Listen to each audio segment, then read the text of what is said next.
equality. Join us to witness the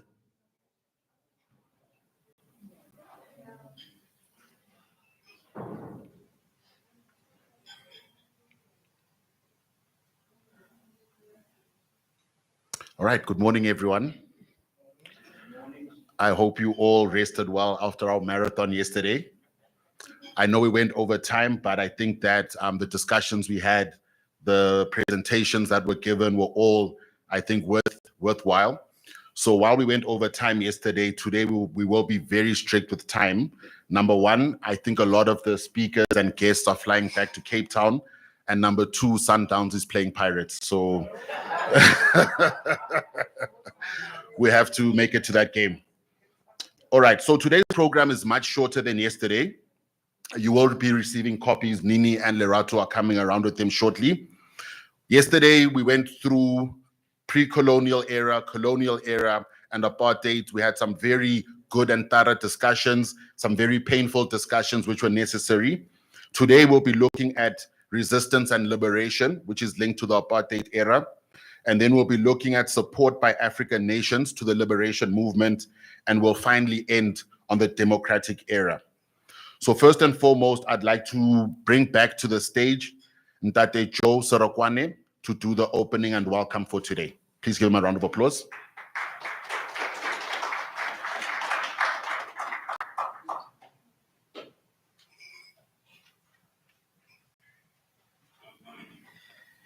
Good morning again, colleagues. And so last night I went to sleep thinking that Chairperson of Council with his keynote address did what I thought was a very succinct reflection of what was the discussion of the day. And this morning he said to me, "You will listen to me, you will have something to say."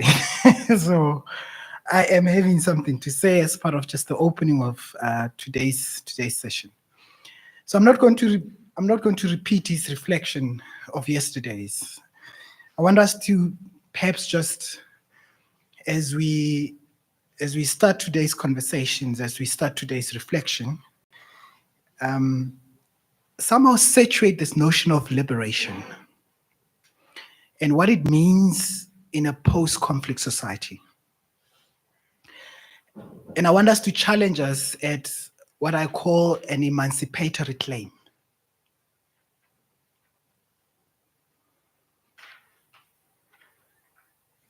If we take the notion of liberation, and I'm quite sure that we can really, each one of us can take this notion and try and debunk it in the context of a particular discipline. But I want us to at least claim some level of emancipatory with our pursuit of the notion of liberation.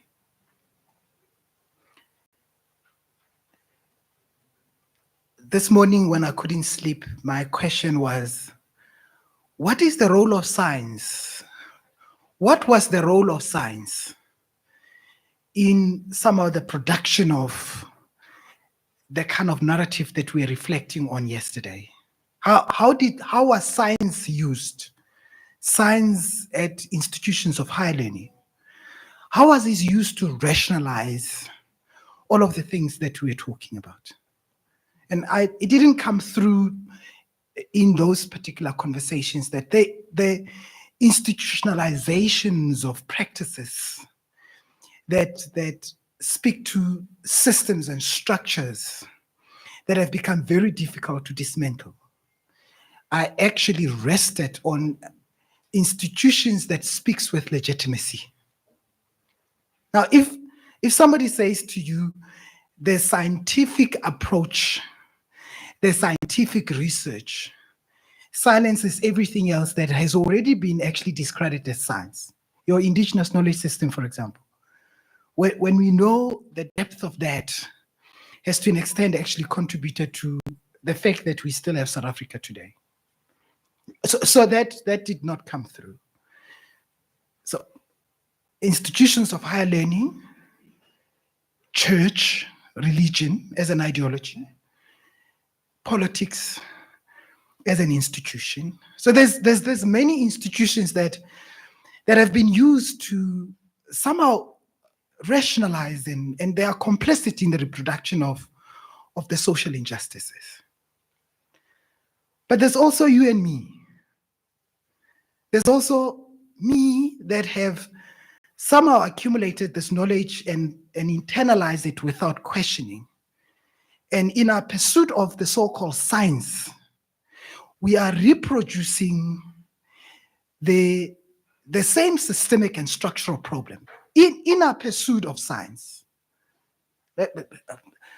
many sciences are progressive and have seen the light. Anthropology is one of those scientific disciplines that during colonial and apartheid was called volkenkunde, because it would be a scientific discourse that will rationalize separateness. Anthropology informed the founding of the segregation policies. They are of a different race. When race is not a biological fact, it's a social construct. They are of a different ethnic group. When language was used to divide and rule. And so, now I don't know how many of the scientific, I can only speak to the science that I was socialized in. And little room was actually left for me to critique it. And so that's why I'm asking myself a question. What's my role as an individual? And what's my complexities in the reproduction through your so-called scientific writing, scientific engagement to the reproduction of social injustices? That's one point. So we can't be sitting here and really speaking eloquently about these issues, and that we're not stretching ourselves to ask one question. What about my everyday practice somehow reproduce this? The other issue is emancipatory claim, to reflect on missed windows of opportunities. I think during the 1990s, when we were negotiating the new democratic era, CODESA was very clear about issues of land. It was very clear. But the CODESA agenda was silenced, and we advanced a peaceful reconciliation program, for lack of a better word. For me, a missed opportunity.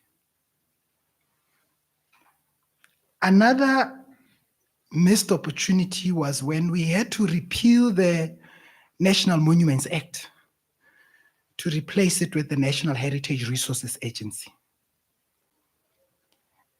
That our agileness, our human agency, one, because of how we were taught at universities not to question legal policies and principles. That if you read the National Heritage Resources Act as it is today, it's a mimic of the National Monuments Act. And that you can see it's very clear that there's not really much that gives room for us to really address the issues that we're talking about, pre-colonial issues, the colonial and apartheid issues. It's incumbent on us to start thinking about what we do with the legislation piece post-apartheid that is not enabling. Around the 2000, just before the enactment of the Spatial Planning and Land Management Act 2003, was again for me a missed window of opportunity for us to look at the spatial planning that continue to reproduce.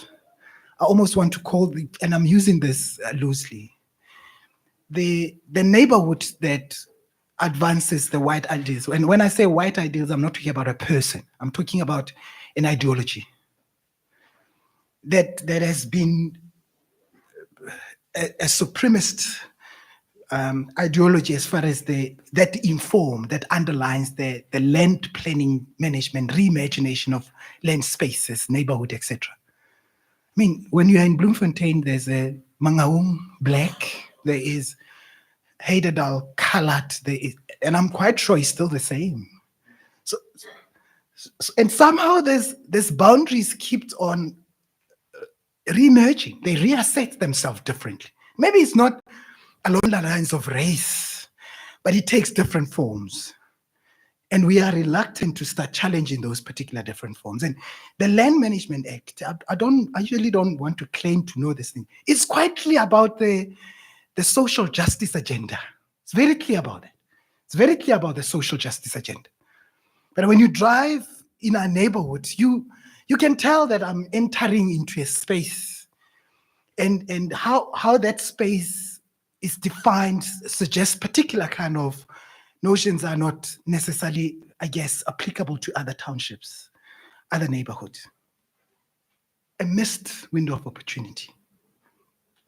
Hashtag movement, statues must fall, was for me another window of opportunity. And I'm going to be a little bit typical of myself here. When somebody throw a poo on a statue, it's a form of rupture. When somebody paint a statue, it's a form of rupture. When somebody deface, when somebody destroy a statue, it's a discourse, it's a form of rupture. What did we do? We criminalized it. People went to jail because statues were vandalized. People went to jail because statues were destroyed. Where I'm standing, it's a missed window of opportunity for us to have engaged with the difficult that continue to actually somehow make the space exclusive, and for many people triggers an element of pain, and effectively it questions the notion of inclusion and belonging. Unsettling the heritage landscape, it's probably a fresh kind of lens of making sure that we can somehow progress from where we were, where we're currently at, and where we're going. So I'll be the first one to question criminalizing the so-called vandalism.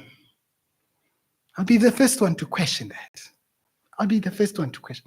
I'm not advocating for people to go and destroy and to throw poo and etc. But if you're dealing with systemic and structural issues, there's alternative ways of making sure that you bring a different, and there is, if we are honest as academics at institutions of higher learning, that we can look at that particular act and we can discern a specific research paradigm that will be able to help us to understand what happened here. But we're quick to reduce it to criminal behavior and therefore something that needs to be punished. I don't know how is that different. Sorry, I have to assume this role right now. It's a missed window of opportunity. And I'm quite sure that people are going to say, hey, there's in a democratic space for dialogue, space for engagement, there's processes in place. Why leave all of this and resort to violence? Why reasoning somehow did not become dominant in this? I'm aware of all of those discussions. It's not because I'm not aware of. I'm aware of all of those discussions. Maybe part of what I would like to hear today is that, in line with the emancipatory notion, claiming that we start asking our questions, what needs to happen, at least in the short, medium, and long term? What needs to happen? One, I was talking to the CEO of Freedom Park yesterday.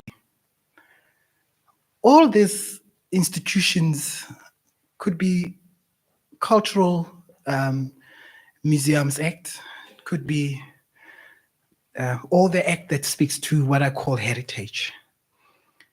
needs to come together so that at least we can measure the kind of impact that we've had. If we're going to look at SARA and the contribution that SARA have made, many people are going to say, in 30 years, SARA did nothing. If you're going to look at NHC, independent from SARA, they're going to say NHC did nothing in the past 30 years. If you're going to look at Freedom Park, independent from the work of NHC, SARA, we're going to say they did absolutely nothing. If we're going to look at the work of geographic names without looking at the work of SARA, looking at Freedom Park, it's going to, that we somehow bring the different entities together and reflect on the kind of work that we've done on our individual capacities. And perhaps from there emerge the kind of work that we can put out to the community. One, it will demonstrate the kind of connections between the different units in addressing the issues of heritage in space or reimagining our spaces differently. And then we will see the kind of work that's been done in the past 30 years, that it is actually impactful. It's one. And maybe highlight some of the lessons learned from the previous aggressive engagement, the previous aggressive intervention strategies. They call it principles of urban intervention. Some of them were organic, others was, while we're at it, let's test and trial it. One is the notion, I call them reconfiguration discourses. One is to go really test the notion of what it means if people make a submission that we are uncomfortable with a particular statue. We test it on the notion of relocation. We test it on the notion of removal. We test it on the notion of reinterpretation. We test it on the notion of reappropriation. That we don't adopt the so-called throwing the baby with the bathwater. I said yesterday, when somebody tell me the danger of the story is that we tell our stories, or we're going to expect our children to tell our story and start with secondly.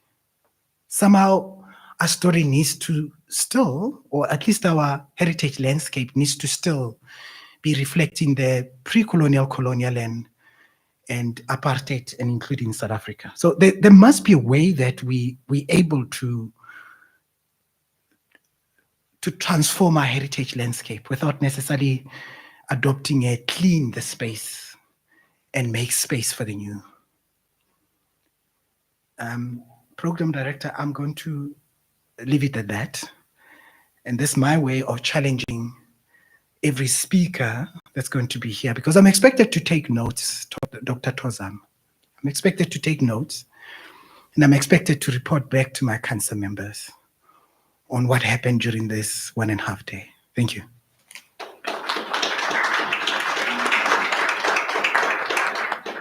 Thank you so much, Ntate Joe.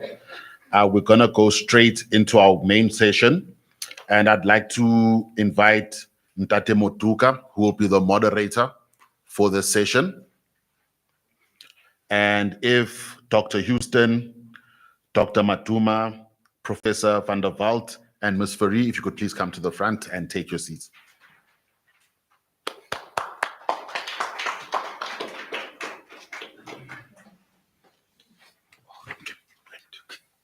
Okay, no, it's fine. All right, let me leave you with this one. Yeah. Okay. Good morning. I think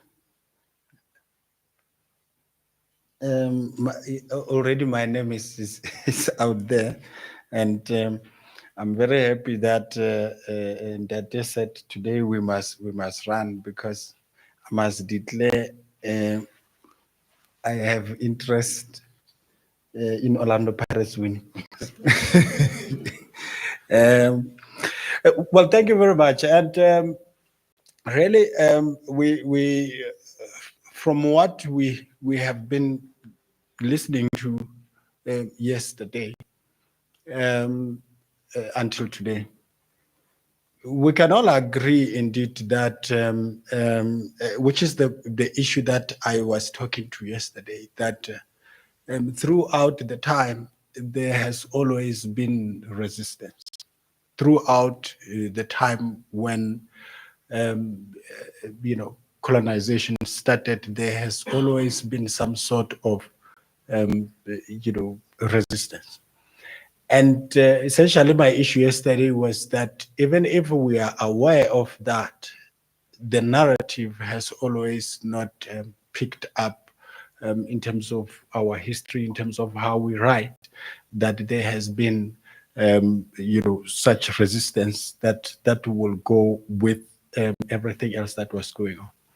And I just made a simple example that if Ndatim Pomlwana talks about the story of Sol Mkhize, all what we hear is that Sol Mkhize was shot while conducting a meeting against forceful removal. That's it.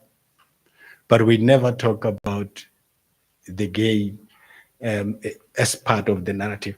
And today I'm happy, and I think we will also revisit those discussions in this program. And by so saying, I'm going to call upon Dr. Gregory Houston, who is a research fellow of the History Department of the University of Free State and a former chief research specialist at the Human Science Research Council. He holds an MA in Political Studies from the University of Witwatersrand, PhD in Politics from the University of Natal. Before joining the HSRC in 1998, he lectured in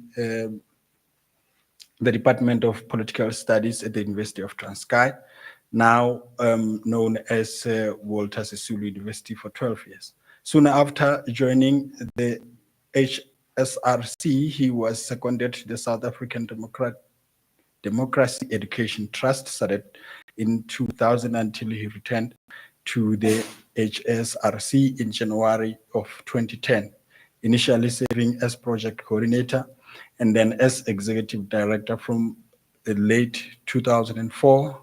Dr. Houston led the presidential project initiated by then President Thabo Mbeki to write the history of the struggle.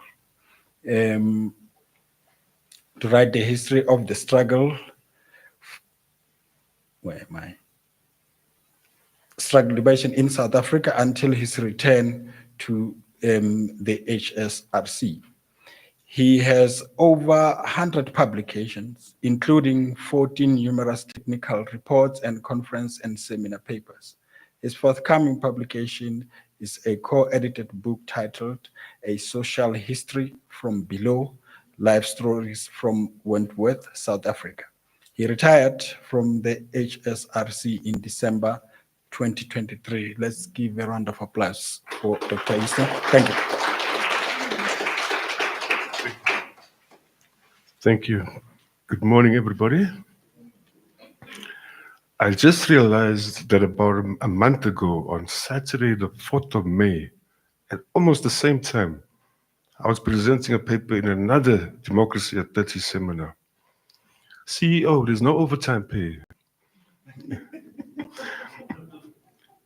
Now, you've given me a big problem here, because this is one of those topics where there are literally thousands of sources. There are hundreds of themes, and there are many different approaches. So in my paper today, I'm definitely going to leave out something that you feel is very important. So just please keep it in mind, and we can perhaps have an opportunity to discuss that in the discussion period. Now, I'm not sure how long I'll take to speak, and I just apologize beforehand because this is a large topic. The road to democracy, I mean, we're talking about 300 or more years. I want to focus on the period from 1960 to 1994.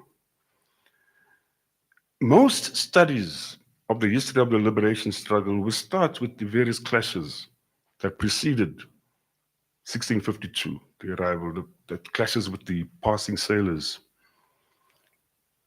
It will then turn to the history of the Khoi wars of resistance against Dutch settlement at the Cape that started with the first Khoi-Dutch War of 1659 to 60. This will be followed by a discussion of the slave uprisings at the Cape, beginning with the first slave uprising of 1808. The discussion will then turn to the wars of dispossession, or the 100 Years' War between 1779 and 1880, that followed contact between the European settlers and the indigenous Khoi, San, and Xhosa people in the current Eastern Cape. The focus would then shift to the wars of resistance fought by the African kingdoms in the current KwaZulu-Natal and the former Transvaal Boer republics in the 19th century. The period of the late 19th and early 20th century marked a new chapter in the history of resistance to colonial occupation. It was a period marked by a shift from armed resistance to petitions, deputations, and other forms of appeal to reason to the white establishment, both internally and in the colonial headquarters in Britain. These were led by the mission-educated elite, various political organizations that merged, such as the African Political Organization.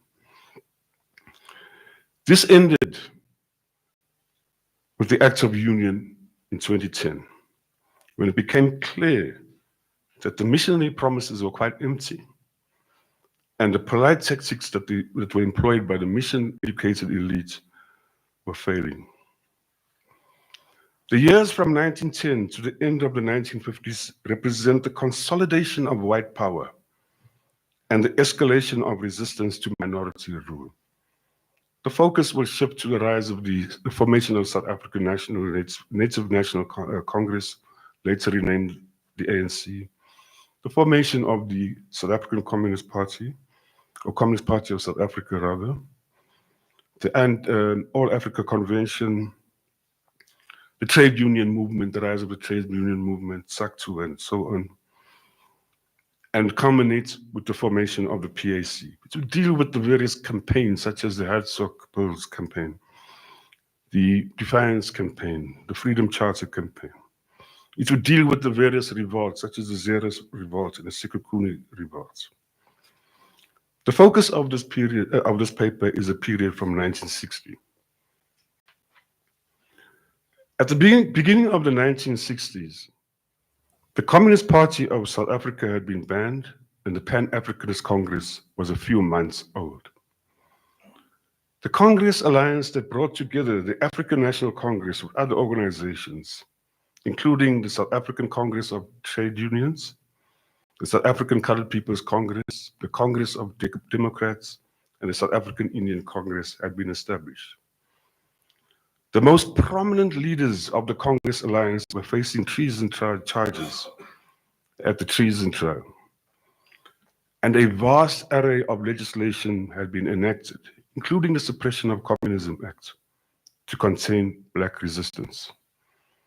Just over a decade of Nationalist Party rule had demonstrated that the white rulers were moving further away from African demands found in documents such as African Claims and the Freedom Charter. In December 1959, the ANC took a decision at its national conference in Durban to embark on an anti-pass campaign on 31st March 1960. However, the newly formed PAC National Executive Committee met in Bloemfontein a week later and proposed an anti-pass campaign that was eventually set to be launched on 21st March, 10 days before the scheduled launch of the ANC's campaign. On that day, police fired on an angry crowd of about 25,000 gathered outside the Sharpeville police station, killing 67 people and wounding another 186. On the same day, 3 protesters were killed by police in Langa in Cape Town. This was followed by the burning of passes during a day of mourning called by the ANC on 28 March, and the March on Parliament by PAC supporters on 30th March. The white government responded by banning the ANC and PAC on 8 April 1960. In the meantime, ANC Deputy President Oliver Tambo had left the country in March 1960 to solicit international support for the liberation struggle. While the leadership of the PAC had shifted to Potlako Lebalo, who had taken refuge in neighboring Lesotho. In the next year or so, several processes, including the mass detention of the leadership of the liberation movement, which brought the leadership together in jail and gave them the opportunity to actually discuss strategy, as well as the Pondoland revolts of 1960 to 1961, which indicates the use of resistance, armed resistance, as relevant, eventually culminated in the turn to armed struggle by a number of organizations, including the PAC, which formed POTO in 1961, the Congress Alliance, which formed Mkhonto weSizwe in 1961, the African resistance movement led by white liberals like Adrian Lefwich, and the National Liberation Front led by Neville Alexander. These were the four main organizations that turned to armed struggle. The ANC, on its part, launched its sabotage campaign on 16 December 1961 with a series of explosions. The targets were mainly government installations, while many youths were recruited and trained internally as MKK cadres under the auspices of a national command led by Nelson Mandela. Between the launch of the campaign and March 1964, 203 serious cases of sabotage had been recorded by the police, while 2,169 people had been arrested in 1963 alone, and 1,931 sentenced to terms of imprisonment for carrying out acts of sabotage by June 1964. During the same period, the PAC carried out a number of activities in areas such as Langa, Paarl, and the Transkei. The focus of the attacks were human targets rather than buildings or installations. About 71 PAC members were executed between 1962 and 1967 for these activities. Meanwhile, in 1962, Nelson Mandela went on a tour of several African countries to solicit support for military training. In the same year, large numbers of young ANC recruits left for exile from many different parts of the country. Several would undergo military training in African countries such as Morocco, Algeria, and Egypt before the ANC secured support for military training from the Soviet Union. Among the first to be trained in the Soviet Union was Ruth Mompati. She was among the first group of people. There were earlier cadres that were trained abroad, sent by the SACP, Wilson Mqwaye and Stephen Naidu and others that went in 1960. So the SACP was one of the first to take a move in the direction of armed struggle. But from 1963 on, large numbers of people went in groups to train in the Soviet Union and other Eastern Bloc countries, including Czechoslovakia, where James April was trained, for instance. On their return to Africa, most were settled on the ANC's military camp at Kongwa in Tanzania. The ANC's sabotage campaign suffered a major blow when the leadership was arrested on 11th July 1963 at Liliesleaf Farm, Rivonia, and brought to trial in the Rivonia trial and eventually sentenced to life imprisonment. I interviewed the prosecutor, Percy Uter, and on all three occasions I interviewed him. He's a short man like this, but very short. He cried on my shoulder. And I actually promised him that I'll always say this whenever I spoke about this. He claims that he actually saved the lives of Nelson Mandela. actually changing the charges from treason to sabotage. The treason would have been automatic death sentence. That's something he claims. By 1965, the leadership of the struggle had shifted to the ANC's mission in exile led by Oliver Tambo. The PAC had meanwhile set 8 April 1963 as a date when the revolution would be won, after thousands of armed PAC members converged on the white cities and attacked white citizens and businesses. I'm going to come to statistics just now. I can see people are starting to fall asleep. They're more interested in statistics. However, following a press conference in March 1963, where Lebalo announced the planned revolt, and the arrest of 2 PAC members bearing letters from Lebalo to PAC members inside the country with the instructions for the revolt, the security police were well prepared to arrest those large numbers of PAC members who gathered on the 8th of April to take part in these actions. Hundreds of people were arrested on that day. By June 1963, a total of 3,246 PAC members had been arrested. In the meantime, by the end of 1963, 29 members of the African resistance movement had been arrested. 14 were charged with various criminal acts, and 10 were convicted. The rest fled the country. Neville Alexander was charged along with 10 comrades on 4th November 1963 with conspiracy to commit sabotage. Alexander and 4 members of the National Liberation Front were sentenced to 10 years imprisonment. It appears that this led to a period of silence, and most people tend to believe that the second half of the 60s was, from 1963 on, was a period of silence. But my research has shown that there was a lot of activity, but I don't want to discuss that at the moment. I want to turn to 2 military operations that were carried out by the ANC's military wing, MK, in 1967 and 1968, the Wankie and Siparillo campaigns. That was one of the most difficult chapters that we ever had to write, because we drew from the recollections of people. And I don't know if we ever got it right, because there were so many different types of memories of people having of the same incident that were almost similar to different incidents that they were talking, that they also participated in. But it was a series of battles that we more or less tracked in the events around those battles. The cadres involved in the Wankie campaign included Chris Hani and Basil February. Both operations ended in failure. In April 1968, this is a little known part of the history of the PAC,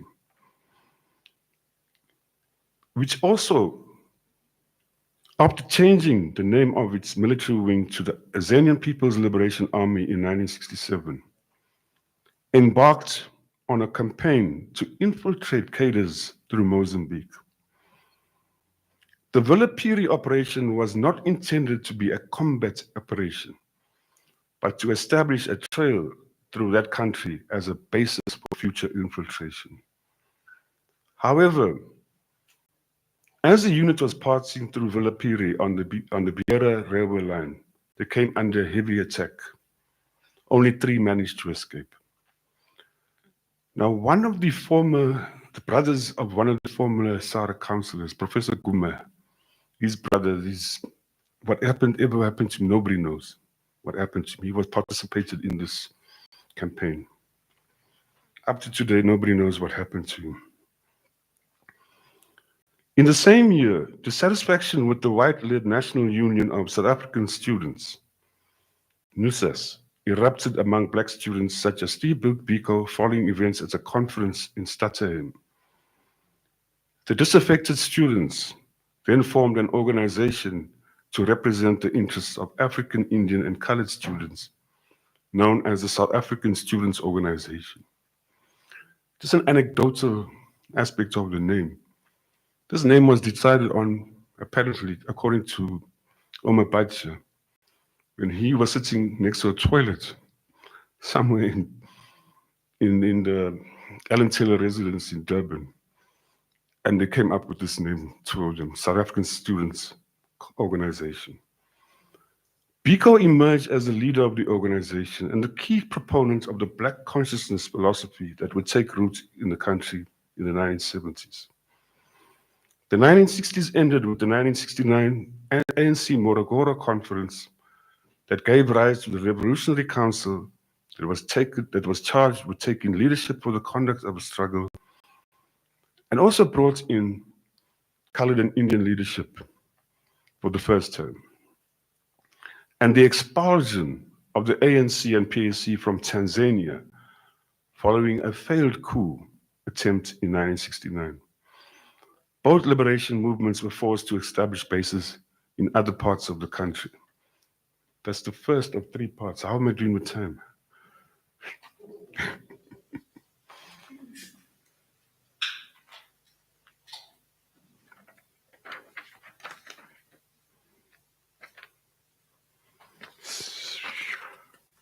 I've lost some pages.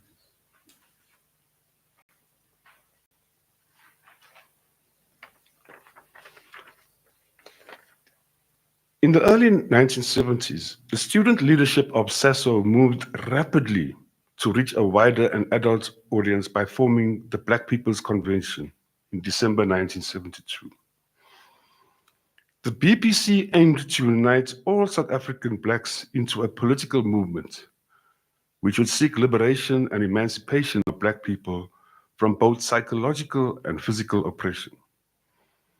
The BCM gave rise to a number of other organizations, including the South African Students Movement, which operated initially in Soweto high schools, and the National Youth Organization, a federation of youth groups in Natal, the Eastern Cape, and the Western Cape. One of the significant actions taken by SASO during the early 1970s was the 1970 university boycott, when one of its members, Onkopotso Abram Tiro, was expelled from the University of the North. Another significant event in the early 1970s was the revival of the Natal Indian Congress in 1971. This was an organization initially founded in 1894 by Mahatma Gandhi and a key part of the Congress Alliance through the national body, the South African Indian Congress in the 1950s under the leadership of Dr. Monty Naika. The NIC had become dormant in the mid-1960s when its leadership was banned and some members went into exile. In the early 1970s, we have the leaflet campaigns that were taking place throughout the country, and several white activists that were arrested. A propaganda campaign that people like Jeremy Cronin were involved in. At the same time, scores of MK operatives were sent to the Soviet Union for refresher courses in underground work. During the first half of the decade, several 1- and 2-person units were infiltrated into the country to build up underground units. Individuals such as James April were able to survive in the country for some time before being arrested. ANC leaders such as Chris Hani and Thabo Mbeki also operated in neighboring countries from 1974, where they met with many young people, mainly Black consciousness people, who traveled to these countries at the time. The PAC also engaged in the rebuilding of its underground in the country from 1974, following the release from prison of several cadres. The PAC underground was smashed when the police arrested scores of people from early 1976. Events in Durban in 1973 marked a turning point in the history of political resistance in the country as a whole. In particular, the wave of strikes that took place at the beginning of the year precipitated a revival of black trade unions throughout the country. Newly released trade unionists such as Harry Gwala and Elijah Loza, new SAS activists such as Paula Enzo, sector activists and ANC cadres infiltrated from abroad such as Joseph Nduli, and academics, experts in labor and professionals working for supporting organizations such as Rick Turner, Eddie Webster, played a leading role in the formation of incipient trade unions. Meanwhile, BCM-aligned organizations took the lead in a series of events in 1974 known as the Pro-Frelimo rallies. However, this led to the arrest of several of the leaders of the Black Consciousness movement. Most were imprisoned on Robben Island. In 1975, the Inkatha Cultural Liberation Movement was revived with the approval of the ANC. Initially, Inkatha placed itself squarely within the political tradition of the ANC's founding fathers. However, Inkatha was later to operate uncontested within the space provided by the Homeland Policy and the state's repression of all other opposition in KwaZulu. Schooling came to a sudden halt in Soweto on 16 June 1976. About 10,000 students converged outside Orlando West High School, where police fired on them and sparked fierce rioting that soon spread throughout Soweto. During the next 3 months, the protests, now involving adults, spread to every province. Thousands of students fled into exile, where they sought refuge with the liberation movements. The ANC responded to the Soweto uprising by engaging in a wave of military actions. Small attacks were carried out by infiltrated cadres in several parts of the country in 1976. In 1977, cadres such as Solomon Mahlangu were infiltrated to carry out military operations. By 1978, central operations headquarters had been set up in Lesotho, Botswana, Swaziland, and Mozambique, from where military operations were launched for the rest of the decade. By this time, the ANC had also secured military bases in Angola, and thousands of young people were sent to these bases for training, and many others to training in the Soviet Union and other Eastern Bloc countries. On my laptop, I have something like interviews with over 1,000 people for the SADC project. And a lot of these are about people who went into the camps. So we have extensive history of the camp in my position that has never been written. It's an unwritten part of our history. And probably significant heritage sites that should be declared at some stage in Angola. The PAC, in the meantime, sent a group of cadres into the country in 1977, including Sabelo Palmer.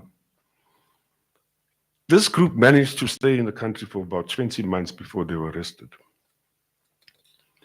Steve Biko died in police custody on 12 September 1977. And on 19 October 1977, the government outlawed all BCM organizations, sending it into a virtual coma from which it never fully recovered. However, the inaugural conference of the Zanian People's Organization was held in September 1979 to replace the banned organizations. Around the same time, young activists in Durban, particularly linked to the Natal Indian Congress, began to implement a new tactic, which was to engage with communities in local issues. Individuals such as Praveen Gordhan, Yunus Mohammed, and Roy Padiachi played a key role in setting up the Phoenix Working Committee and the Chatsworth Housing Action Committee. These would be the basis of what later emerged as civic organizations in several parts of the country. By the end of the decade as well, the independent trade union movement had become entrenched, with the number of emergent unions linking the trade union struggle with the political struggle. The end of the decade also saw the establishment of two Black Consciousness Alliance student organizations that were to play a major role in the events in the 1980s. The Congress of South African Students and the Azanian Students Organization, both formed in 1979. Sorry, how much time do I have left?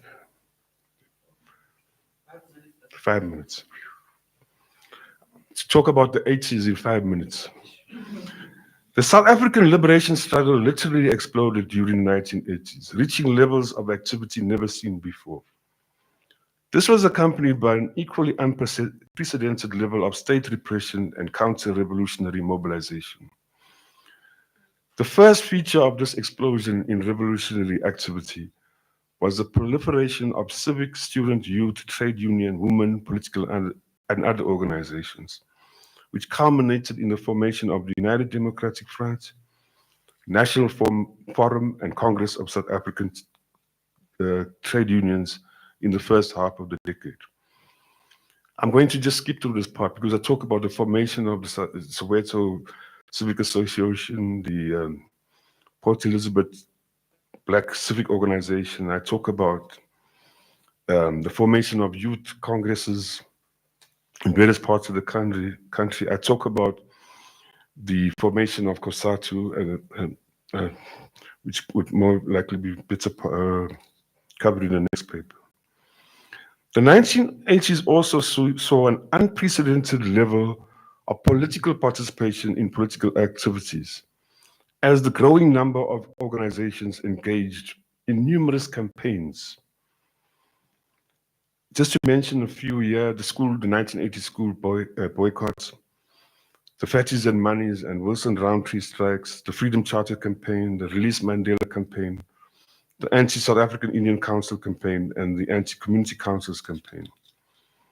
The watershed events of the decade being the campaign against the elections for the tricameral parliament, which gave rise to the formation of the National Forum in June 1983 and the UDF in August 1983. These organizations brought together these federations brought together hundreds of organizations with a combined membership in the hundreds of thousands into political activity. The early 1980s also saw an unprecedented wave of military action on the part of the liberation movement.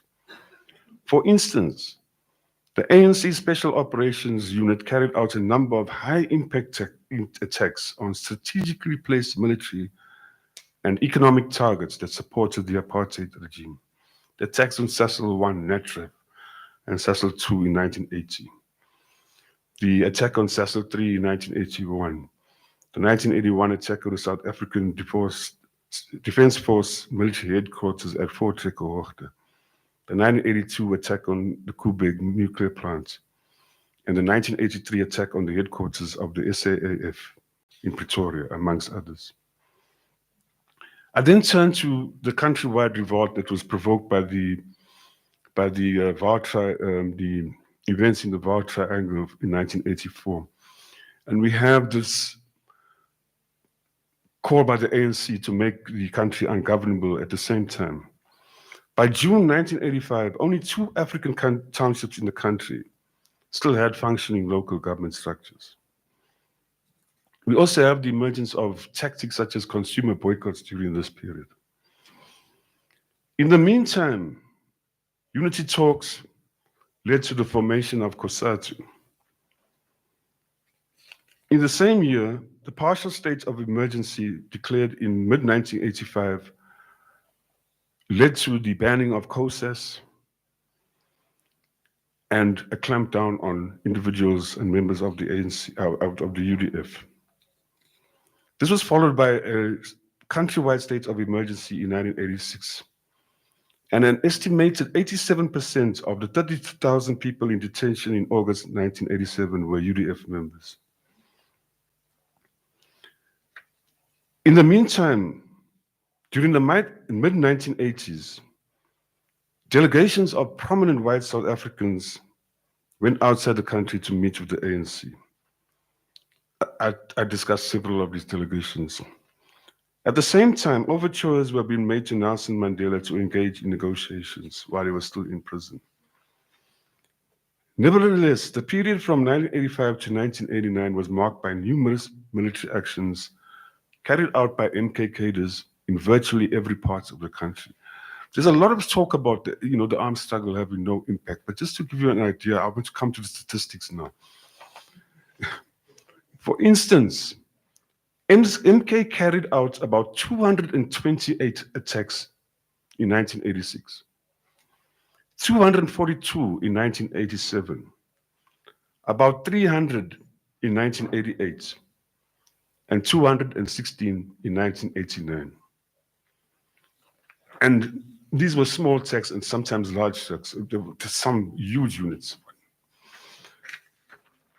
The decade ended with a series of campaigns conducted internally by the Mass Democratic Movement. I did not mention that the UDF was banned in 1988, and the struggle shifted over to the Mass Democratic Movement. One of these was the campaign of defiance against apartheid laws, where people went to the beaches, whites-only beaches. This ended when thousands of protesters participated in a three-pronged march to Parliament on 2nd September.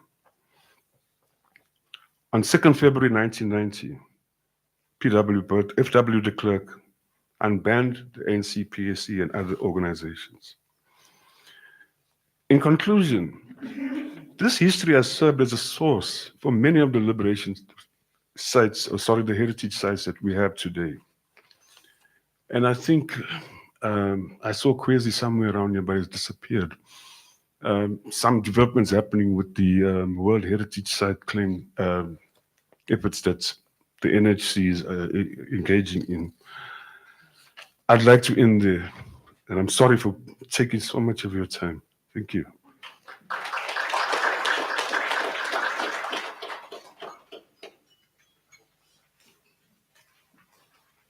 Thank you very much, Dr. Greg. And can we give him another round of applause, please? As I'm calling now to the stage Dr. Tozama April Maduna, who will give us a paper on the women's movement.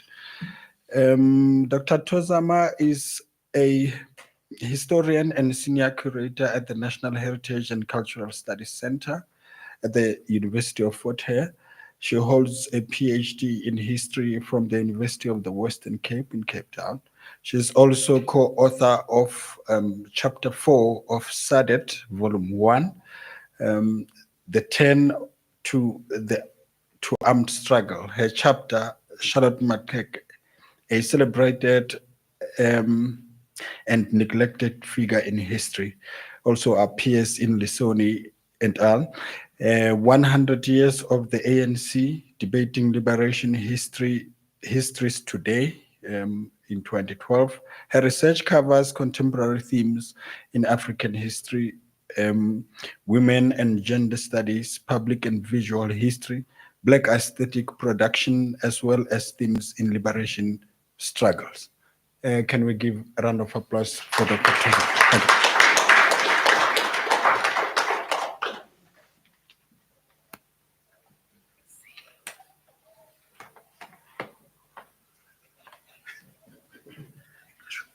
Thank you.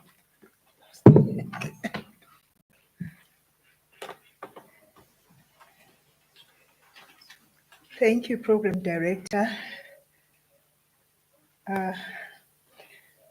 I'm not going to take much of your time, but let me start off by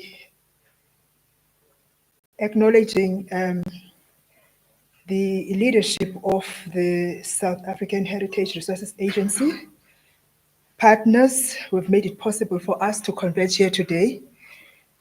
Thank you for the invitation, for someone who comes from the most remote part of this country, Etikeni, to have made it to Gauteng. It's a big deal. So, yeah. Mine is to reflect on the women's movement in South Africa. It's quite a dense topic, but I have tried to simplify it into thematics. My presentation will talk to 4 themes on women's movement.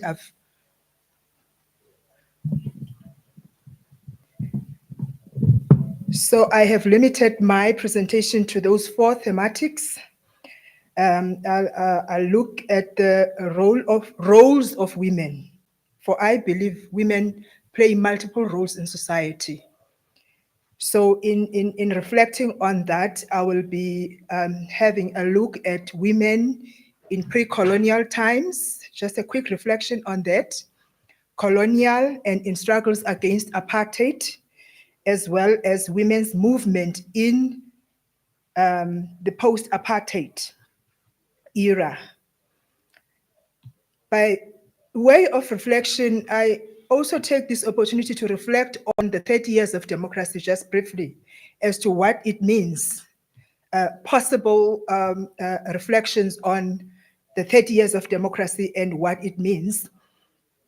And I want to start off by suggesting that democracies are not perfect. They are in the making. They are always constantly being evaluated and re-evaluated. So it is in that spirit that I approach the idea of democracy as that which is open for contestation, which is constantly being made and revisited at all times. So that is my take on democracy. But coming to the South African democracy, that is the version of democracy that we have as a country. It is a constitutional democracy that is premised on the idea that we need to have a society that is inclusive, a society that embraces human rights, a society that is equal. So in my reflection on democracy, these are the principles, the foundation of South Africa's democracy. Now, these principles are found in the preamble of the Constitution. The very first 2 lines of our preamble says, "We, the people of South Africa, recognize the inequalities of our shared past." Now, for me, in reflecting on these principles, it is premised on this awareness of inequality. For if we lose sight of the constant need to reflect on social inequalities, we are more likely to lose the goal. That is, if democracy is premised on this idea that we look for an inclusive society, an equal society, and how do we get there? For me, that is the question we constantly ask ourselves. And I'm going to reflect on that in the sphere that I am familiar with, in as far as heritage resource preservation is concerned. At the University of Fort Hare, we have a collection of materials that were declared a national heritage of South Africa. So this is one of the deliverables of the SAHA when that declaration was made, to say we have a repository, a resource that is a reference of how far we have come as a people. And just briefly about the items that were declared, the items that are on declaration, and I would like to invite people to come and have a look. We have collections of materials that date back to the 1800s. They depict the cultural heritage of Southern Africa, not only South Africa. You have items that were collected from Southwest Africa. You have got materials that were collected in East Africa. You have got materials that were collected in West Africa. So it tells a rich history of the cultural heritage of Africa, Southern region, as if you like. So there's something about that repository, the fact that it has been declared a national treasure and that it's something that is available for people to have an appreciation of, but also critique. For I am always, when I get to that store, when these things are stored, the amount of energy that one draws, realizing the intellectual inheritances of those articles. Those would be items that were condemned. Those would be items that were part of what you, Doc, were referring to in anthropological studies, those would be items that would have been declared in those olden days as items from the heathen communities. So it's something that we constantly refer back to in terms of understanding how far we have come as people. And I just, in reflection on heritage and preservation, I think in as far as the heritage sector, as much as there's still much work to be done, we do have materials that we can refer to. Coming to what I've been asked to do, or reflecting on women's movement, I've indicated that I'll be talking about women in pre-colonial Africa. In pre-colonial times, women played multiple roles. They played roles as mothers, caregivers, midwives, rulers, daughters, queen mothers, warriors, and diplomats. So in supporting this statement, I am going to cite a few examples from pre-colonial times of women who have played multiple roles. I'm thinking of the Reign Queen Mujaji, who's a direct descendant of the kingdom of Monopotapa, which ruled over the Karanga people of Zimbabwe in the 15th and the 16th centuries. Her biography disrupts colonial and apartheid spatial imagination. The fact that she could not be separated from her roots claims the civilization of the African continent. She's also renowned for her rainmaking abilities, which is a quality which sets her apart, that enabled her to wield power, political power, even at that time. I'm also reminded of the work on Princess Mkabayi Kajama, recent work by Maxwell Shamase, who uses Izibongo to reclaim the history of Mkabayi Kajama, who assumed to the reins after the passing of her father, Jamakandaba, when her brother, Senzangakona, was still too young to take the throne. She's renowned as a fearless leader who defended her throne. Similarly, Chitatola's work on the warrior queen Me Mandatisi Wabatlokwa, also a renowned leader and a regent who also assumed to the reins after the passing of her husband, taking on the reins on behalf of her son. She proved to be a worthy leader capable of waging wars and also a very intelligent leader. Now, in citing these few examples, I want to pause and reflect on what historiographical shift would have allowed for this kind of narratives to resurface now. There has been a constant kind of hammering on historians that histories tend to be male, white, and tend to erase women from history. And I think there's a constant attempt to really pause and say how much of work can be done in terms of shifting that historiographical lens to look into women. And both authors that have been deliberate in citing both works by male authors, right? So they both men who seem to have heeded the call to say you have to be cautious of the gender imbalance in history. Women in colonial times, I'll reflect on women in colonial times. Now, the period between 1850 and 1900 is accorded a status as that which marked the beginning of the foundation of the inequalities that came to mark South African society in the 20th century. Historical accounts of this period demonstrate how independent African chiefdoms were incorporated into an expanding colonial administration. Now, between this period in 1850, I have to be specific in terms of examples of that era, women who would have emerged in that era. There are many, but I have to be limited in terms of my presentation. Here I'm thinking of two Tembu royal women who came to the reign, Queen Regent Nonesi and Regent Yiliswa, were both of the Tembu royal houses, who were playing a very significant role in the area of Queenstown. During the War of 1850 to 1853, the War of Umlanjeni, this is the war that Denver Webb describes as the most brutal of the colonial wars. And during this time, he states that it is the war that was characterized by the taking of body parts for scientific investigation in Europe. So this is one of the wars, the most brutal period in the history of colonization.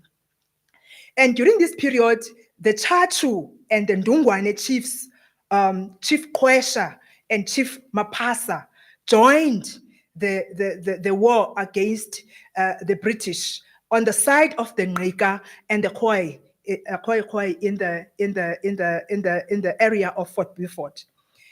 In retaliation for this act, George Cathcart decided to declare the chieftaincy of Mapasa null and void. This is what they then called the Mantio Memorial in Latin, which means the removal of all memorials on behalf of the chieftainship. So Mapasa's chieftainship was declared null and void. But it took the resilience of his widowed wife, Yiliswa, also known as Yokazi, that is the wife who assumed to the reins to take up the leadership position of Amachachu on behalf of her son, Gungubele, who was also still a minor. Moving on to the 1860s, the earliest known written works by an African woman during this time would have been the writings of Emma Sandile, who's the daughter of Chief Sandile of Amangqika, who was also resisting colonial intrusion. During this period, Emma Sandile, together with her brother Gonya, were taken as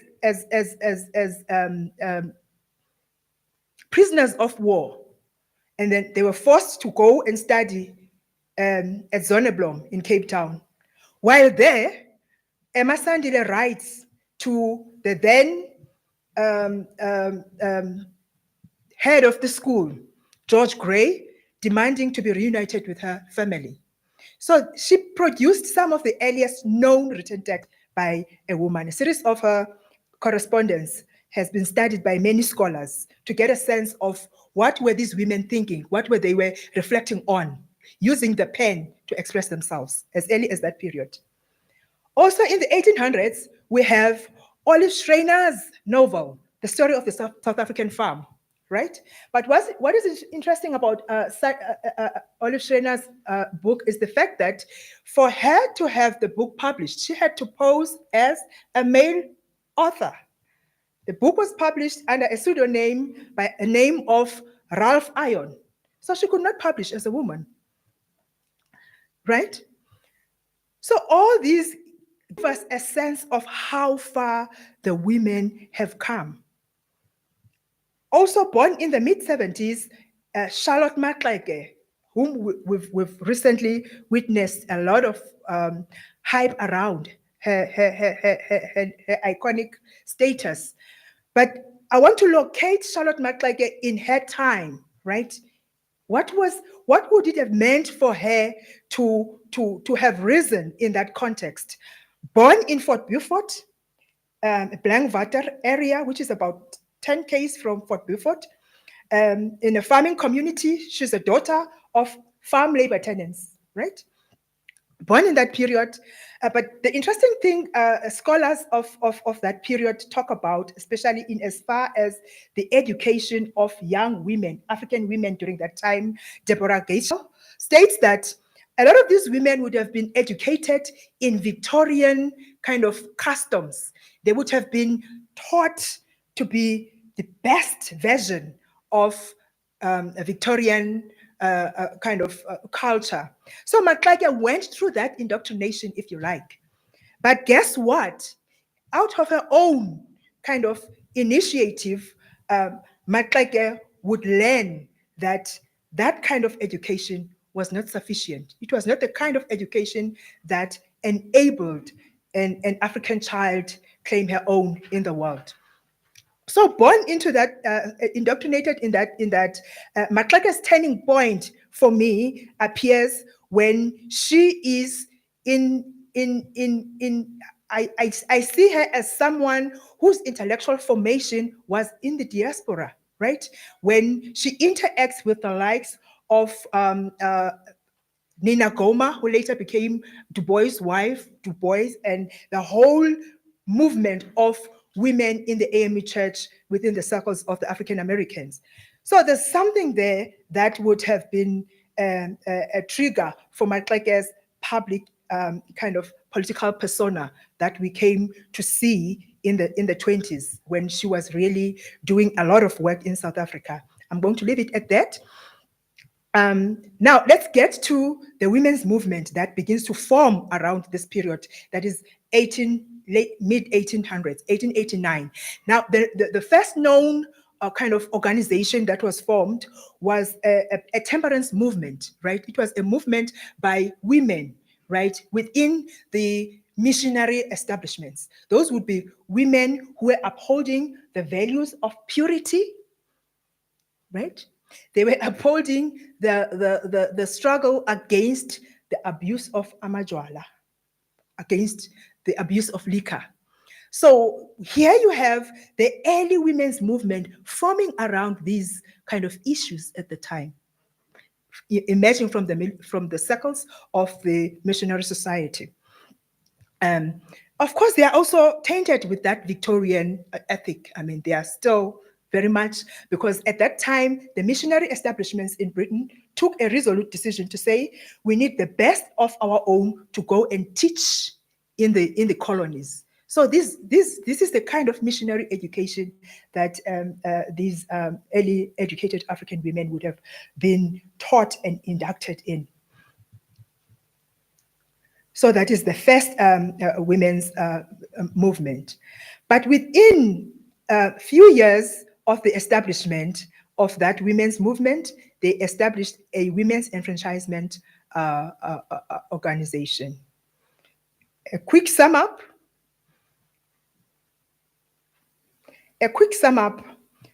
and my worry is that I'm still in the colonial.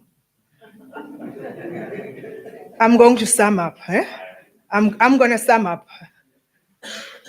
Okay. Now, the women's movement of the 20th century now. I'm only left with two things. The women's movement of the 20th century and that of have a projection into the 21st, that is our time.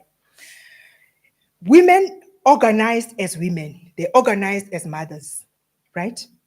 You have women organizing as women, women organizing as mothers.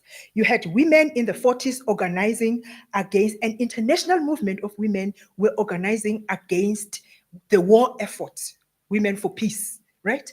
So there's when we talk about women's movement, it's not a linear kind of monolithic movement. It consists of different organization. I see it as a constellation of different organization of women that were taking up different roles in society and different issues. They were issue-based mainly. And one of the issues that they would have taken in the 40s would have been that international struggle against the war effort. But there's an interesting twist in the 30s just before I get to the 40s. We have a generation of women who emerged within the ranks of the trade union movement of the time. The likes of Mama Liz Abrahams, the likes of Mama Elizabeth Mufokeng, who's a very underrated figure in the circles of the trade union movement in the Western Cape. I think people who are writing in that would really do justice by just reflecting on her legacy. So that is the layout of the land in terms as far as the women's movement is concerned, leading up to the 40s. The 50s, I need not mention. the FEDSO, the Federation, the 60s, the banning, and a lot of the women in the Federation get banned, and then the movement suffers a bit, but it picks up again because it's still grassroots based. Much of the work that women were doing was in communities. So even though the members were leaders of the Federation were banned, women continued with their work of organizing on the issues that affected them as women and society at large. But fast forward to the post the 1992, the council, the coalition of women, which was putting up demands for inclusion in the new democracy, right? So that would have resulted in some of the women's issues then incorporated into the constitution, because that was yet another side of the struggle, that women have had to not only abandon the legacies of their struggle, they had to defend those gains by ensuring that those things get enshrined in the constitution. And that movement was also as heterogeneous as it can be, for it included women that were also working in the rural areas. The rural women's networks that were working for land were also there. The women and gender kind of movements that were really advocating for gender parity. But what has happened to the agenda of gender parity, right? Where is the women's movement with that agenda, right? A lot of scholars are kind of researching into that. I'm thinking of a person like Shireen Hassim, for example, who has quite offered a succinct assessment of that era to say, when the first democratic election, the first democratic government came into the fore, a lot of women who would have been stalwarts, well-seasoned organizers in the labor movement, organizers in grassroots movements, were then co-opted in parliament, and that left a void in the women's movement. So when we talk about reflection on the post-apartheid, there's a void that the women's movement had suffered as a result of women moving on to other positions in as far as government is concerned. But within that context also, the presentation this morning has kind of poked holes to say, what are the opportunities, right? There's opportunities in other forms of organizations that are beginning to form. The hashtag movements, the students' movement, the transgendered communities. There's a lot that's happening in as far as bringing up the issue of social injustice that arises from inequalities of gender, inequalities of race that are still pretty much alive in our society, which the women's movement needs to regarner energy to begin to attend to those. And especially in the light of the very last point, the 2020 SDGs, where all kind of the world kind of community that has committed to end gender inequality, that is goal number 5 of the SDGs, which speaks to issues of gender inequality, right? Now, in terms of that agenda, I think the barometer that was kind of given by the gender networks in 2015 gave a very kind of disturbing picture in as far as the African countries and South Africa also, that it would take about 70 years before countries achieve the set goals of reaching a society of inequality of gender. So there's still a very long way. Women and should not be complacent in as far as claiming the last kind of decades as having, they did in as far as pushing the agenda of gender parity to be considered in the body politic. But at the same time, there is scope for regression, easily slippage there, because within that, there's also, we've seen a regression in as far as the equal pay, equal work, for example, right? A recent study indicating that even though the equal pay, equal work policy is in place, the taxation that single women get taxed the most it takes away the very same principle of securing that equality in terms of remuneration. So there's a lot that we still, as women, as society as well, because I don't want to be sounding sectarian, but because it says women, but I know it's a whole movement of societal issues that the women's movement has sort of galvanized support around, and also conscientizing society around those issues. And with those few kind of scattered thoughts, yeah, time flies. When you prepare, you think you have it. Time flies. But I want to thank the conveners, and also looking forward to an engaging session afterwards. Thank you.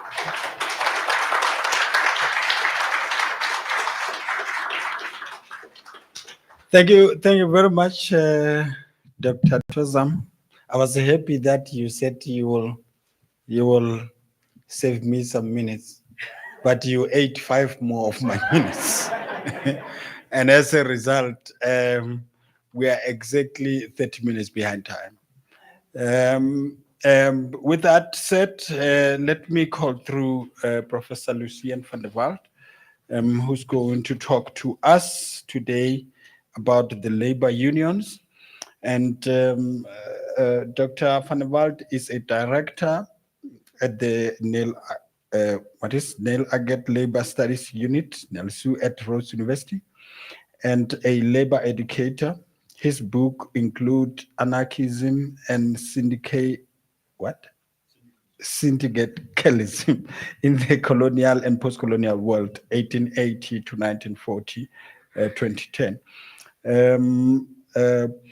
Politics at a Distance from the State, Radical and African Perspectives, and Labor Struggles in Southern Africa, 1919 to 1939.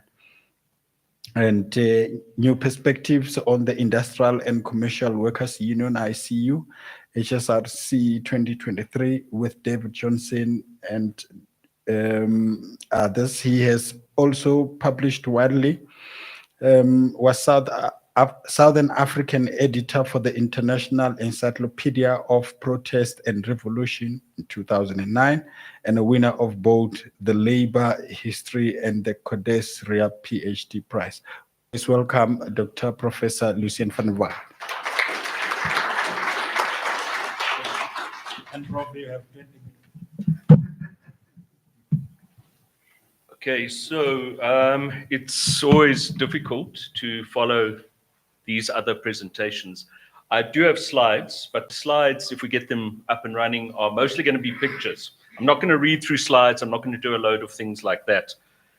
Okay, I'm going to leave it to... I'd like to thank the organizers for this invitation and the other speakers for their fascinating inputs.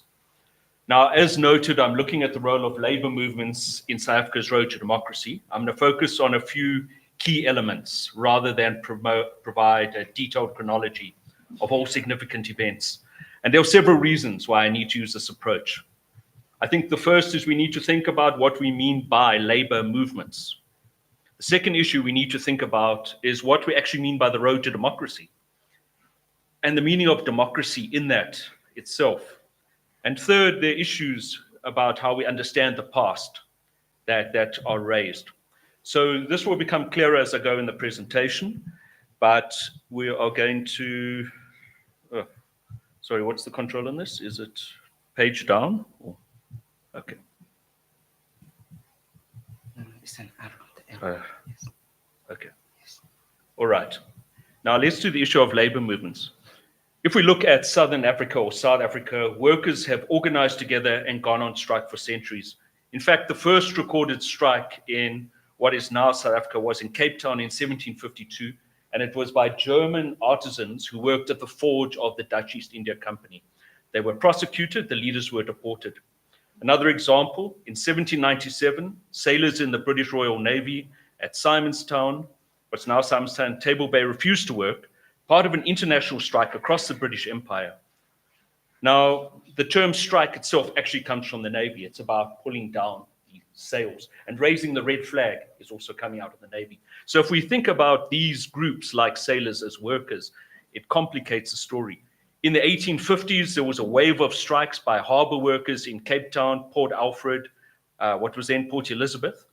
We don't know much about labor relations in independent African societies, including societies before the European conquest, but there are actually examples. If we're talking about a social history of African societies, we need to factor in, for example, evidence around resistance by tribal regiments to work for royal houses.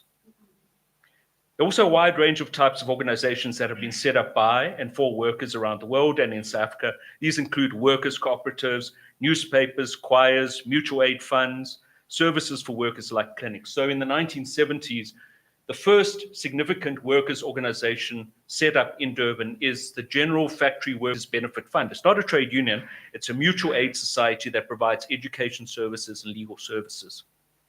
And that's actually the genesis of a lot of the unions.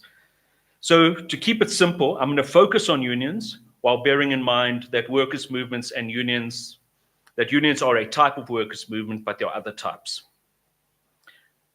Key reason to look at unions is they're the largest, most durable, stable workers' movement. And they're not, and this is another point, often not appreciated, trade unions are the largest formal civil society organizations in most countries in the world, other than religious organizations. This remains true despite signs of union decline around the world. For example, union density in Southern Africa at present is around 24.5%. That's higher than in most parts of the world. It's, in fact, one of the only places that are higher on North Africa and North Europe. In South Africa, it's even higher at 30%. So unions are absolutely a crucial thing, although they are not the entire workers' movement. Now, this brings up the second issue, which is that unions have a long and complicated history, much of which remains to be told. And this also complicates any discussion of workers' movements, labor movements, or trade unions. Trade unions start in South Africa in 1881. So we're talking about 140, nearly 150 years. The initial unions are set up by British artisans in Cape Town, Port Elizabeth, Durban. Those are the early sites. And that's where we get terms like shop steward. Okay, the term shop steward used in unions is partly drawn from the influence of the Methodist Church on the labor movement in Britain. So you have a steward, and that role is then applied. You would also often, even in these early unions, have the father of the chapel as part of the structure. We have unions today in South Africa which date back more than 100 years. In COSATU, we have the South African Society of Bank Officials. That goes back to 1916. COSATU, South African Municipal Workers Union, its main founding union was the Cape Town Municipal Workers Association, a colored-based union from Cape Town, dates back to 1918. Solidarity or Solidariteit, which we know is associated with AfriForum, dates back to 1902 as the Transvaal Miners Association. The thing, though, is this is not just a long history, but these unions are highly divided. They're divided by skill, occupation, sector, race, and politics. Even at its height, COSATU was not more than around 63% of the total union movements in South Africa. So if we just look at the unions as COSATU, we actually leave out about half the union movement. So we just can't say everything we want to about unions. We can look at a few key examples, and we can look at what it means to look at unions as part of that. Now, the thing about unions, as a continuous form of workers' movement, they're not based around issues of, say, colonialism or national oppression. Unions are based fundamentally around a conflict between wage earners and their employers, whether those employers are the state or the private sector.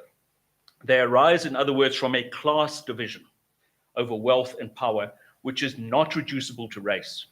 Okay. You will still have a union if all the bosses and all the workers are white. The scope for unions and a class conflict exists there. So unions exist in societies like ours with histories of racial national oppression, but they exist equally in societies without that history. And they're not political parties. The thing about a union is it needs to organize workers as workers. And it can't, in most situations, check your party membership before you join. You get a union that will have Inkatha members, ANC members, conservative, colored workers who who may be completely uninterested in those affiliations, a few white workers. But this also makes them significant because they're one of the only organizations in South Africa, besides religious organizations, that have a sustained history of organizing across racial lines. Now, unions are always political in the sense that organizing at a workplace to defy your boss is a political issue. It raises questions of wealth and power and distribution. So even if a union is quite moderate, it is a challenge to managerial prerogative, to property rights, to decisions on investment and spending.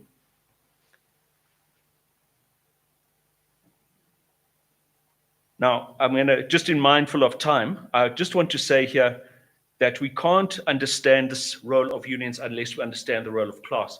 And I want to go here to make a bigger point. We can't understand the history of South Africa if we reduce it simply to conflicts of race and nation. Those are very important, and they intersect with unions, and they have shaped unions, but they're not identical. So when we set up the history of the road to democracy in South Africa as a history of a struggle essentially between races and ethnic groups over land and colonialism, we actually have very little space in there to talk about things like unions, which are the biggest organizations in civil society, which have been mass movements for much of the 20th century, and which in many cases are vastly larger than political parties. They're more sustained, they have more members, they often have more resources. If we leave out the existence of class, we can't even understand a lot of systems like apartheid. Laws like the Riotous Assemblies Act, which were later used against liberation movements, were actually devised to deal with white workers after violent strikes in 1913 and 1914. The Master and Servants Act that was used in the Cape was based on legislation used in Britain against British workers during the Industrial Revolution. Most of the white population in the Old Cape were not landowners, but they were people employed by the VOC, which is a multinational company, often as soldiers or sailors or administrators. So that's why it meant to be a free burger. You were released from your contract with the company, which was often a 7 or 14-year contract. So if we simply reduce this history to a history of racial conflict, there's not much place for those guys who went on strike in 1752. It's difficult to understand a lot of the legislation we have, which often originated in labor conflicts rather than colonialism in a simple way. Even apartheid itself can't really be understood properly without class. For example, the National Party did not win a majority of votes in 1948. Okay? It's a constituency-based system, and what swung the balance, it was a shock like what we're having now. Everyone thought somebody would win, they didn't. It was white working class, around 6 white working class districts in mining areas, which swung over, partly because of the collapse of a white workers' party called the Labour Party at the time. All right, now there's more we can say about that, but let me get onto this. A huge amount of the history of unions in South Africa has not been around party political alliances. What has rather happened is unions have intersected with struggles for liberation in various ways, but usually not in the form of alliances with parties. If we look at the period up to, say, 1994, there's only around 12 years where unions are formally allied with the African National Congress. Okay, that's out of unions going back to 1881. It's only about 12 years. Greg mentioned earlier South African Congress of Trade Unions. Set up in 1955, it's defunct in the early 1960s. It's 55,000 workers, roughly 20% of the entire labor movement of the country. COSATU formally aligns with the ANC in 1990, but really it's starting to align in 1987. Most of those unions in that Durban wave are not aligned to the ANC. All right. So the point here is not to read what we have now, which is alliance politics, into the past and assume this was normal, inevitable, or automatic. It's actually incredibly rare. And even in most African countries, this is rare. In most African countries, unions were not allied with liberation movements in liberation struggles. So not formal alliances. And after elections, they were often put under state control by liberation movements who feared them as independent competitors. Okay, so we shouldn't read the past through the present. Now, One tradition of trade unionism in South Africa would be on the other side of liberation struggles. This is a tradition we can call white laborism. Now, white laborism was a very influential tradition, and what it had was a sort of mix of anti-capitalist sentiment and racial segregation. So a mix of socialism and segregation. This tradition of unions, which was also expressed through the South African Labour Party and through unions like what is now Solidariteit, essentially, on the one side, wanted the government to crack down on the mining houses. It often advocated a degree of nationalization of the mines, but at the same time, it wanted job color bars to prevent white workers having to compete with other races. All right. So it's a weird mix. So you see it on the one side, a lot of these unions hated the white upper class. Okay, they didn't like them. They considered them to be their enemies, but they also feared the rest of the working class. So you didn't have a simple homogenous white society, but you had this class conflict. And a lot of what the National Party tries to do is to find ways to incorporate, with some success, white unions of the sort. The National Party actually captures a number of unions, which then become allies. You do, however, get a different tradition represented by a union federation called the South African Trades and Labour Council. This really dates to the mid-1920s. It's the main union federation in South Africa into early 1950s. And the interesting thing about it is this federation spans a range of politics. It has got pro-segregation racist unions on one side. It has got a number of unions who don't want anything to do with politics. And it has a number of left-wing unions, for example, unions led by communists like Ray Alexander. And it's a bit of a difficult balancing act in this federation. Now, by 1946, it's got nearly 170,000 members, but 2/3 of members at that time are in unions that are either black-based or multiracial in the sense of white, colored, and Indian. Okay, so 2/3 of members of this union federation are in these mixed unions or in black unions. So although this is the biggest federation of white, in which white workers are involved, it's actually, for the time, quite a different thing because it's across the color line. In 1944 as well, sorry, I just want to show that big picture is the Garment Workers Union, which was one of the famous ones, led by Solly Sachs from the Communist Party. And that is a huge protest by it, about 10,000 people, and it includes workers of all races, including the number 2 branch, which was the Black African section. So a union that had Afrikaner women, Black African men together as the main components, led by a Jewish communist. So it's not really what we think about in South Africa in the 1940s. It is not linked to any political party. It is influenced by the Communist Party.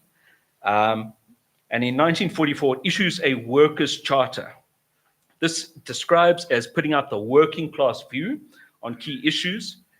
It argued for full employment under decent conditions, free education, including at university and technical college level, extensive state welfare, cradle to the grave, including housing, the right of all people to freedom of association, freedom of speech, assembly and movement, and freedom of worship, equal wages for women, and a democratized economy, including an equal say and responsible executive position in the control of industry by labor, with a national planning system of the economy to end low wages, unemployment, scarcity, and land reform to create workers' cooperatives and state farms. All right, so this is not linked to the ANC. It is arguing for liberation, but it is not something we can easily pick up when our story is what did the ANC do now, what did the PAC do now, what did the BCM do now, what was happening with the story. In that, a different tradition was the Industrial and Commercial Workers Union. It had different logos at different times, but this is a famous one. It's a pun. Industrial and Commercial Workers Union, ICU, and there's an I. ICU. All right. This is the ICU African Workers Club in Johannesburg. You see, in those days, everyone had a suit. That's wearing a tie today. This was founded in 1919 in Cape Town, merged with other unions, mostly from Cape Town, PE, and Bloemfontein in the next year. It started off largely colored-based, but became predominantly black over time. It spread not just across South Africa, but into neighboring countries. So it was active in Namibia, Eswatini, Lesotho, Zimbabwe, Zambia. And in Zimbabwe, it's still a massive force into the 1950s. It competes with the organizations that later become ZANU. Now, its success, it reached over 100,000 members, had problems. It couldn't join this federation, partly because it would have swallowed this whole federation at the time. What did it argue for? All right, argued for the abolition of racial laws. It argued for land reform. It rarely engaged in voting. In fact, the only campaign it supported was a campaign of the National Party, in 1924, where it's canvassed colored votes for the Nats, for Herzog. It denounced the ANC repeatedly as a party of good boys who are unable to change things, and it banned communists from members in 1926. It was vastly larger than either. The Communist Party was 3,000 in 1929. The ANC was never over 4,000 before the 40s. This was 100,000 to 200,000 strong. What did it think of democracy, though? It argued for a living wage, not a minimum wage. This is very significant because a living wage is set by the workers. What do we need to survive, rather than something set by a minister on what the industry can afford? Beyond that, it argued in its 1925 constitution that workers, quote, must take from the capitalist class the means of production to be owned and controlled by the workers through their industrial organizations. That is to say, it envisaged a democracy in which workers directly ran production through the unions, not through the state, not through sitting on a board, but directly. Now, where does this fit into a story of the road to democracy? Because that's the type of democracy we don't have and we never really envisaged.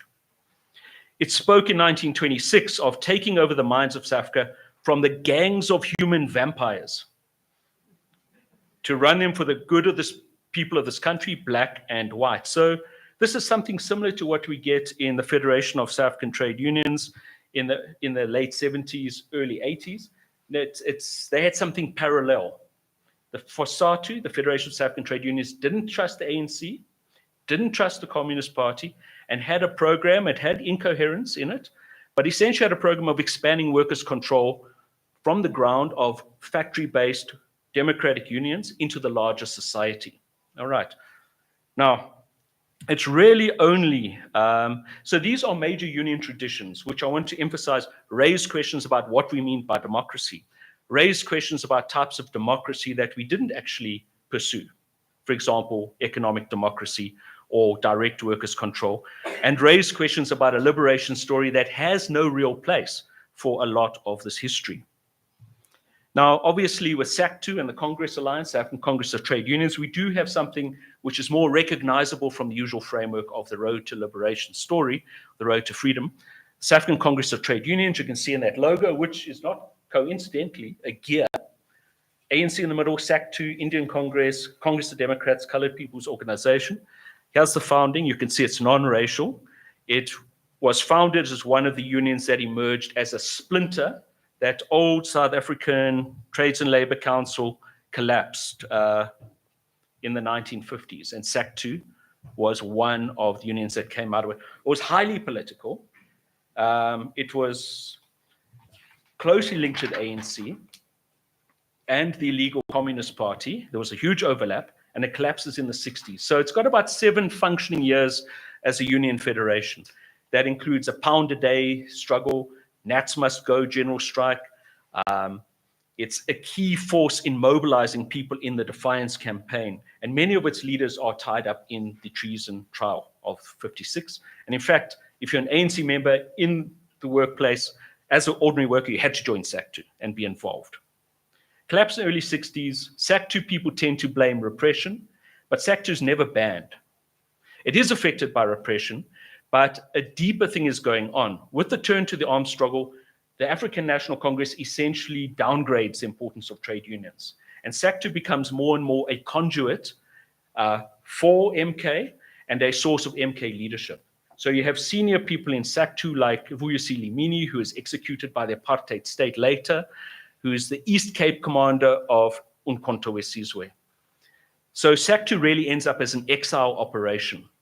It presents itself as the official trade union of South Africa for a long time, into the 80s actually, but it has no real functioning unions in South Africa from the early 1960s.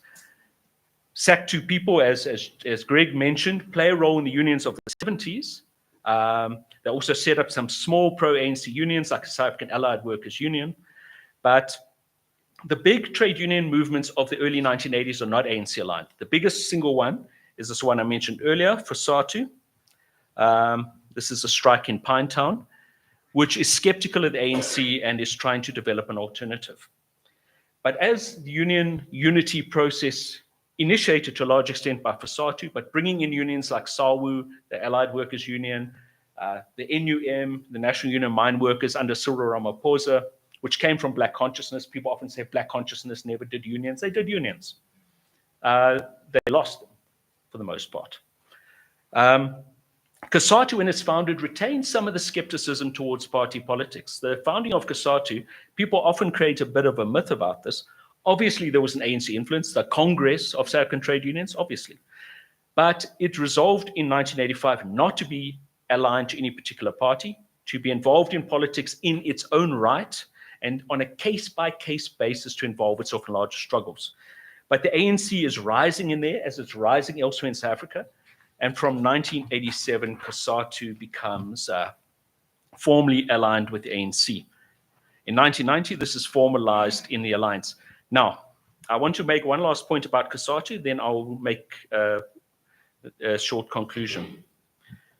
I think we need to bear in mind that even though COSATU allied with the African National Congress and the South African Communist Party in 1990, it never saw itself as simply a wing of the African National Congress. It has never aimed at doing that. It has absorbed some of that skepticism that FOSATU had, and that sense from FOSATU that SACTU was maybe ruined by being too close to the ANC. What COSATU did instead was try to push the ANC in particular directions. This poster from COSATU, this is a 1990, I think it's a 1997 strike, general strike. What COSATU tried to do instead was to make the alliance the center of power. Within that, COSATU to be an independent actor, but within the alliance framework, and to commit the ANC to pro-worker policies that would take us beyond parliamentary democracy.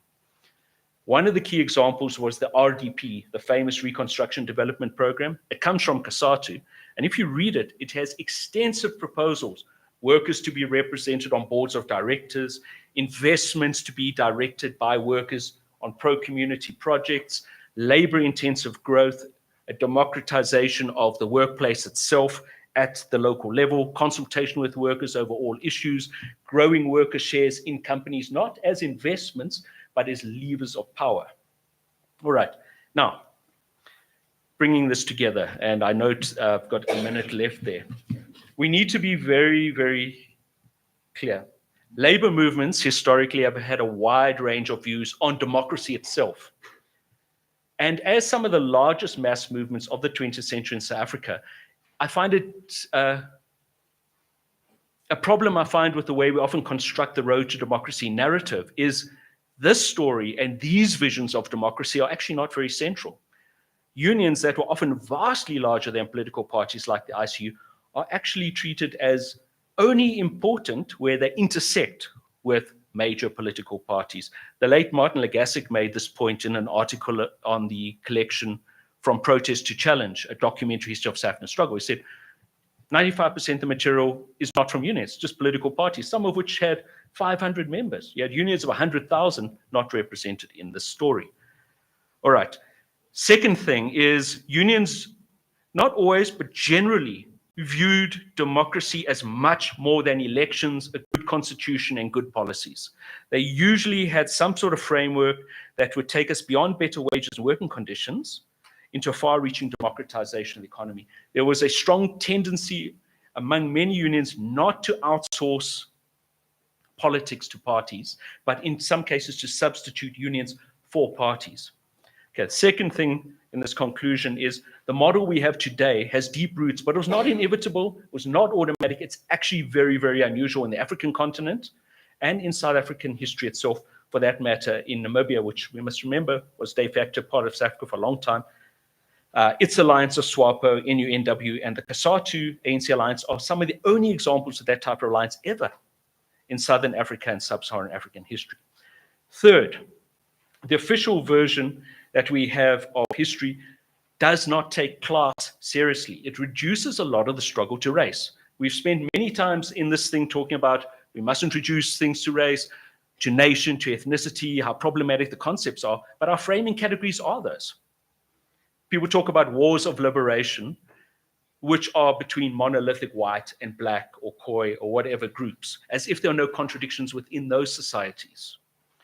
People look at something like the 1797 Servants' Rebellion, an uprising of Khoisan indentured servants on borderland farms in the Eastern Cape, as a war, a frontier war, as opposed to an armed labor rebellion. Now, it could be both, but it's forced into that framework. It's forced into that framework.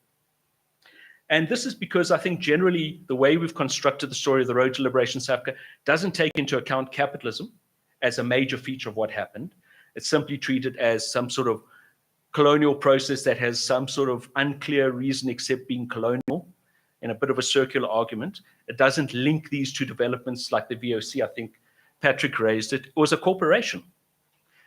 British imperialism from the 1880s, the Berlin Conference, those were driven, as Lenin pointed out, as Kropotkin pointed out, by developments within Western capitalism. A huge part of apartheid, as people like Martin Lagasse pointed out, was about cheap labor and the reproduction of a low-wage labor force.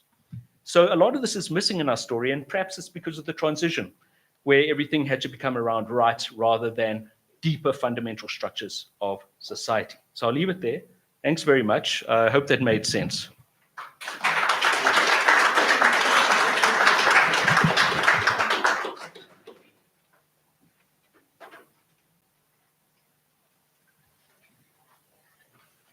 Thank you, Prof. I hope that Miss Talita Fore will be the best out of all, because Prof ate my good extra 8 minutes. So at this point in time, Dr. Tozama is the best with 5 minutes. So I hope that Ms. Fore will do as best. Let's put together our hands to have Ms. Talita Fore. She has been working in the museums as collection manager, conservator manager, and curator for the past 34 years at the National Museum in Bloemfontein, Ditsong Museum of South Africa, and the South African Post Office Museum. She studied at the University of the Free State, University of Pretoria, and has completed various museum and heritage-related training. She is currently the curator of the South African Post Office Museum and the president of the South African Museums Association. And let's have Ms. Fore to the stage. Thank you, Ms. Fore. And I know because I'm from museums that you will save me 5 minutes.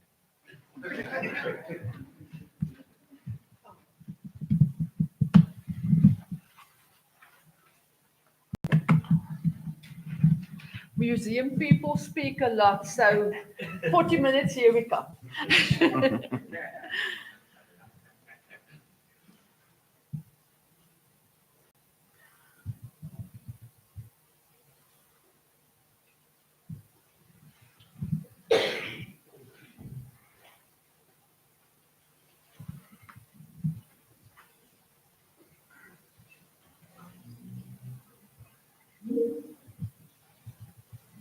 We're just quickly connecting again.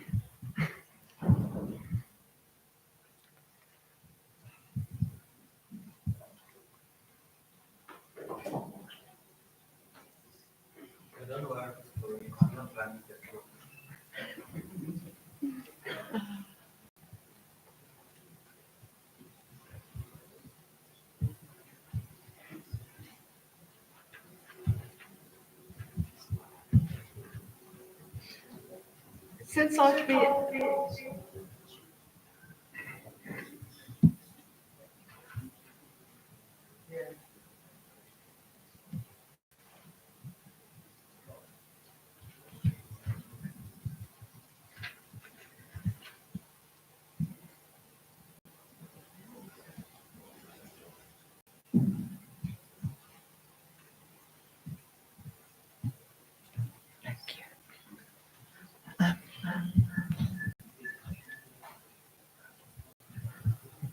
they will kill the echo now.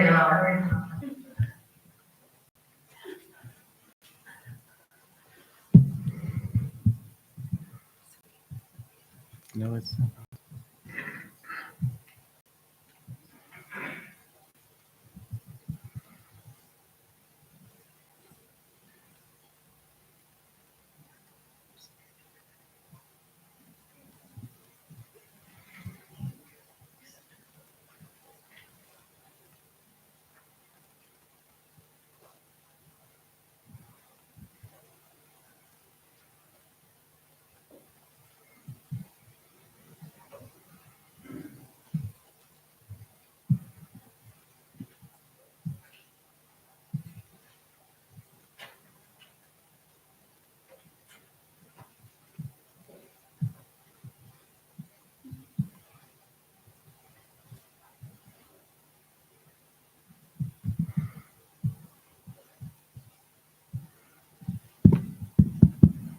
testing.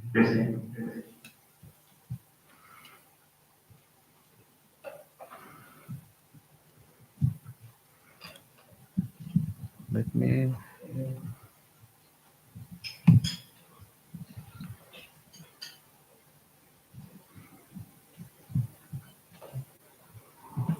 Okay, wait. The teams on the wait. Is that teams online, man?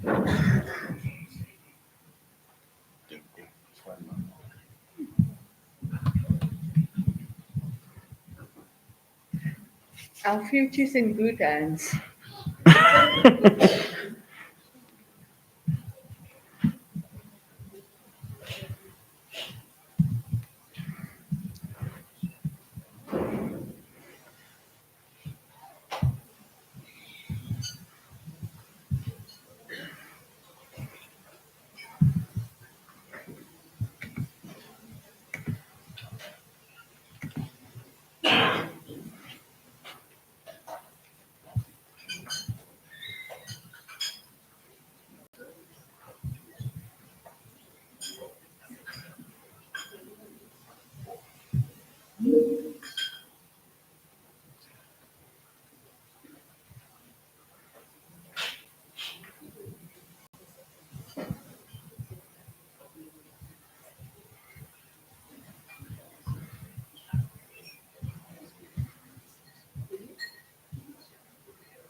Thank you.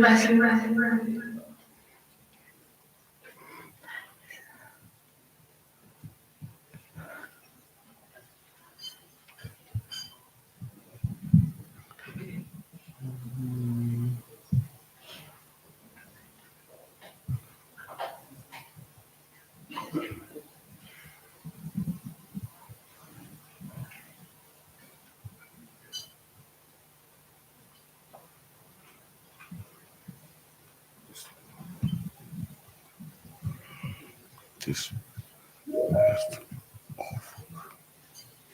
Testing.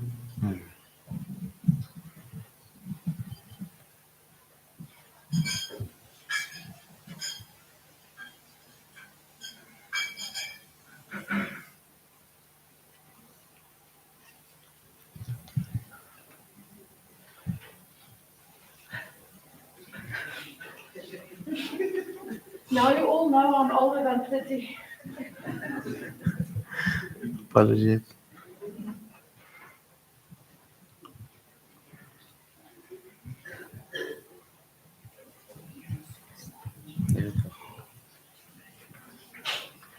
Ladies and gentlemen, Thank you for your patience.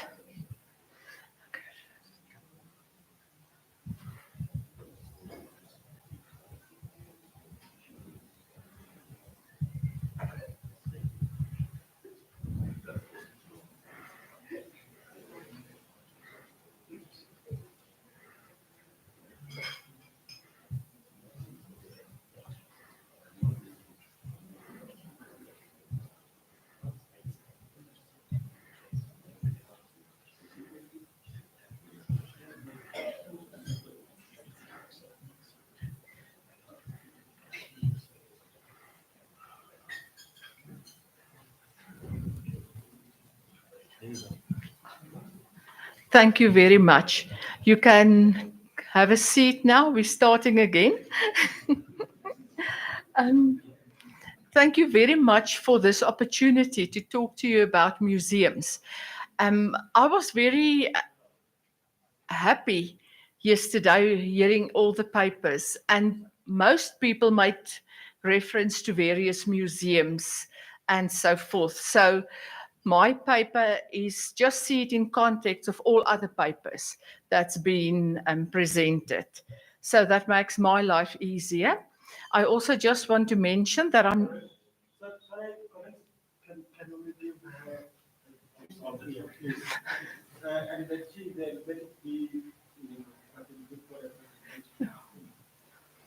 I just also want to mention that I'm not an academic. I'm a passionate museologist. That's who I am. So please see my talk from that perspective. The academics, everything that is said in previous sessions and presentations, and also the coming ones, is all coming towards my presentation to make it easier. I just also want to say that my focus is more on museums 1994 and post-1994, because before that, museums was basically used by government to enforce the thought and that white culture is superior to other cultures. So museums did not really participate. I say really because there might be some instances in the struggle for freedom and democracy. And also, I've known a few individuals that have been involved in museums and collections and struggles and so forth. So my talk starts with a bit of history on museums.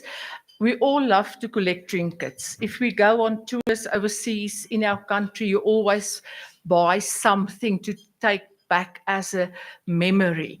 And also when you look at your trinkets, you really can feel that emotion that you had when you're there. So therefore, a lot of us have stones and pieces of wood and funny dolls that we bought or something to remind us of who we are and where we were. Museums started hundreds of years ago. The first South African museum started in 1825, the South African Museum, which is now the Iziko Museum in Cape Town. But even before that, people on their journeys would collect material, take it back home. And they started this whole process of curiosity cabinets. So you would have a nice showcase somewhere in your house, and you would put things that you have collected on your travels in there. And it's not only European people that did that. I think most people intrinsically do that. If you remember your school days, the things that you collected just to make it interesting. So the curiosity cabinets then evolved into museums. Very rudimentary in the beginning, just a collection of stuff, in buildings for people to show. So that is the basic introductions. Looking at museums today, we get museums on 3 tiers: national museums, provincial and local museums. That basically is who the funding body is of the museum. So the better financials available in a certain sector, the better the museums are. But the museums are also, most of the time, the last people to get funding and special treatments. I think a lot of you would unfortunately agree with me, but there's also other important work to be done. So, and then also private museums like the Post Office Museum, or people have museums at their homes. And I just want to say one of the most scary things going on is that every granny and auntie with 3 teacups want to start a museum.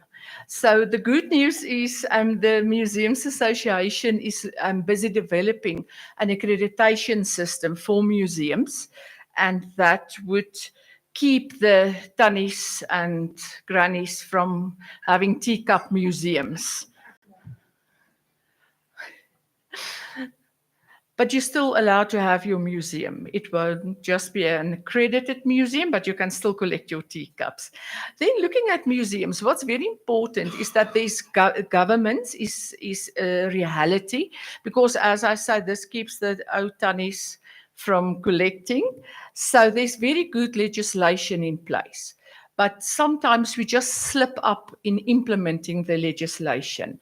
And then also legislation providing us with the South African Heritage Resources Agency, as well as the National Heritage Council, doing extremely good work in looking at the governance of museums. And then museums each also develop policies and procedures. That is where you will hear that you're not allowed to touch stuff in a museum. I'm not saying objects, touch stuff. And museums also, at the heart of a museum is the objects. That is, the people go to museums to see things. And I have here tangible, intangible. Tangible, for those who don't know, is things that you can touch, and then also intangible. And since 1994, the intangible side of museums have really grown, because it's no use having a teacup and you don't have the granny story.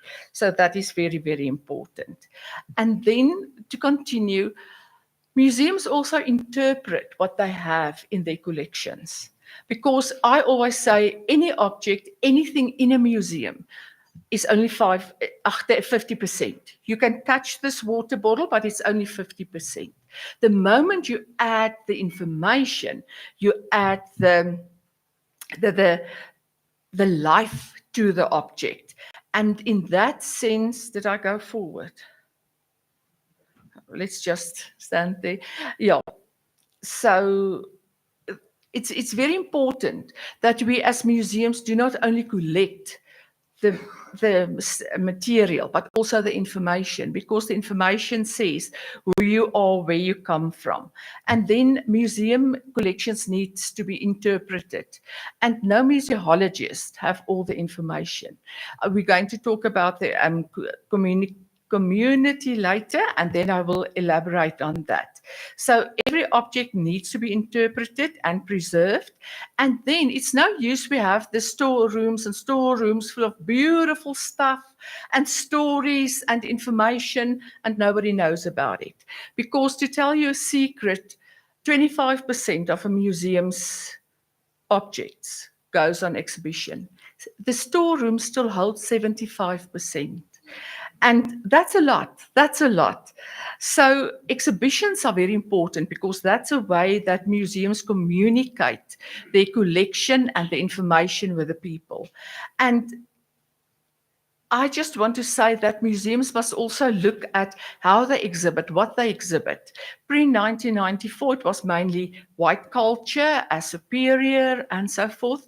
But what happened since 1994 is that people stood up and said, you know what? There's more to this history, to this object, than what we have currently. Let's get more information. So people started collecting poetry, songs, storytelling. That is very big in museums now. And then also going to publications. In museums, there's a lot of people, I won't mention what, but they do research on various topics. And then they write up the research, they communicate it via publications and so forth. And then one of my favorite things in a museum is the programs. This is mainly based on visitors to the museums, as well as to school children, especially school children. And it's with sadness that I have today tell you that in my experience with school children, they do not know our history. They really, really don't. And that for me is very, very sad, because they would know all kinds of things about soccer and rugby and that, but coming to the history of the country, the children don't know it. A week ago, it was International Museums Day on the 18th of May. Now, typical museum people, we just take over the whole road show.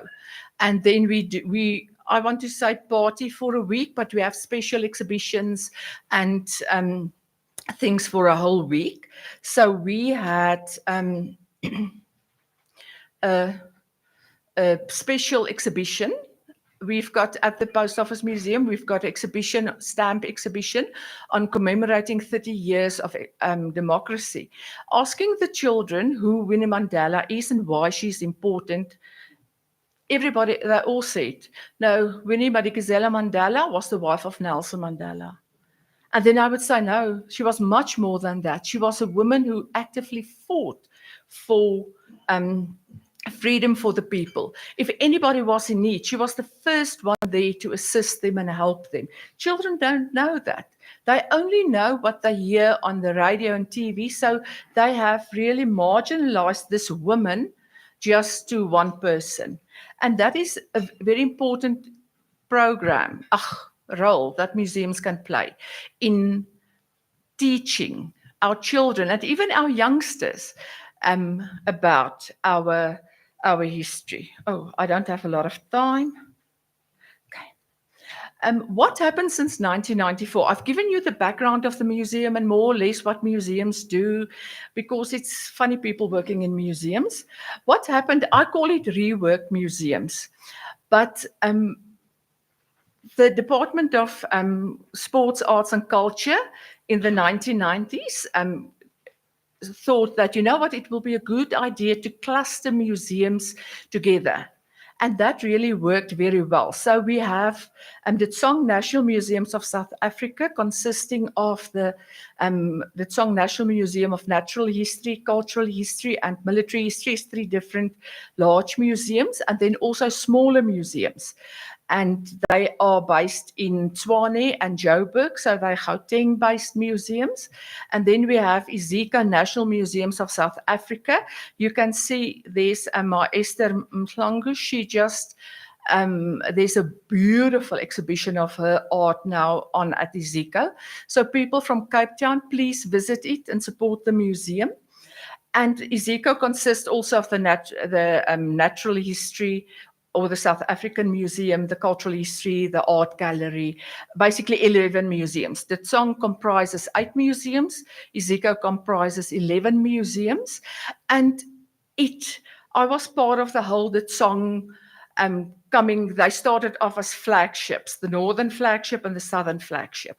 So I was very fortunate to be part of the whole moving of the Tsong from the National Cultural History Museum to the flagship, to the Tsong National Museums of South Africa, and also seeing the development from this Eurocentric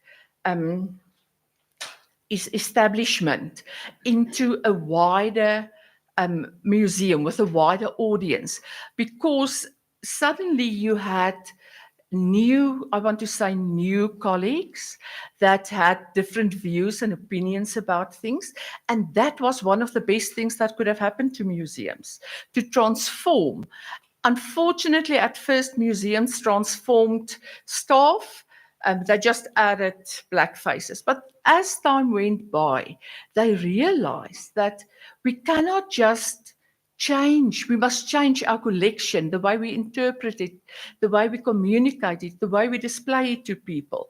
And that is wonderful to see the acknowledgement and recognition of South African people, to see the freedom fighters taking a stance forward.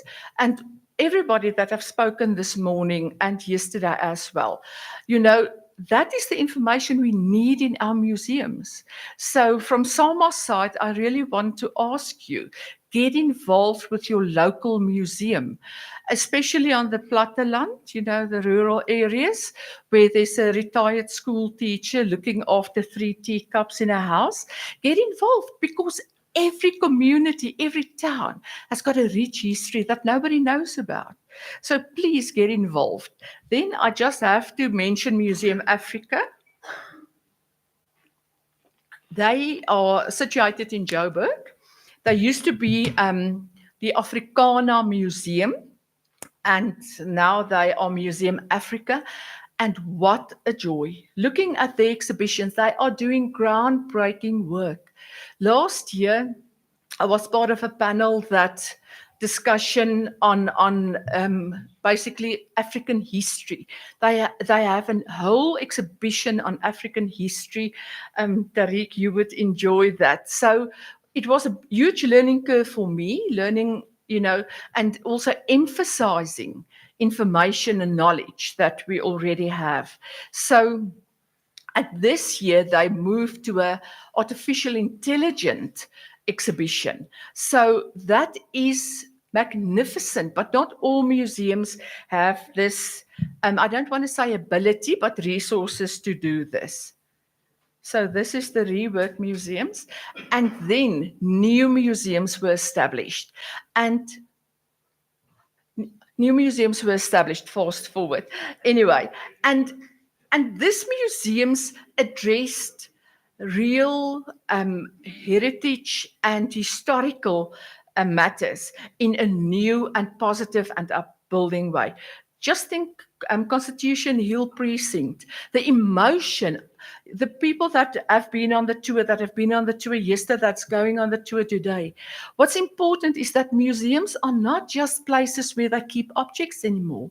Museums are places of memory. If you look at Constitutional Hill, when you go through the exhibition, when you hear the voices of the people, the discussion, I'm getting goosebumps here. It just opens up new doors of knowledge. And then Freedom Park, I'm glad Jane is not here, don't tell her, but Freedom Park is one of my favorite museums.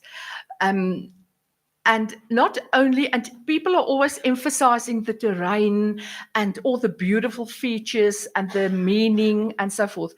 But Freedom Park have got a museum as well. And the museum, when you go through the museum, you can feel things. They've got a section there where they exhibit how the people lived in hostels. And everything on display is basically making you feel, but there's not enough space for me. Exactly how the hostel dwellers must have felt while staying there. And that is what museums intrinsically do. They draw your emotion, and that's what's important.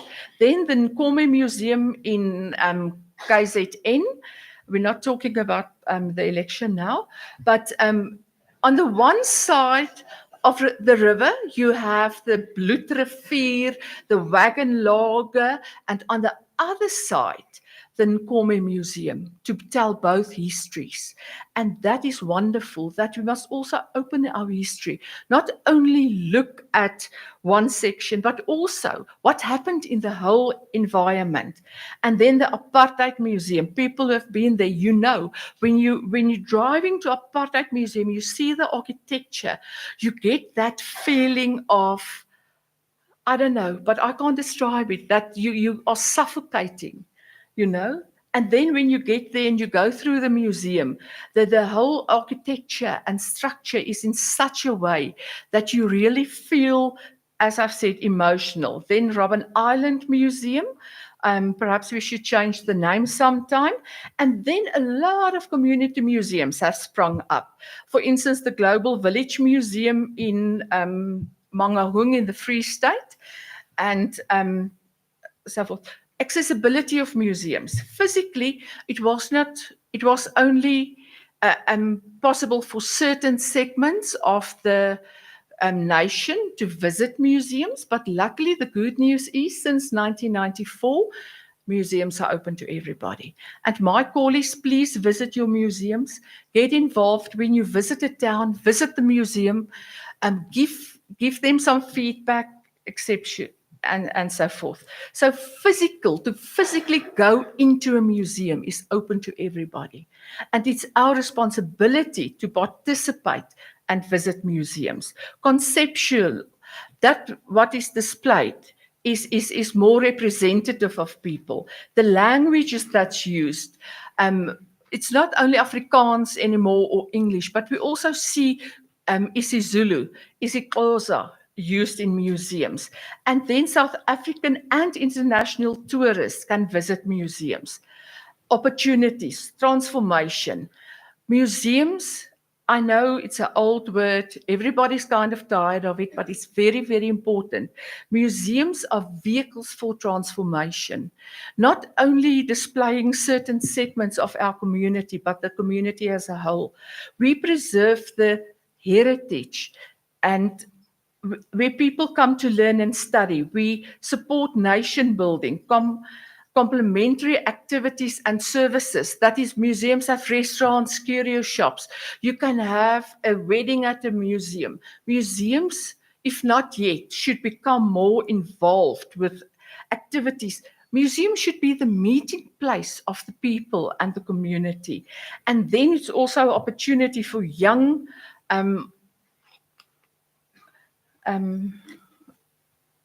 professionals to carve their own future. But also they're living on cell phones and screens now. So we have to embrace the fourth industrial revolution and add new museums to broaden everything. What's also new? Audiences. Ways to reach the audiences technologically. Technology and digital media, networking across the board. Use your network and also living heritage. Because in the past, museums collected, displayed only until yesterday, but museums should be part of the future and see how they can shape the future. Challenges. Lack of resources. Please note, I do not say financial, but it's a lack of resources in general. Mostly storerooms are not big enough. Staff training and development, but SAMA plays a vital role here. We're developing courses for people to introduce them to museums and certain. Unfortunately, there's a bit of a lack of university training. I think there are 3 or 4 training courses in South Africa currently for museum staff. And sometimes museums find a bit of a lack of support. And then you also get window dressing in museums, which is horrible. And then theft and damage. In the news lately, there have been a lot of break-ins in museums and so forth. Museums and their communities, I always say, the material that's in a museum do not belong to the museum. It belongs to the community. And we, as museums, are just the custodians. We are specialists, and we also, as I've said, the meeting space for the community, giving people opportunities, outsource your restaurant, and things like that. And then the community, I've got a vested interest in museums. They should take ownership and add value. And museums should work towards fostering all this. For instance, Diana Ferris, giving a performance in a museum, that makes the museum come alive. Take Billy George with you, and things like that, because museums add value to people's lives. In conclusion, do not just accept the challenges, confront them and show the whole truth in museums. Open up our museums for all visitors, near and far, the exhibitions as well as the storerooms, because museum people do not know everything. They're passionate and not all there, and funny at most of the times. But what's important is that they come with knowledge regarding our collections. So we also need to, that 75% that's behind lock and key, we need to open that and allow people in there to add to the value and the information regarding the objects. Let us celebrate and support our museums because they play an important role, but they can play a more important role. Get involved in museums and related activities. I love museums and the role they should play in our nation. Thank you very much. And while he's walking to the front, there's my email. Please, if you've got any suggestions, any questions, email me. I won't answer it necessarily, but I know people. Thank you.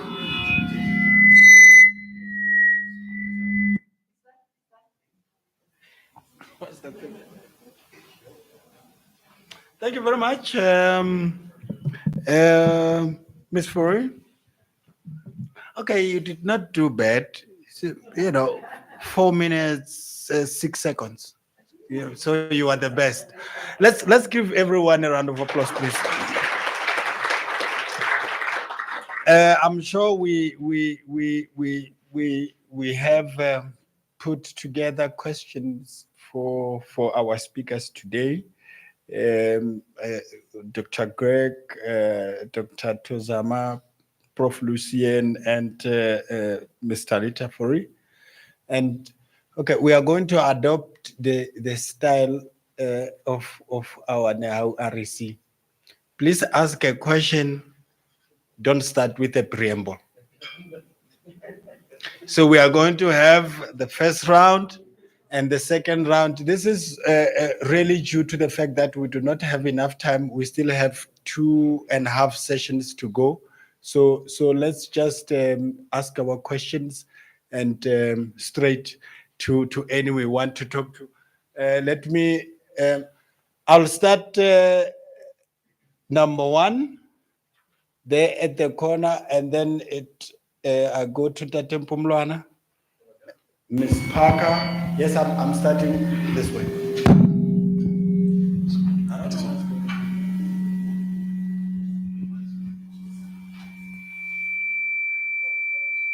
This one is on. Okay. Let's start off first. Let's have the first round, and then we will have all of us just note the first round, and then we will go to the next round, which will be closing. That's number 1. Number 1 with the mic, Ntatem Pumluana, Ms. Parker. Number 4, number 5, number 6. So we have 6 in the first round in that order. Oh, number 7. No, after 4. Number 7. Thank you. In that order. Oh, thank you. Prof. Lucien, can you comment or briefly about the breakaway faction or from the ICU, namely the ICU Natal? And Dr. Craig, during your presentation, you mentioned that after 1963, but before the formation of the Black Consciousness Movement, there was some political activity in South Africa. I mean, most of us, we often write that there was a political lull between 1963 and the formation of the Black Consciousness Movement. Can you also comment on that activity? Thank you.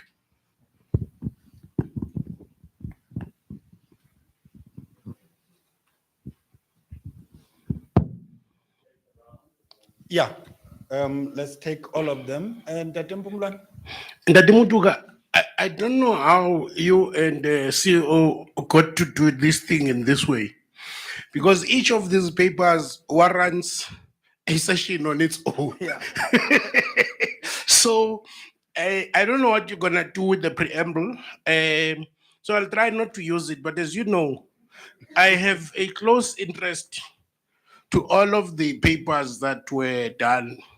When I was very young, in the illegal years, I worked at the Workers' Library and Museum, unpaid, and it was covering for a whole lot of other things. So, and one of the discussions we were having there, Prof, was the issue of the character of trade unions in the historic Eastern Bloc and the character of trade unions in the historic Western Bloc.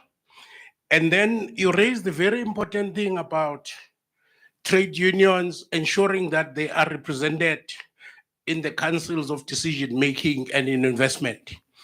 There's been, I would imagine, intended or unintended consequence of how that changed the character of trade unions and of their leaders, and a whole lot of impacts in how society works. So that is the one part in terms of the trade union question that I have got.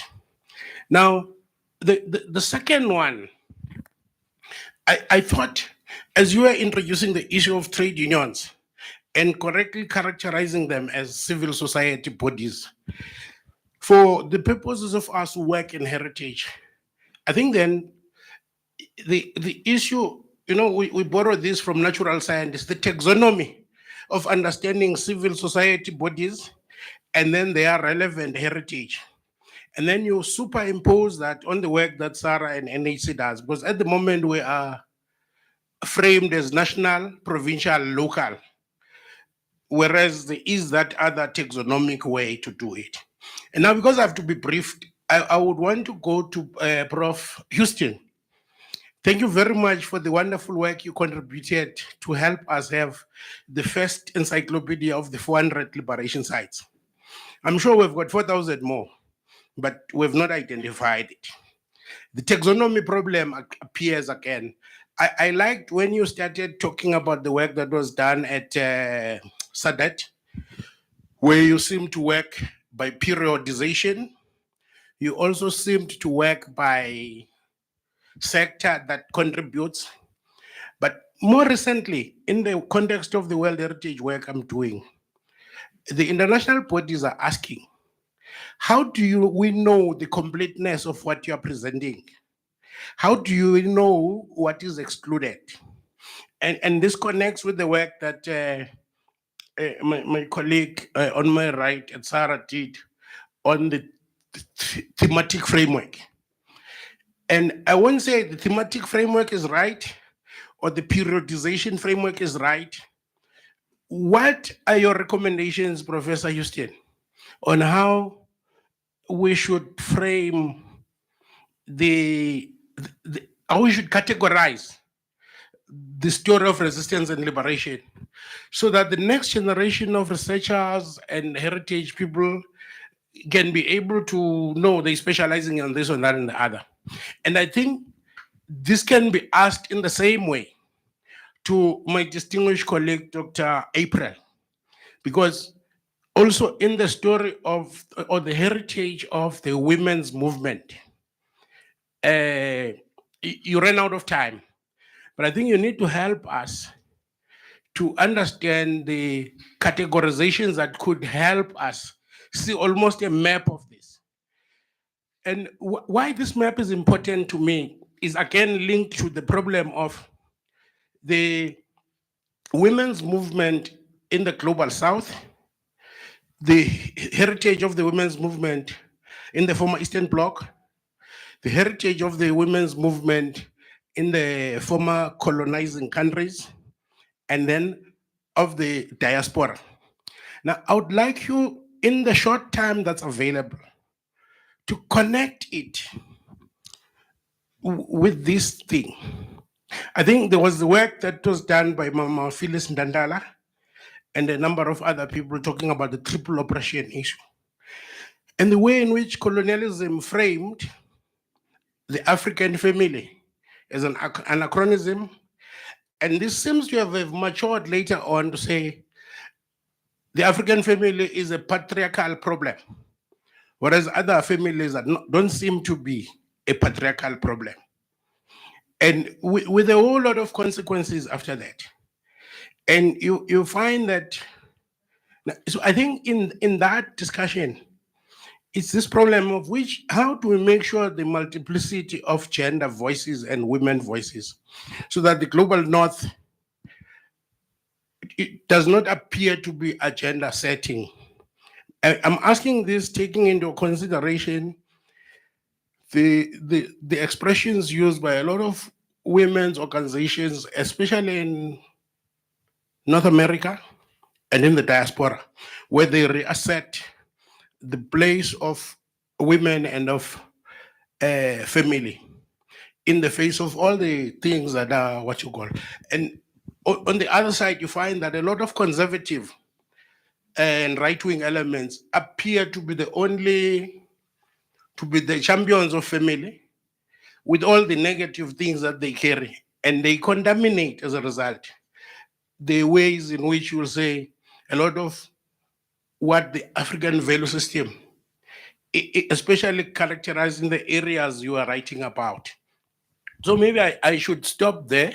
We will talk about the collections on the side, because it's a big deal. I don't know if I asked you, Talita.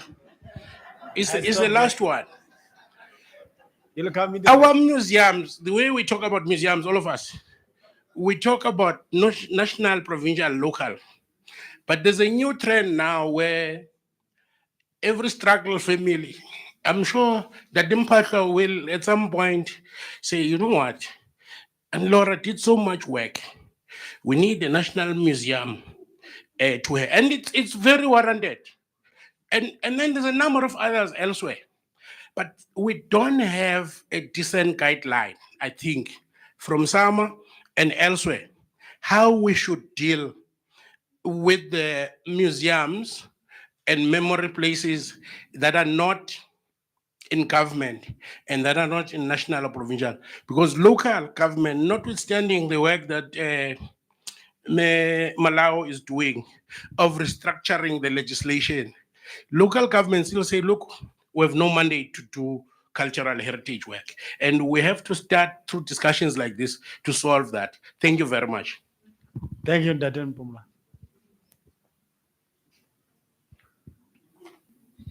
Thank you very much. I'm going to start with the women first.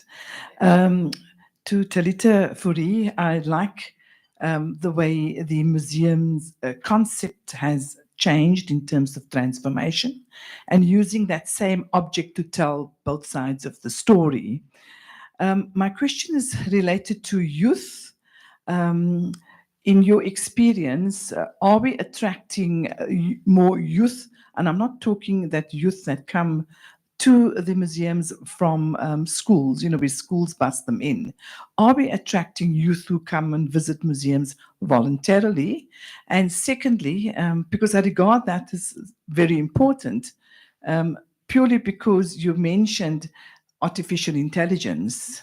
Yesterday, we saw a beautiful presentation on geographic information systems and the metaverse by Isaac Potgieter as well. And my question is, what challenges are there as museums start moving into that fourth industrial revolution to up their game in terms of attracting that youth? And when we're talking about attracting youth, it will also, I would like to also have a response with regard to, are we attracting heritage practitioners who have a completely different lens compared to the lens pre-1994? Thank you very much. Then I turn to Dr. April. Dr. April, of course, you know that I was going to ask you something on gender. And that is simply because we know that post-1994, we've got all the legislative tools in place. We've got our cabinet, we've got the balance in terms of gender, in terms of parliament. We've got enough policies in the workplace. However, if I look at these elections that we've just come through, why is it that despite us having more than 50% women, that's our population register. However, if you look at politics, you will find that political parties, their leaders are still male. So what are we doing wrong? So and why is that? Why are we not breaking through those patterns of patriarchy? Because we know that there are many women ward councillors who do an excellent job. But what are the barriers that keep them behind in leadership positions? And I ask that question because I've got to bring it back to the legal profession. And simply in the legal profession, um, there too, we are lagging very, very poorly. Our bench is currently sitting at around 42% of our bench consists of women. We haven't made much strides, unfortunately, in that regard. And if you watch the Judicial Service Commission interviews, you can see who applies for the key positions and who, in fact, get it and who do not get it. Again, reflecting on the legal profession, because that's where I come from, it's been a struggle for women in law. The first woman in law was admitted as to the profession in 1923. However, we only had the first woman of color in 1963. She was Zainunisa Sissigul. The first African woman was only in 1967. She was a domestic worker who then became a lawyer, ran her own law firm. She's still alive, Desiree Finke. And then from there until 1994, there were the bench was kept very, very, very male dominated. And from 1994 to today, whilst we've made strides, the barriers, and I would like to quote our Deputy Chief Justice, who says, we still have not fixed that bottom rung of that ladder that takes us to the glass ceiling. So I'd like to know, why is that so? Given, as we are still reflecting on just having done the 2024 elections. Dr. Hostin, always good to hear you talk. Again, my question comes to you with regard to youth. Youth played when you gave your talk, which was yesterday and today, youth played a critical role in our struggle to liberation. Now I'm going back to when I was serving as an article clerk in 1985 to 1986. We were still picking up all those cases in Athlone where young people were criminalized, and we had to defend them on Public Violence and Suppression of Communism Act. Why is it that 2024 youth are still not? Why is it that, despite us having had a very vibrant, robust youth from the 76s, from the time of the school boycotts right into the late 80s, why is it that our youth, what is it, in your view, given that you've got a good sense of history and our road to democracy, what is it? Why are we not getting their voice? Again, I think youth makes up most, you would have the statistics, would make up most of our population register. And then interestingly, I would also like to know, and if you don't have it now, I can always get it from you, or you can tell me, where I can get it. Do we capture, in terms of the current election that we've just come through, those who are eligible to vote? I'm talking about the 18-year-olds I would still regard them as youth to the 35. Do we have statistics so that we can target? Yes, we know how many people voted in the Western Cape for the different political parties. I would like to know, are there statistics with regard to gender? And then secondly, are there statistics with that target group? I'm not sure. So I would like to hear a bit more on that. Turning to our, not the last person, but certainly Professor van der Walt, you brought back lots of memories. You reminded me somewhat of my past lecturer. It was called Industrial Law at UCT in 1982. And there, you took me back, because you took me back to my industrial law. It's now called labor law. You took me back, and I remember Cheryl Carolus. I remember key figures in those trade unions. And my question to you, given that very robust, very enigmatic period of trade unions before democracy, and I'd like to know today, do we have trade unions who are equally dynamic? And if not, or if you're not going to answer that question, what more can we expect of trade unions to hold government more accountable? Again, I liked what you had said with regard to those statistics of how many citizens belong to trade unions versus political parties. And I'd like to know more about that kind of power dynamics as to how can we use our trade unions, given again this election that we've just come out of. The results aren't looking the way most of us would have liked it to look. So how can we harness again the power of trade unions in that? Thank you very much for allowing me to ask those questions. I think we are here somewhere. Thank you. I just want to talk about the trade unions in the teacher movement, because the formation of SATU. You know, when SATU started as DAY2 in the Western Cape, we had a problem of unionizing teachers. Before that, they were professional associations. So as an outflow of the mass democratic movement, we were sort of motivated to start a teacher union. So we started DAY2 on trade union lines.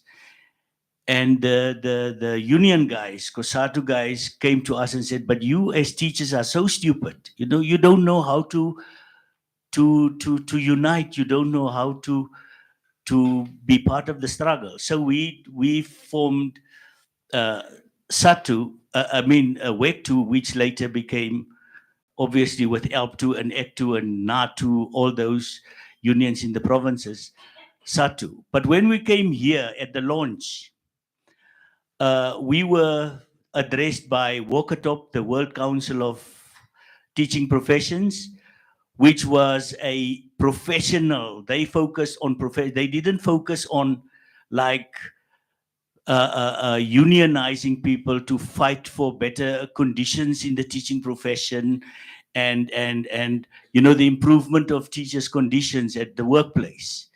And we had another organization, IFTU, that was the International Federation of Free Teacher Unions. So both of them were here all as opposing international bodies.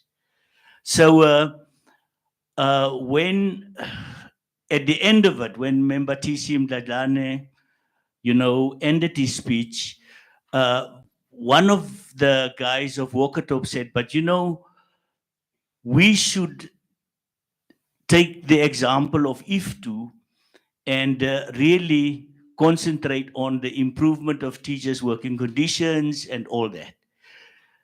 And the first steps towards the formation of Education International started here in Johannesburg, where the two teacher unions, the one focusing on professionalism and the other one focusing on unionism, improving the conditions of the teachers, we were like instrumental in the formation of the World Teacher Union called Education International. I'm also going to speak on the labor issue. I think, Lucienne, yours was a perspective, and there are many perspectives, both in academia and amongst organized labor. There are some areas that I would have convergence with you, but there are probably more areas that I would have divergence with your view. But there are some fundamental things that I think need to be tackled. Firstly, I would love there to be a labor museum that looks way back, right back to the time of enslavement through to the present and covers all the issues. But I would hope too that it's informed from below, from workers, rather than from academia or from ideologues. I joined my first labor movement at the age of 13. It was the Young Christian Worker Movement. It was a movement. When I was 16, I joined my first trade union. I've been a member of craft union, general union, and an industrial union. I was also an activist in SACTU, not when it died in the 1960s, but in the 70s, because they were people. I came from a family. My mother was in a SACTU union. Her brothers were in Trades and Labor Council unions. And we were from the very poor sector of workers. In other words, we earned not under the living wage or the what you call it, the minimum wage. We earned under that. So we were poor. That's what defined the kind of poverty that we lived in. My mother went out to work at the age of 13 at 10 cents a day for a 10-hour day for a 7-day week. When I started working, I earned 9 Rand 60 for a 6-day week and a 10-hour day. So, I'm talking from below. Let's go back, as you did. In the first 50 years, well, let's take it 1652 through to 1717, there was a total of 425 what they call knechts, white laborers. They were waged. Their conditions weren't great, but they were waged. There were 8,000 enslaved people who were people that were subjected to expropriation of labor without compensation. If there are two themes that run through our entire history, it's expropriation of land without compensation and the expropriation of labor without compensation. There was no non-racial and simple class scenario for the working class in South Africa if we're taking the European laborer and the non-European laborer. When I say non-European, I mean black at the end of the day.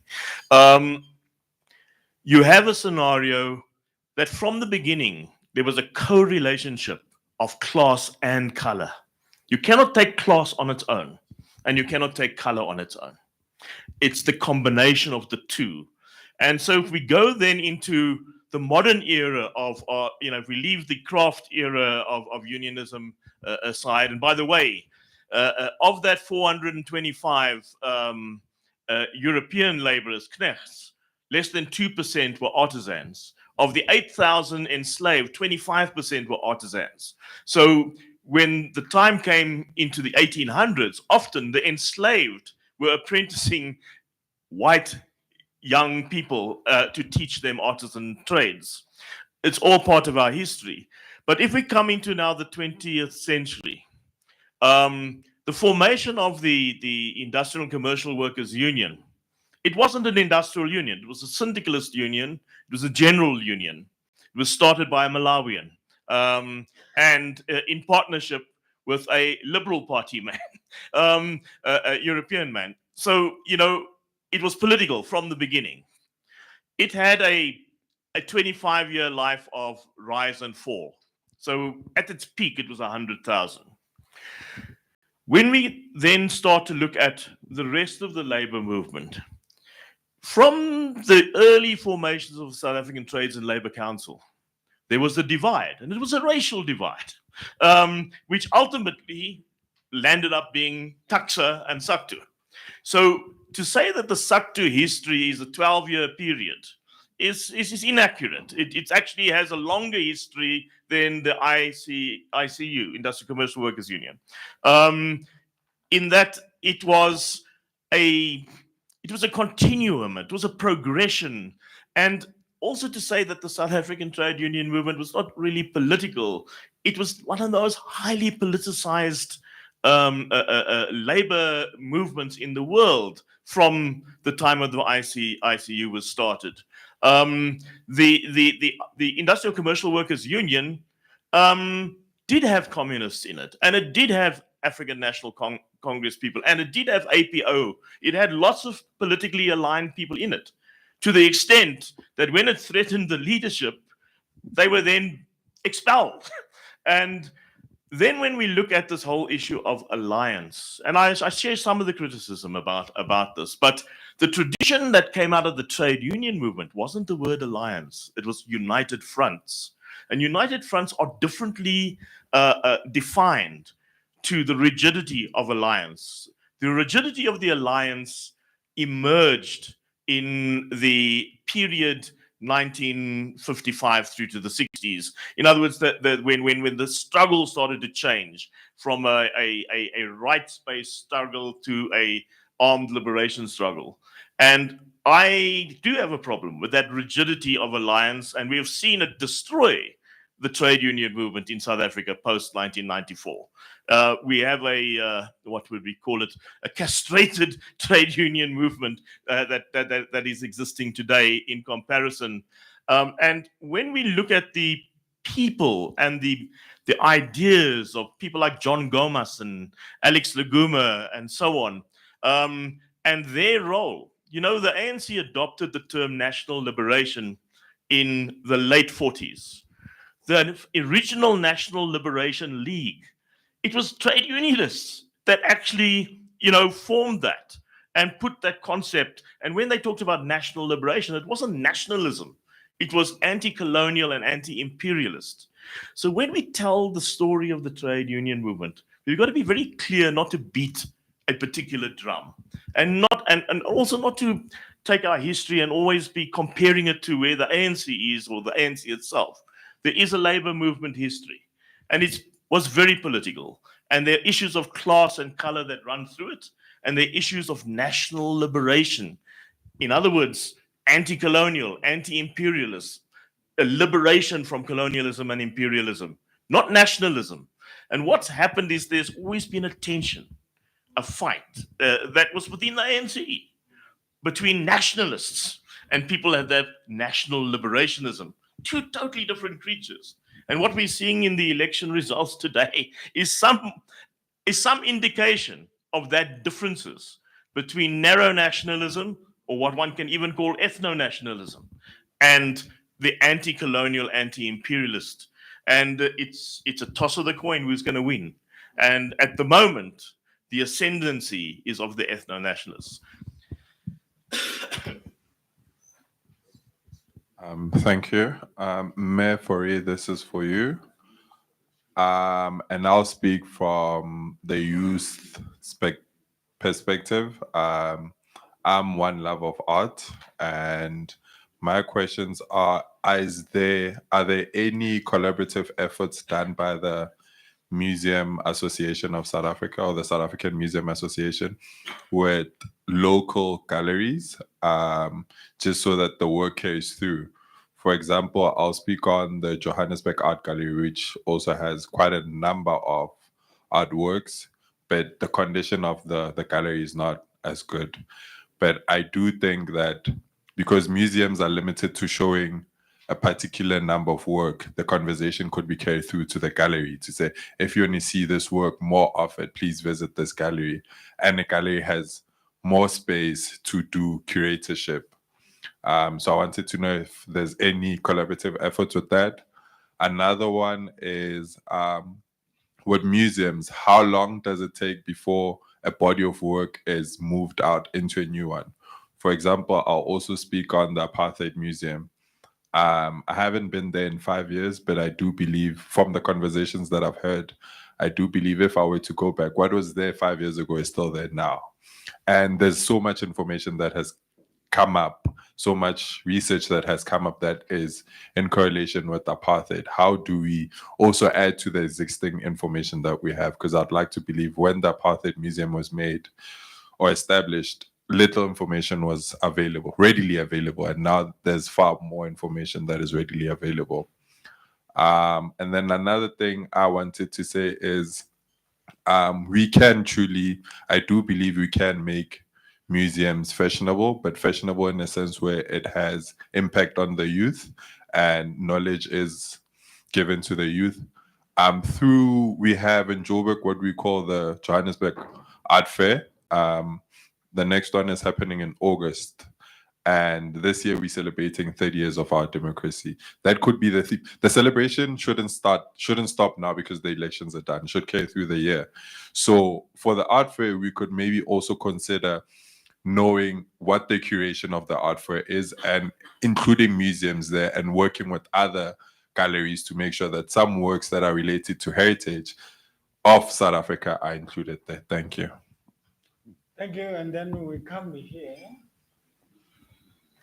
Okay, Mamala, because you and the team you are my elders, I will give you the last one because. Thank you for allowing me to ask this question. It's just one question, and may I direct it to you, Prof. and Mefari. So during this event, we have heard talks of the plight of the Black people, the Indian people, as well as the colored people. But I do understand that everything that was happening during apartheid was due to the people that were up there and who were policy makers. And then you have people that were on the ground. That includes families and people that were not necessarily involved in government and policy making. Now, I want to understand what was going through in the minds of such people. What did they actually wish could happen and could be different? And the reason I'm asking this question is because it is unfortunate that whatever that happened during that time benefited even those who were not part of the policy making. And now looking at the road to democracy and celebrating 30 years of democracy, what do those very people that were not necessarily part of policy making, what do they wish they could do now to improve the lives of the people that suffered? Let's leave apart the politicians, black and white politicians. Let's talk about the ordinary people that suffered, black people, colored people, Indian people. And I just want to understand, what do you wish you could do? Because we do have a problem of many things haven't changed. And Untate Mele yesterday mentioned he's concerned or expressed his concern on having a 19-year-old who would still speak the language of apartheid. And I, even though this may be a bit far, but I saw a video from the UK. One white boy forced a black boy to kiss his shoes. And this is 2024. So my question is, what do white people wish they could do now to actively participate in the efforts and the attempts to redress? Thank you. I will, Memala will end with you. Let's give that to because he was first, and then we'll end here. Okay, thanks, Chair. My question is actually directed to Professor Houston. Let's say I'm calling your name correctly because I always listen to Whitney Houston. That's why I can actually pick. Well, you actually spoke of the SASO, which was an organization predominantly for university students in the 70s, which was actually there when I was university in those years. But I just want your opinion as far as the majority of the people who are actually involved there. Those people born between 1948 and 1956.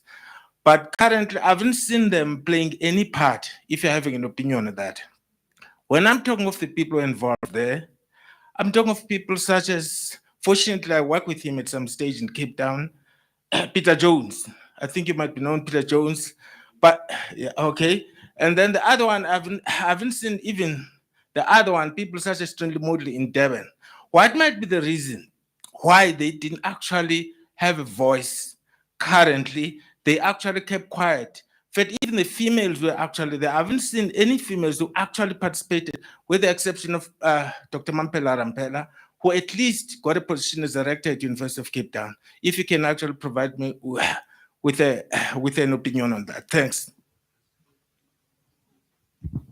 Thank you, Dr. Mzuli. A last question from Memala. Thank you, Tate Mutukwa, and good morning to the members, and thank you to the presenters. Unfortunately, I was only able to listen to the last two. But what I just want to challenge, I think particularly ourselves, the elders, is that yesterday and today we have been talking about the youth. And I think we must be honest to ourselves that we're talking about the youth, but they are not here. And the question is always, how do we get the youth interested in what we are doing? And I don't know if colleagues are aware that, you know, the outcome of the elections have such a huge impact on the people who are in this room, on the work that we do. And the question is, how do we ensure that we become stewards of what we are talking about? I always say to cabinet ministers and members of parliament, when they retire, it's only now that they would want to talk to you about heritage. But when they are still in office, the policies that they approve are actually an antithesis of what they want to do. And I want to challenge, Dr. Greg and all of the other people who are in here that, in our little corners, if we can actually start to be advocates for the work that we do, we go out and I was saying to the CEO, we've seen a lot during election, we've seen a lot of people coming in to support, the ruling party. And it would be so good to see them doing that again, and not just going back to their comfort space. And that's what I really want to challenge us, that let's find a way to be part of the social dialogue that President Becky was talking about.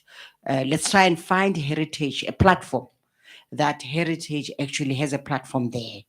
And we don't just do it an event, but we move forward and we go to these universities. Our department has a bursary scheme to provide financial support to students who study heritage related discipline.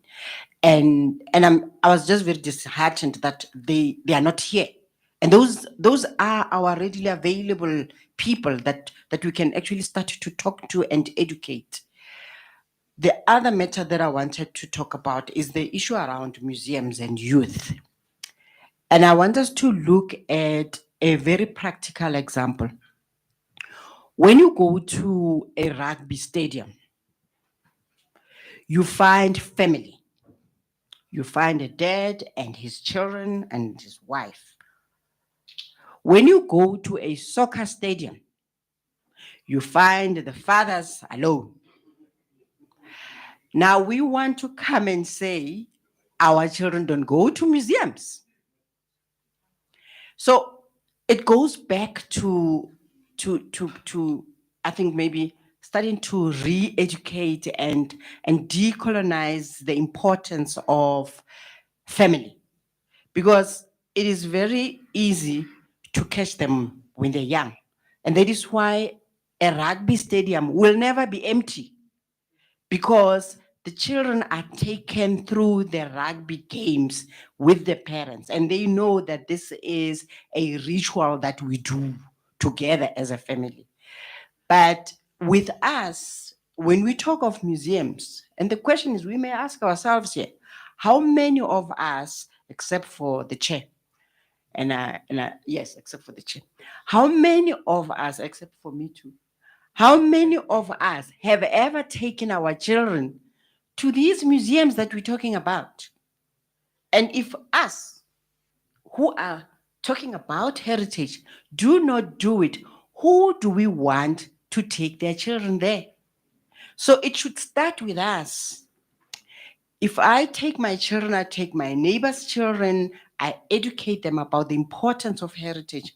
In my little corner, I am contributing towards appreciation of what we are talking about. Otherwise, we're going to come here and talk, and then go back and still complain and lament that our children do not appreciate the sacrifices that we've done. So for me, I am raising a challenge to us to say, Chair, if you could lead us, let us find a space in that platform that President Becky is saying he's going to be running a national dialogue. Let there be a debate on the importance of heritage.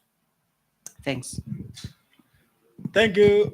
Thank you, Memala, and thank you, all of you who asked questions today. However, I just like to remind us that we also have some of our guests attending online, and we have a question from, I think it's Miss Rihanna Ghani. Yes, if we could have that question. Thank you. Can go through. Yes, good afternoon. Mine is just a comment. I've been listening carefully to the conversations and enjoying it. I feel that I'm very immature in the heritage space, age-wise, and I learn from everything that I hear. And what I heard about is the speaker before me. I think I was the DDG. We're losing the youth, and that conversation needs to happen. That's my concern. We're losing the youth. I don't think that the heritage is so important to the youth these days, and that is a conversation or action plan that we, as heritage, Sarah needs to think about how to capture the youth. I noticed in the Western Cape, I am the chairperson of Heritage Western Cape, which is one of the PRAs, and they got this QR code concept at the museums. Perhaps that can be rolled out further in the country. Where if you go to the museum or you take your family or your kids and you scan that QR code, it'll bring down in your phone the whole history about that museum, all the information that you need, because a youth like myself was born in the 80s, 18, I'm giving my age away. I won't know all the information offhand, and having that QR system can tell you this, that, or June 16 or 24th Heritage Day, what are the significance? And I also wanted to congratulate Mr. Houston, and he said correctly. I sat with him as a council member 2 or 3 terms before, and it was so good to hear him. And I'm seeing that he's aging, and I'm worried that so much knowledge he has. I'm just hoping and praying that all his knowledge is being transferred in the right documentation and books and recordings, so that we can capture all of that for the future. We don't want to lose all that rich history that he has knowledge of. The other thing I wanted to talk about is whether our history books are telling the true narrative. Are the school books, are the university books giving a true reflection of what the true rich heritage narrative, and how can we look into that? And why is it that the international history books, are they including the true narrative? Is the international why Cambridge books not the Cambridge syllabus not having history, our South African history story? And my fear is that history must not repeat itself. That's the only fear I have. And that's why it needs to be remembered and commemorated and actioned upon, so that history doesn't ever repeat itself again. Thank you. Thank you very much. I'm pressed really with time. I'm going to give the speakers to respond, but please, we are pressed with time, and people need to leave today. So if we can really get into the answers of that we need to give, so that we can stop. I think my boss, Tate Ben, has said that I failed my proposal on the theories of theories of preambles. So it will just be this round and that's it, and then they will respond. We don't have any other round. Thank you. Let's start where you are, Ma'am Fori. It will come all this way. Thank you. Thank you very much. Thank you for all the questions. I had a lot to say that I couldn't say, but now I can. I just want to say, Kwesi, on your question regarding decent guidelines, as SAMA, we have identified that there's a lack of guidelines, especially people starting museums. And it's not only to police the whole situation, but it's also to empower the people. And that is what museums should do, empower people. So SAMA, in consultation and collaboration with the National Department of Sports, Arts and Culture, are in the process of developing an accreditation system for museums to have minimum standards. And it's not only a system to say you must do this, you must do this. It's also a system, on the one hand, you have to adhere to this. And then if people are not yet ready to be accredited, to see how they can be assisted and helped. And we must also remember that museums may contain a lot of collections and physical objects, but we do not only collect objects, also information, storytelling, histories, and so forth. And we also have a committee at SAMA dealing with professionalization of the museum employees and workers. I just want to say that the South African Museum Association is a members organization. So it consists of people working in the museum and heritage fraternity and also institutions and so forth. And then also, Rihanna, thank you so much for your question. That is a very valid question. And the question of, are we attracting the youth? Yes, we do, but then they come with schools. As Mama Lau said, it's not always with parents, unfortunately. Often it's the kids bringing the parents to the museums, which is a good thing because they're excited. But museums also are starting to embrace the changing times. Do not necessarily bring the children and the community to the museum or the youth, but taking it to them, having online exhibitions and things like that. Unfortunately, South Africa, and this cuts across the board, is not really a museum-going people, but we try our best to get people there. And how do we do that? Jazz festivals, storytelling events, and things like that, to widen the scope of our heritage, and also to teach people from each other's heritage. And also what I found working in the museum over years is that there's more things that we have in common than what divide us. People just have another perspective of things, but there's a lot of, in Afrikaans we say raakpunte, a lot of communalities. And then the question, are we attracting new professionals? Oh yes, definitely. And you know what? It is stunning to see people growing from a newly graduated person starting to work in a museum and then ending up as the CEO of a big institution like Ezekiel. I'm just quickly going to name a few names. Kwesi is one example who has done exceptional work in museums. And I'm not saying this, I like him from the beginning, so I'm not saying this to make him feel good. He knows it. And, you know, thinking about Dr. Bongani in Glovo, he not only focuses on South Africa, but nationally, internationally, and it's just amazing, to say the least. By the way, he's the previous president of SAMA, so I still call him my president.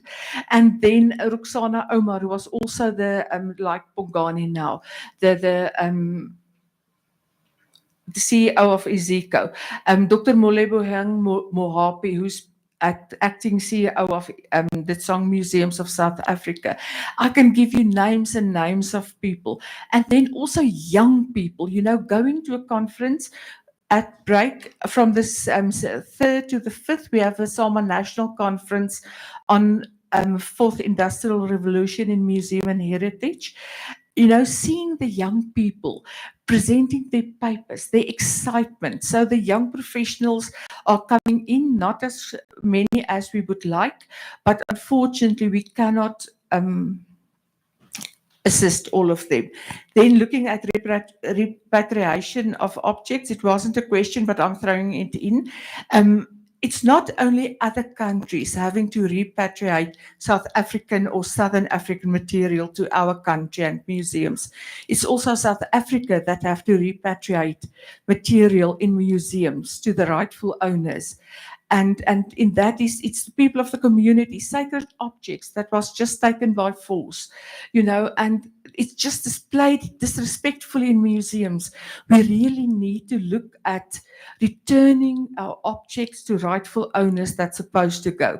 And then also I've spoken to the people of the Namibian Museum Association, and apparently there is museums in South Africa that need to repatriate some material to Namibia.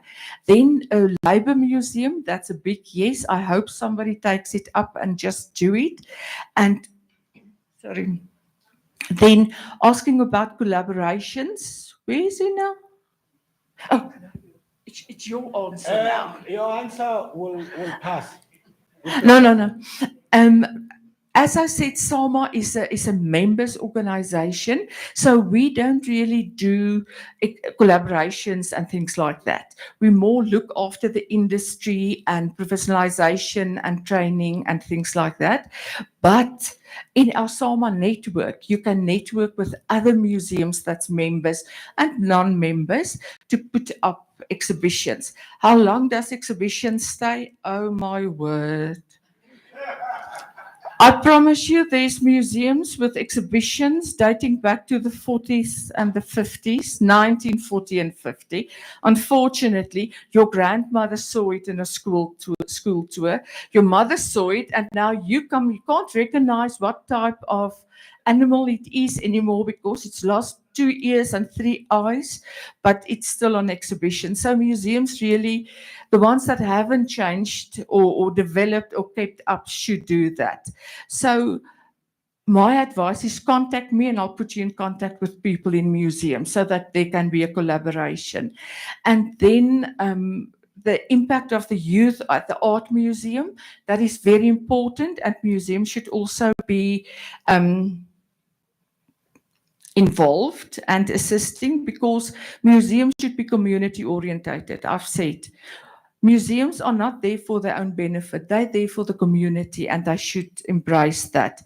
You have asked, many things have not changed. What will we do differently? I think from the start, be more open to everybody, and that everybody be part of a museum and bring their stories and histories to museums. Our museums are lacking a lot of history and information. Just listening to the papers over the past few days, I realized that museums really need to step up their act and be more inclusive, because you still have museums, unfortunately, that's not the Postal Museum. Okay, and we need to be stewards of what we are talking about. We don't need to leave it for other people. And definitely museums should be a family event thingy, and networking is very important. Amongst museums, heritage practitioners, and SARA and the NHC, you must really involve museums more. You know, they're not there just to, it's not a nice to have. We've got a job to do. And then we need to keep not losing our youth, because we need to train them. It's horrific if you listen to youth and they don't know the history, they don't know the struggle history. And then I just want to say that the Post Office has, over the years, printed stamps honoring our people. Most of the people that was spoken about over the past 2 days, we have got a stamp on them. Events, the Women's Charter, the Freedom Charter, stamps were printed to commemorate that, and that makes our country very proud. Thank you. Thank you, Dr. April. I know you have only three. Yeah, Only two. You just fly through them. Yes, thank you. Thank you, Bukwezi, for the question. The question on the thematics as to whether that helps us in terms of framing the women in history. My take on that would be understanding very well that history has got very different registers, very different tones. Now it depends on what is it that the heritage sector wants to do. For example, you made a suggestion there towards the end of your preamble that there's also a question of the value system. Now, if the strategy is to make people more kind of aware of the value systems, within which women are in society, active agents, for me, that value system itself, it's not only the women themselves, but it also amplifies the value system. So it's part of a chain of kind of thematics within that theme. For me, it does work, because if you're dealing with a theme that speaks to a certain set of values, and then that set of values happens to be kind of amplifying women doing a set of activities that help promote that idea, I think it depends on what the strategy is. It's a strategic question for me, really. And also, for example, if you're talking about women in politics, for example, the strategy there would be to look at how women redefine the terrain of politics at different times. When we think of a figure like Charlotte Maxeke, we're not doing a favor. When we talk about Maxeke, she redefined the terrain of political struggles in South Africa in the early 20th century. Now, when we talk about politics and women in leadership, when we amplify her role, we're not doing her a favor. She did the work, put in the hours of redefining the terrain of struggles. So for me, it's really a question of the strategy. I know the apprehension for Bukwezi is the Memory of the World project. I mean, when you think of the liberation, Africa's liberation is a huge thing in the United Nations for now. And what is it that South Africa can bring onto the table? Already I see South Africa having done a major inroad in terms of availing the liberation archive as a resource that the world can learn from. So for me, it's just a question of strategy and us being able to identify those low-hanging fruits within our heritage sector. And history being one resource that we can draw from. And the question on gender and representation of women, I think once again, even there, when you talk about women's representation, you're talking about a certain segment within the society that is, for example, when you talk about women representation in decision making, right? It would be a certain category of women that are kind of for example, when we think of the women's movement and what it has done in as far as claiming the space of representation within decision making, within party politics itself.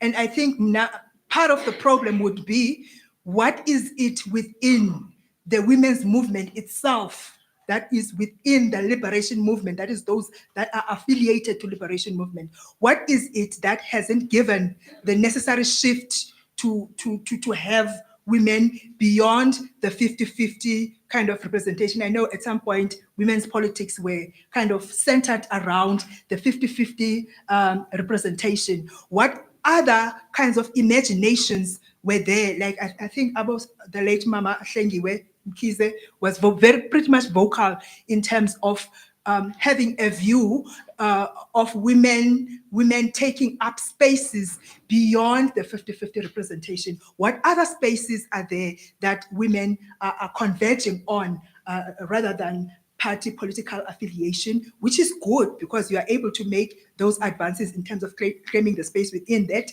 but also there are other spaces that are also spaces where women are having influence in. Like when you think of other fraternities, such as the women in the religious fraternity, grassroots movements, there's a lot that the women can sort of converge around to push the barriers that are still pretty much holding women back.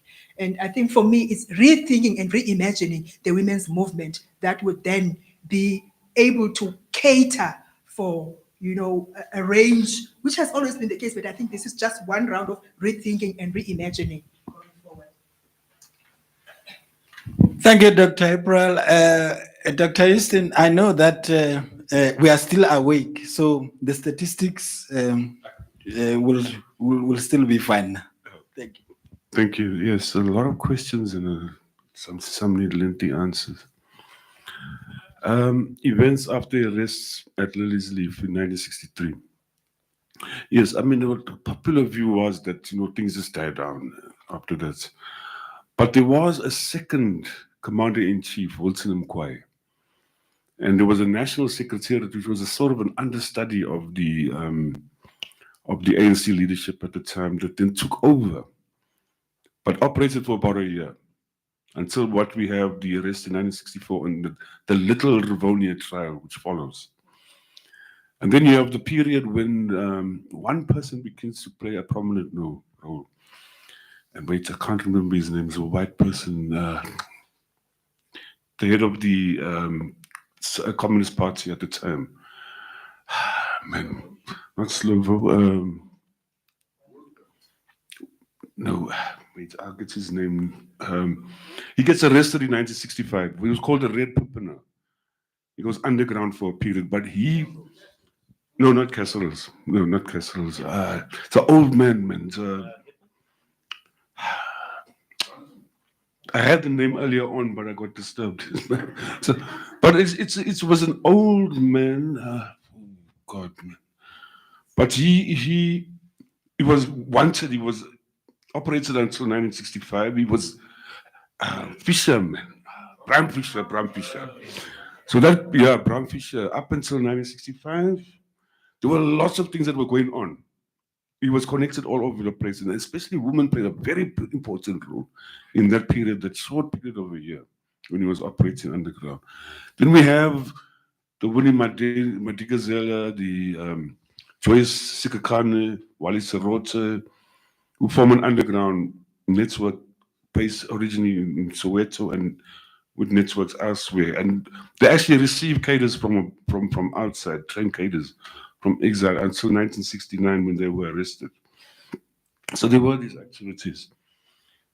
And now, just to talk about Kwesi's question about the completeness of an historical account.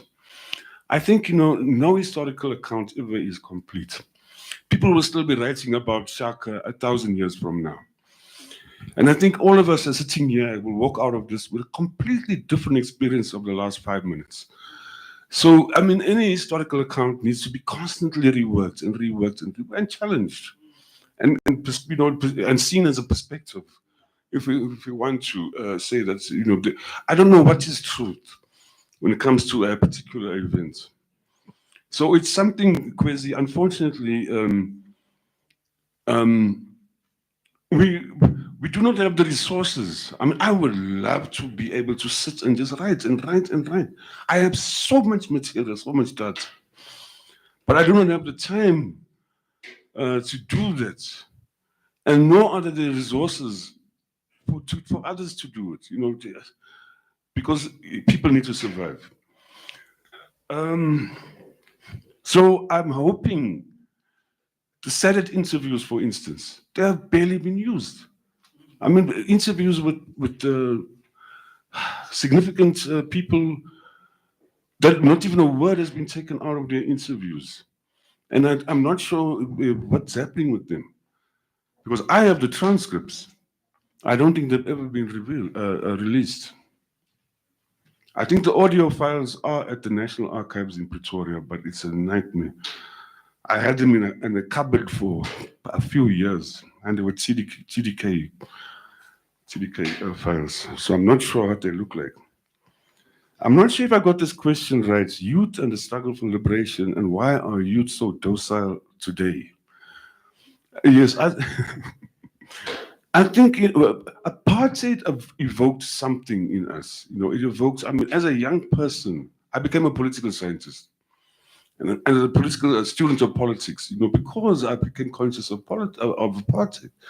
As an 18-year-old, I was a political idiot. You know, one accepted reality as this beautiful white school as normal, and the school you went to as normal, until I went to University of Western Cape, where I became conscientized. So the absence of the conscientization, and not every young person got involved in the struggle, black and white.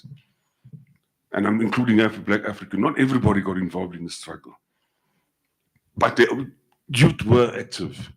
And today, I'm not too sure, because I would love to get into the minds of young people. I don't understand what's going on. The place I come from, I mean, I had a wonderful youth. I went to discos and so on. I don't think there's a disco or something like equivalent to that. There's no sport. I don't know what they do. I know that a lot of them are into drugs. A lot of them are into drugs at the moment. But I've done a little research with them over the past few years, and a lot of them say wherever they go, it's the older people who take control. Whatever they do, there's nobody that's listening to them. So we gave them space in focus groups and workshops I've been holding with them. And the one thing that comes through is we do not have a platform. So what I'm hoping to do going forward, and this is what we plan, is just to arrange more workshops. Let these people sit together and talk. And we've been dealing with issues like practically every aspect of our experience over the past 30 years: heritage, arts and culture. We've been looking at education. We've been looking at immigration. We've been virtually every topic that you can think about. And these kids have brilliant ideas. They have brilliant solutions, things that we've never thought about. They have major challenges that we do not even think about. And I don't think even parents are aware of those challenges. But giving them that space, and I'm hoping also to develop a website where they will have a platform that is purely for the youth, where they can talk to each other and create communities of practice, what we call communities of practice, by bringing together church youth that are in youth groups and so on. So there are ways in which we need to give the youth a platform and a space for them to talk to each other. And I think we sometimes rely too much on government. But I think there's so many things we can do ourselves. And putting people, the youth, together to say, okay, we do not have money, but let us start something like a recycling business. They can get involved in those types of things. There's so many things that they can do themselves, but they need to decide what they want to do. And that is what we need to give them the space to do. So I've answered two questions there. Cecil, I think Seth Cooper is still around. I think he's the psychologist. Yeah, you still see him around.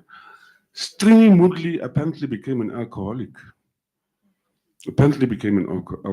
He's sometimes seen in a terrible state. Peter Jones, I think Peter Jones died recently. Yeah. I think a number of the others, Aubrey Mokoane, went into the ANC. Quite a few of them went into the ANC and played a role in the ANC.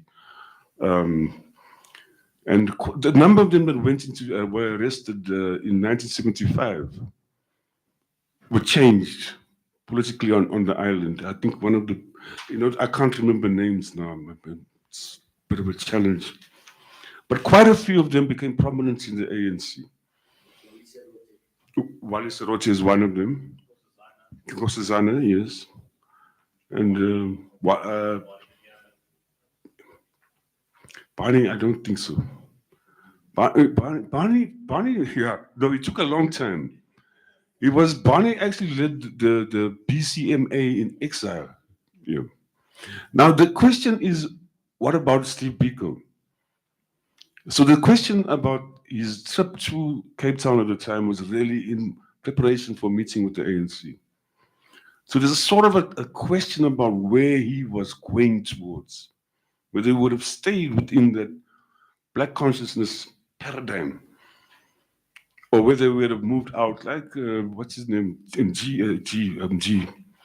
Sikosi's brother, who took it to class analysis, brought the class analysis into the black consciousness movement. The issue of the capturing of voting, I mean, it's a particularly important thing. They should be able to. I mean, these machines that they use, I'm not sure what they capture. If they capture our names, it might be possible to get gender, but I'm not sure whether gender comes in an ID number. So I'm not sure what they capture. But it is important that the HSRC conducts a survey before every election for the IEC. And that is fascinating material, because it is about your intention to vote, who you will vote for, and so on. And then it conducts an exit survey, an exit poll. So as people come out of the elections, then I've been involved in a series of questions. So it gives an idea of something. You can extrapolate some data about that, but it is something that is. We should have data on that. I'm not too sure, because whatever's on the IEC doesn't seem to reflect gender, age, but it is important information we should have. Thank you. Thank you, Professor. Okay, I'm not going to deal with every question. I mean, some of them, like the ICU, the ICU breaks up in the late 20s. So you get ICU Yazi Natal, which does have quite a strong ethno-nationalist element to it. You get the independent ICU, which ends up pretty much in East London in the early 50s. There's still a Kadali Hall and so on. But there are many details we could get into. I just want to deal with one or two of the larger issues. Look, when I'm saying class is important, I mean a class analysis is important, not that class is the only factor. Obviously, class plays a role, and race, color, and so on. And they intersect, but I think very often in a lot of official versions of liberation history, they are collapsed. And we do end up with quite a race and nation reductionist model. And you can see it where things that are a bit complex and a bit messy don't fit in. And the reason I'm saying class matters here, I mean, this was an important tool even of the liberation movement. The homeland system is a good example, and something most people never speak about. By its final days, I've got the figure here somewhere, the homeland system employed as many people as the central white state, the one running white South Africa. It was huge, it was nearly 1 million people. Now, those homelands, for the most part, were more repressive than we often give them account. When trade union rights were extended in the, quote, white South Africa common area, as they were calling it in National Party discourse in the 80s, places like Ciskei never permitted unions. The South African Allied Workers Union was completely banned. People were tortured. There were massacres. Now, if we look at this purely in terms of, say, race and nation, they would say, oh, they're traitors, or now they're sellouts. But why are they doing it? And to understand why many people collaborated with apartheid, class helps us understand it. It can't just be race, because why do you have a divergence within races?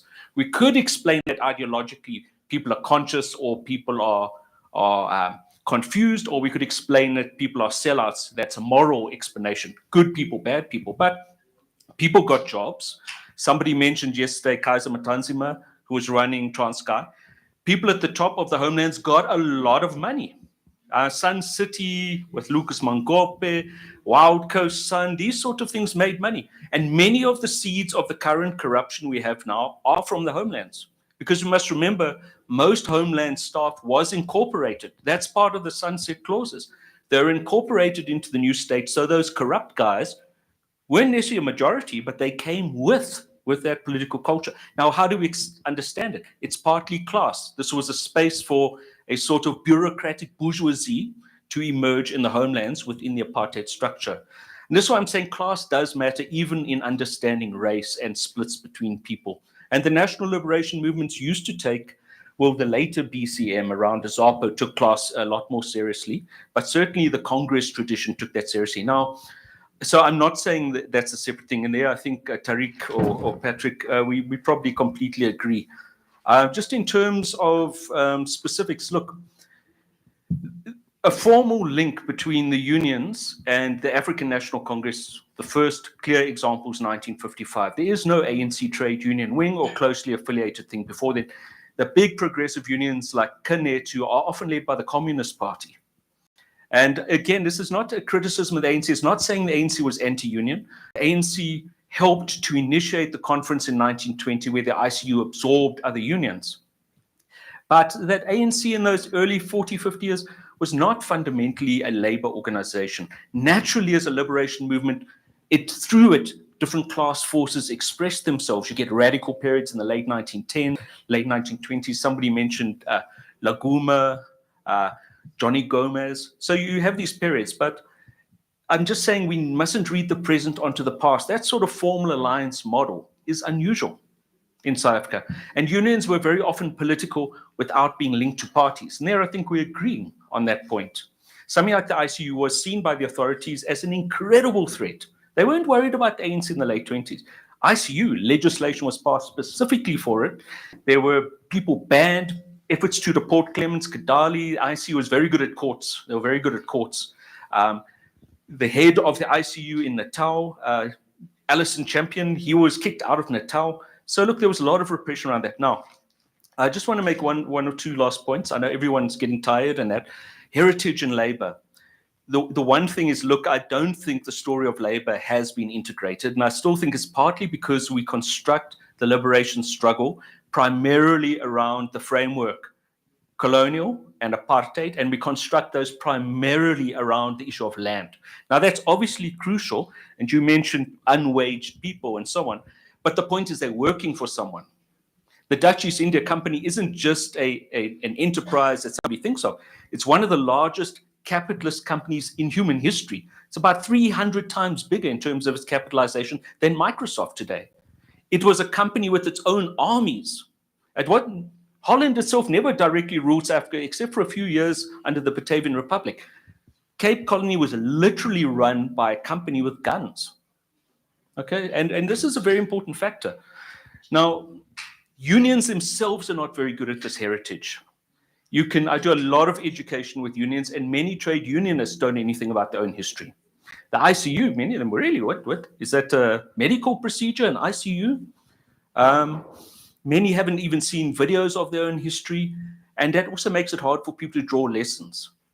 At the same time, there are resolutions COSATU's got to put up statues for worker heroes like T.W. Tubedi, like J.B. Marks. They've never done it. COSATU has no proper archiving system.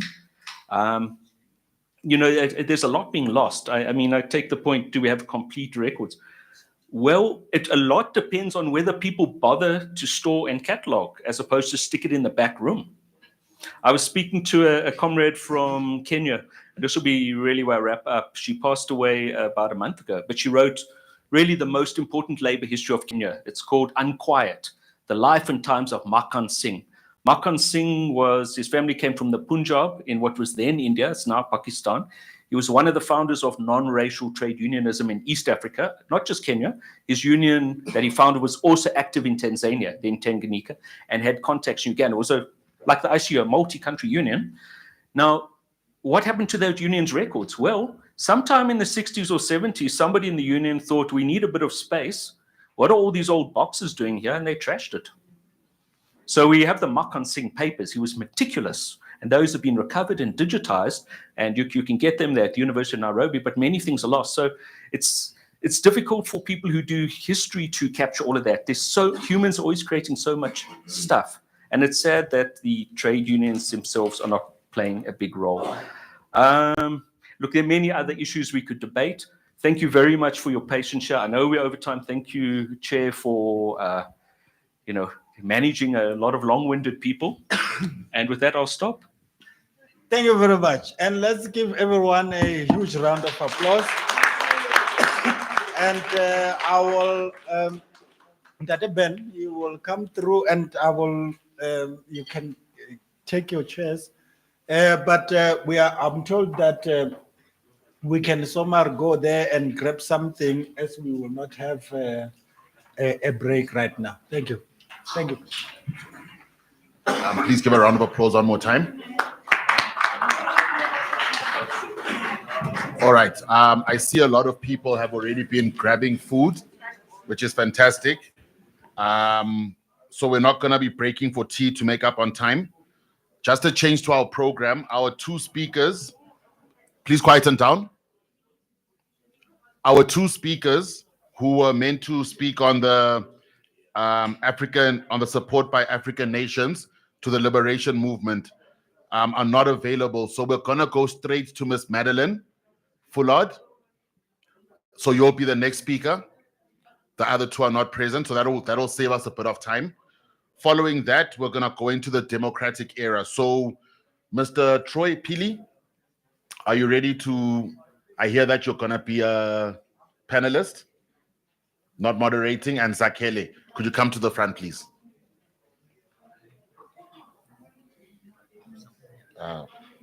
Sure.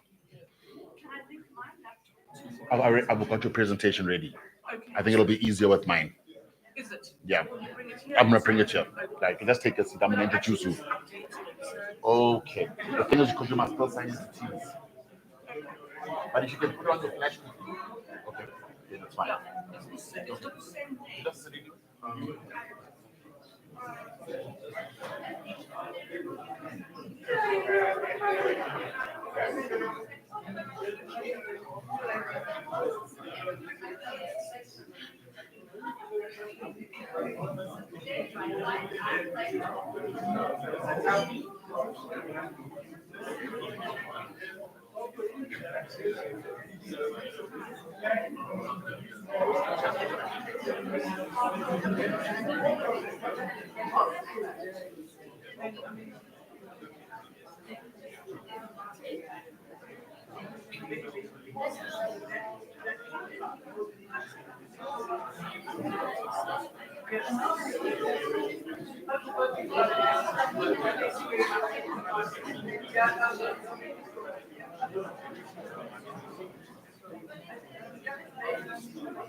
Just be careful of this court, Mr. Khan.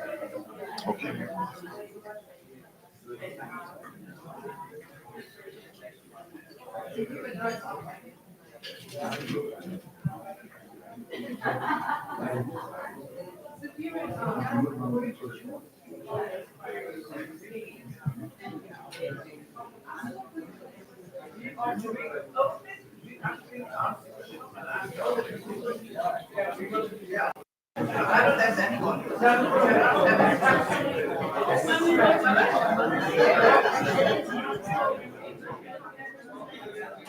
Can we please settle down? Can we please settle down?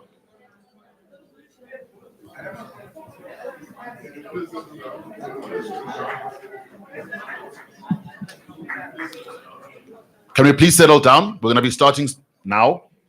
Okay.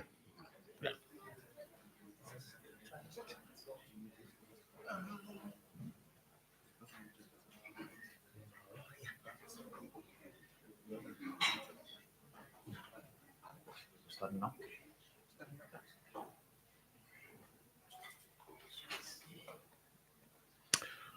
All right, our next speaker is Miss Madeline Fullard. She is trained as a historian and has worked in the People's History program in the History Department at the University of the Western Cape. Thereafter, she served as a researcher in the South African TRC, that's the Truth and Reconciliation Commission, from 1996 to 2001, and was part of writing its final report. From 2005, she helped establish the Missing Persons Task Team, abbreviated as the MPTT, in the National Prosecuting Authority, mandated to search for and recover those who disappeared in political circumstances in South Africa prior to 1994. She is currently completing a book manuscript on this work, and I think while we don't have our two speakers here today, she will link the role of African countries within the liberation movement as well. Please give a big round of applause for Ms. Madeline Fullard.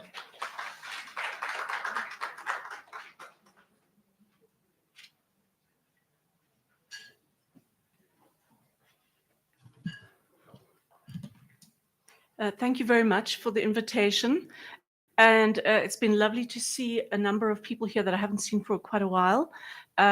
Just to give everyone a warning, I've got pink eye, so I'm not hugging anybody or shaking hands, keeping a distance.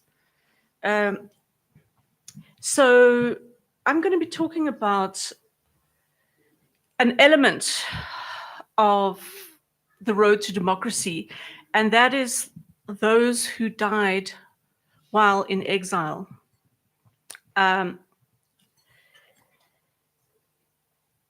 Many people died largely in the southern African region. They never came home to their families. For many of those families, they don't even know the fate of that person or where their remains are or what happened to them. It's, in some senses, they're also missing. And for that reason, as the Missing Persons Task Team in the NPA, we've had a lot of families come over the years requesting help to recover the remains of those who died in exile. And we haven't had a mandate really, or the ability, or the budget, quite frankly, to do that. And so really what made a huge difference was in 2021, Cabinet approving a policy on the repatriation of and restitution of human remains and associated objects. And that led to a process, interdepartmental and other stakeholders, of workshopping how should this policy be implemented. And that led to an implementation plan, which was approved by Cabinet last year. So this particular implementation plan, just to highlight its key features, it tries to develop a new approach to the question of repatriation of human remains from exile countries. In the old days, you would see over the last 20, 30 years, individuals being repatriated one by one. It was a very expensive process. If government departments were involved, it would cost millions to repatriate one person. It was a very slow process. And it was somewhat exclusionary because it mainly focused on prominent leadership and not the rank and file who died in exile. Also, what criteria were used to decide who qualified for exile? Was it just rich families who could afford it? Was it people maybe whose account or story was deemed more important than others?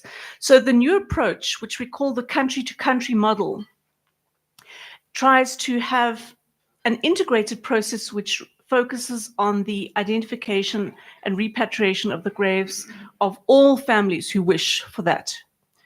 And it recognizes the contribution of all. It doesn't matter whether you died as an absolute new recruit or as a senior leader, you qualify. And there is a coordinated process involving multiple government departments. And the goal is to essentially identify graves, and I'll talk you through the steps that we've identified.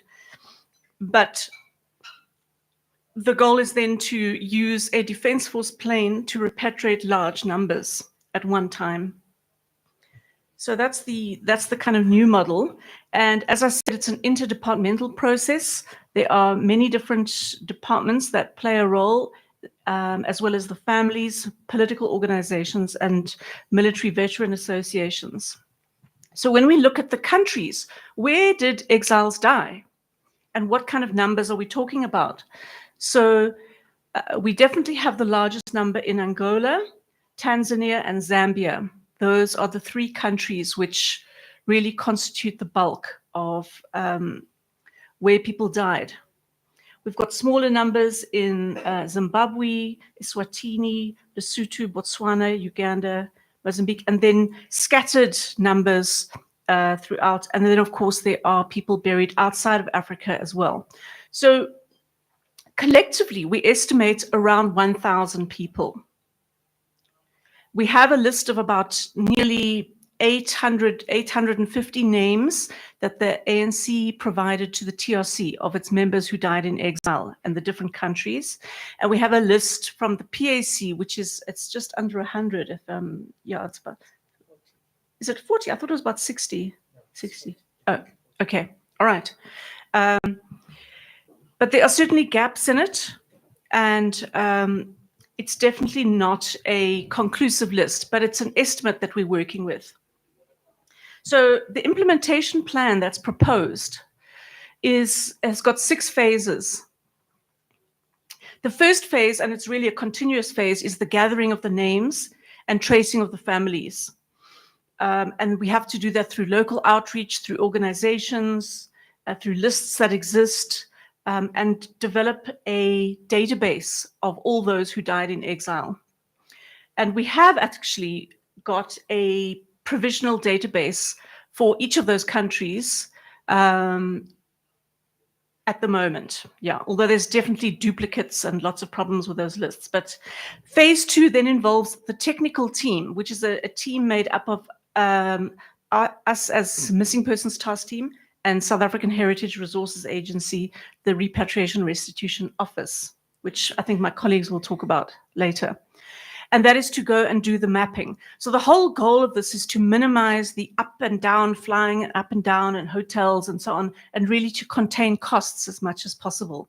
So that is phase 2, the mapping of all the graves, which will then determine the logistical plan for phase 3, which is the actual excavations, the exhumations, and then the transport of the remains back to South Africa.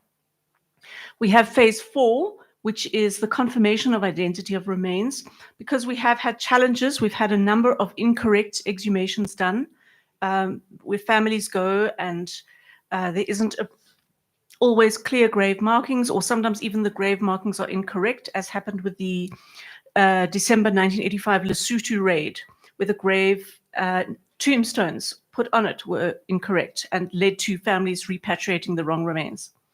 So a very short process of forensic examination, and some individuals might need DNA tests. Then phase 5 is the return of remains to families and the reburial. And we anticipate that this will happen at a provincial or municipal level, where the families are have the return of the remains and the reburial in their home area.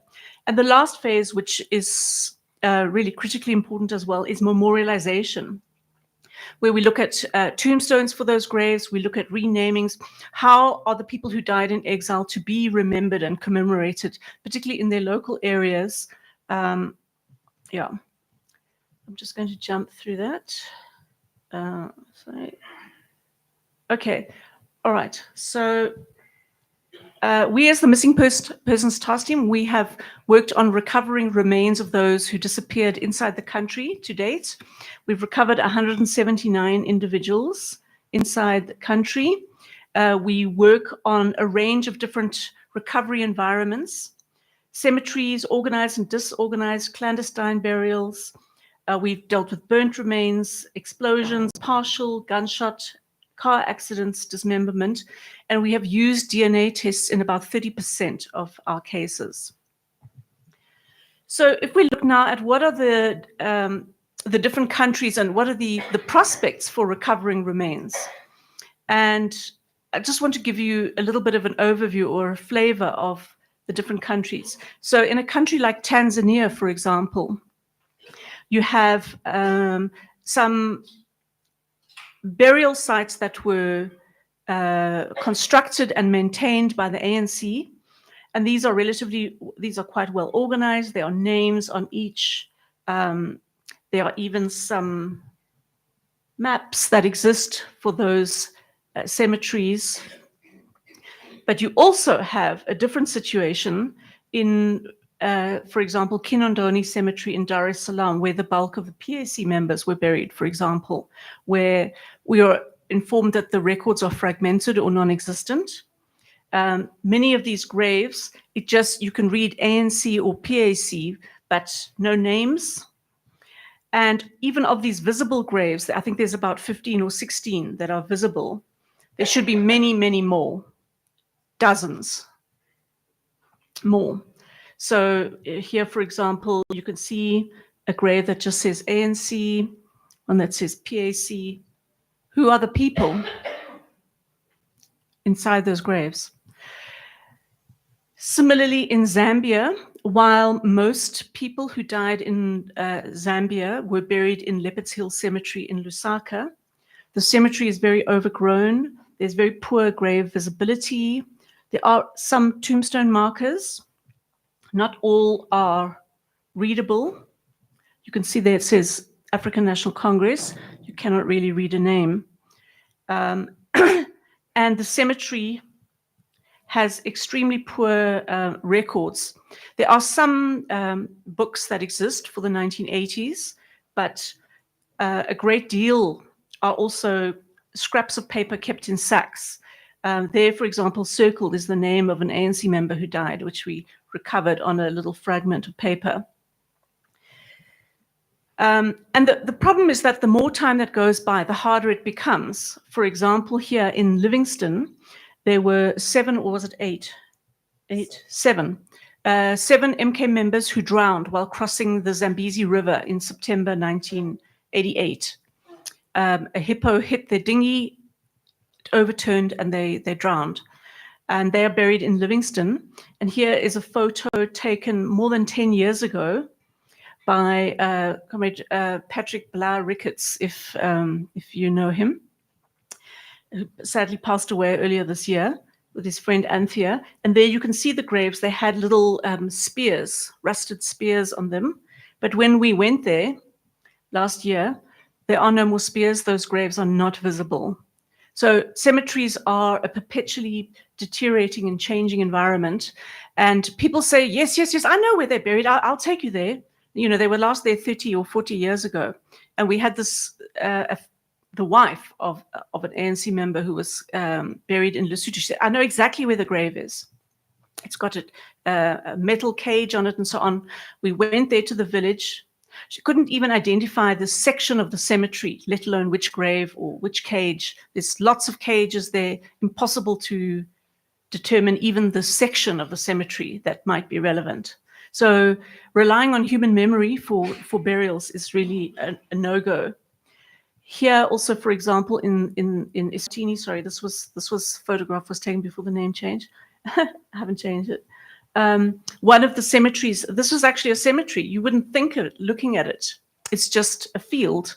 There's no records. There are no markings. There's one marked MK tombstone in that cemetery. We will never find anyone else except for that person in that cemetery. And of course, Angola has its own challenges because we're talking different environments, not only cemeteries. There are obviously, we're talking ANC members only in Angola.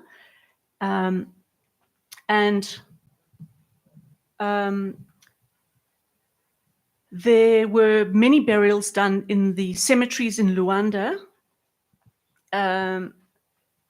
But also the ANC had the Northern Front and the Eastern Front in Angola, where MK members fell in battle, died of illness. And of course, when we're talking about exile deaths, we're talking about a range of different circumstances and causes of death.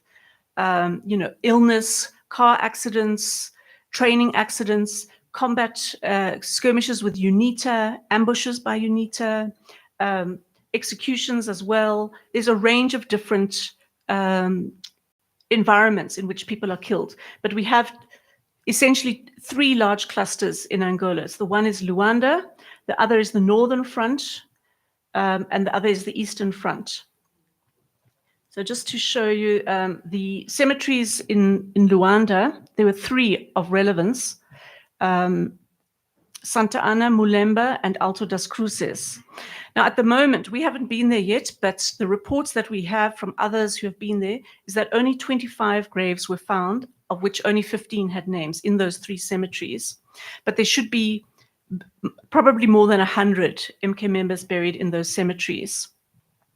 So the question of records, we've got divergent reports on records for those cemeteries as well. Camp burials. Here, for example, on a visit, I think it was a DMV visit, arts and culture visit, in 2019, the Angolan government,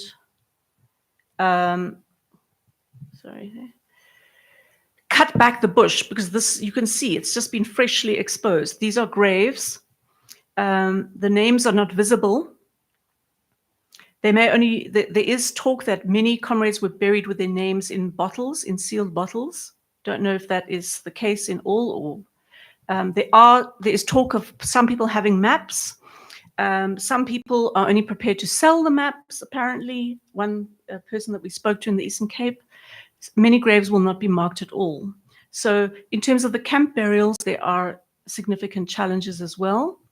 Some were buried in village areas, for example, here. I don't know why it's not changing. Just go here.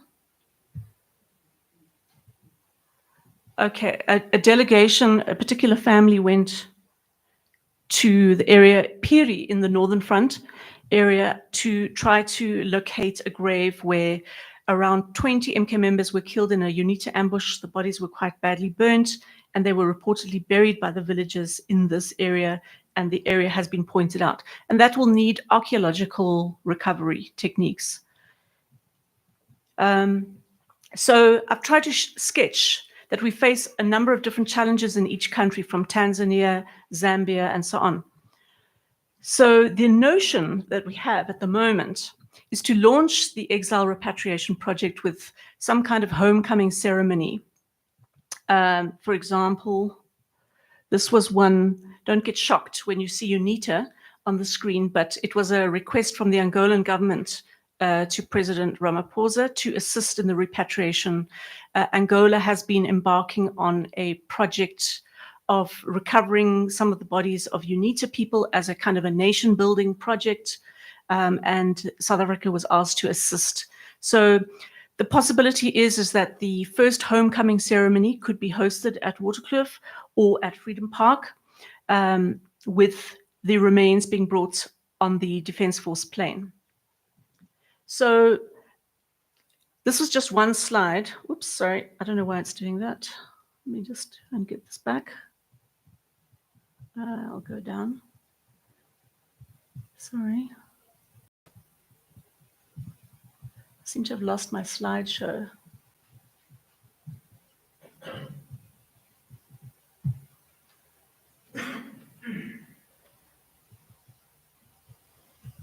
Okay.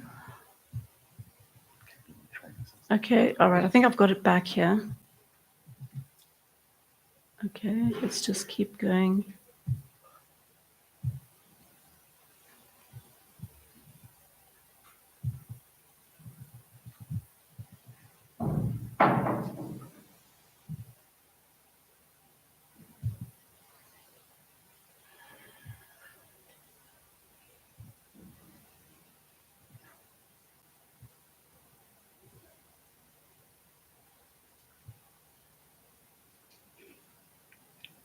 Okay, all right, challenges.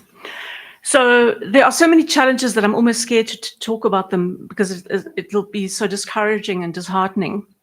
But the first one is obviously budget. It's not a cheap process, even though the country-to-country model that we've devised tries to limit the costs as much as possible by doing group repatriations based on each country. I think Tembi already mentioned that The election and new appointments can also impact on this project quite significantly, and budget availability. So the second question is really the role of families in the repatriations. And there's different options there. Many families will want to go and perform rituals at the grave before the repatriations. And that will escalate the costs dramatically into multi-millions. And that, once you set a precedent, it has to be done for everybody, because we're talking about a process that there's parity for all who are being repatriated. The third issue is tracing the families themselves. While some are known, we've had to work through special pensions, different government departments in trying to trace the families, and we request them to sign a consent form by different family members, because you also get divided families, families who don't have the same views on these matters. So we request the consent form to be signed by at least 2 different family members. Then the challenges are organizational records.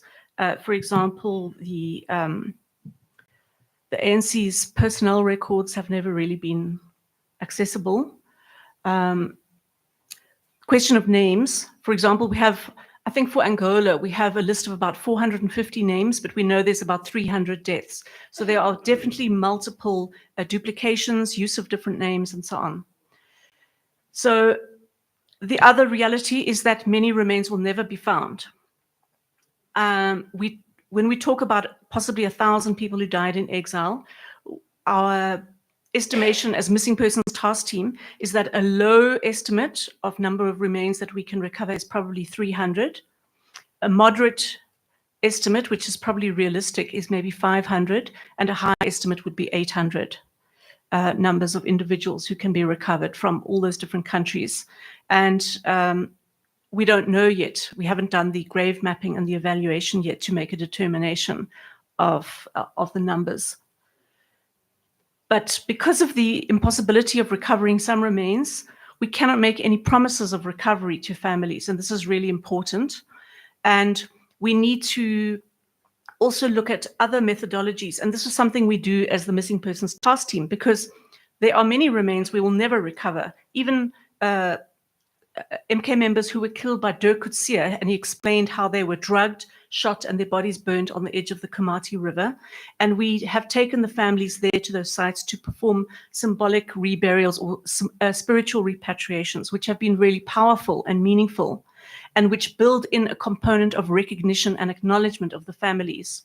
So there are other avenues that we can explore in cases where we cannot recover remains. And having spoken about the challenges, I just want to talk about how incredibly meaningful and moving it is to go and actually look at and map the graves. We were able to visit Zambia and Zimbabwe to date to do grave mapping.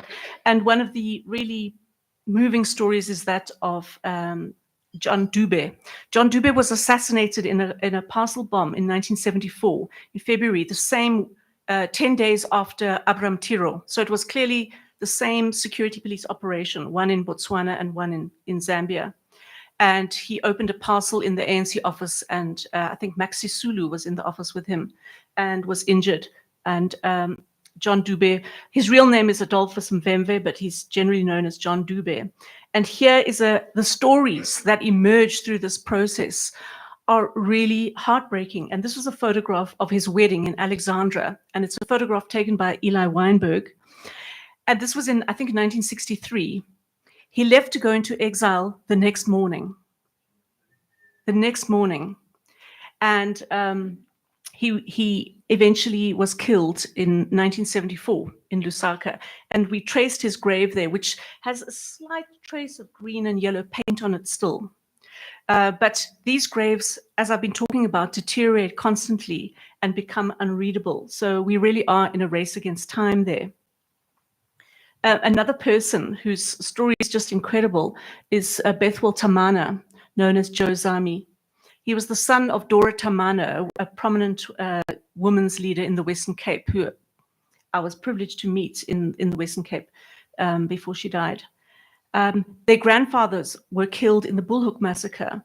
Bethwell left the country in the early 1960s as part of the Lutuli detachment, and he participated in the Wankie campaign. And he was captured. He was sentenced to death. He spent many years on death row, which was later commuted to term of imprisonment in Kami prison in Bulawayo. Dora Tamana was able to go and visit him once, and that was the last time they met before she died and he died.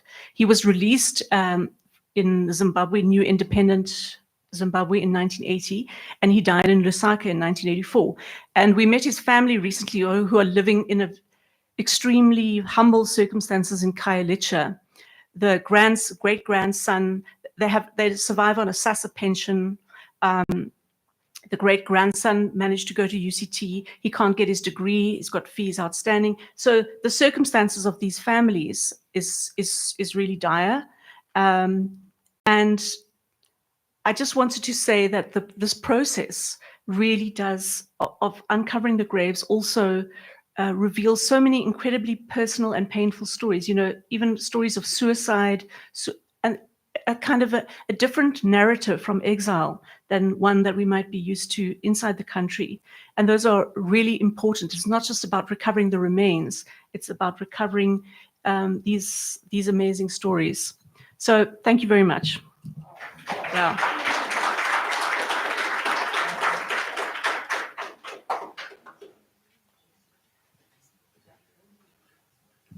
Thank you so much. Please give another round of applause. The work that you're doing, of course, is very incredible, very painful. And of course, our two colleagues from SARA that are involved intimately with you are also here to answer a few questions. So very short round of questions, if there are any. If not, I'll just give Ntate Troy a minute to say a few words, and then we'll move on to the next item as we are running out of time.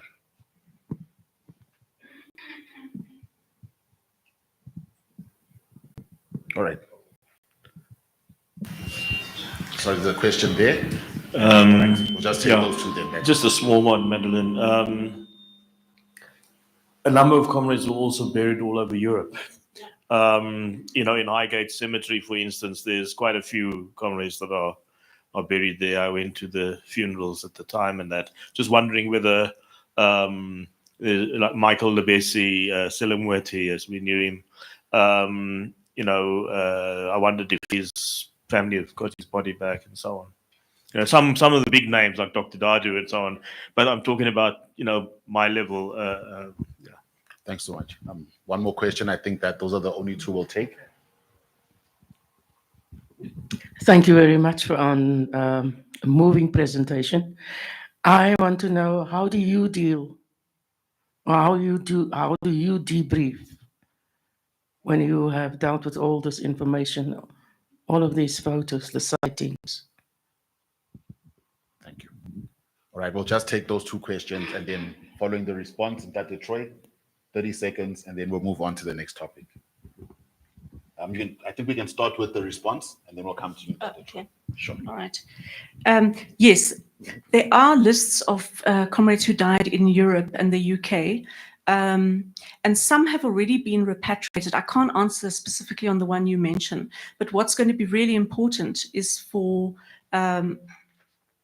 military veterans in particular, and those who were in exile, to input on the people and the names, because you will know names that you know, might not be on official lists. We see sometimes people are buried under their real names, whereas people may have known them under combat names or other names. And so getting input.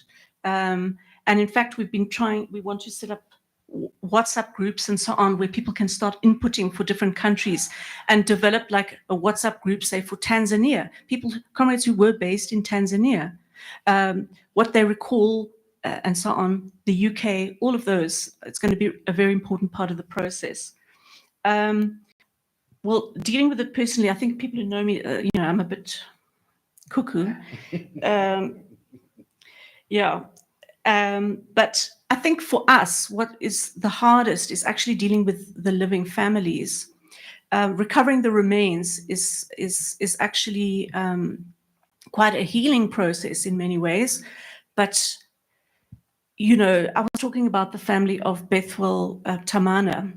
You know, it's excruciating to see them living in poverty and struggling on a daily basis. And, you know, their names are not known. It's just and to be honest, that's the case for almost every single family that we have recovered, whether inside the country or probably in exile.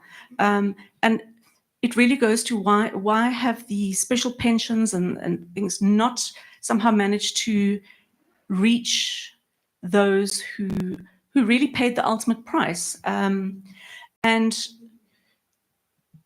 yeah, I mean, if I tell you the stories of the conditions people are living in, I mean, the MK Valdez was killed by Eugene de Kock and others in an incident in Vosloorus in 1988.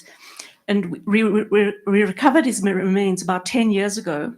And we recently went back to his family in Gqeberha to meet with them again. And they are still living in the absolutely shambolic little house. You can see the street through the walls. It's like that.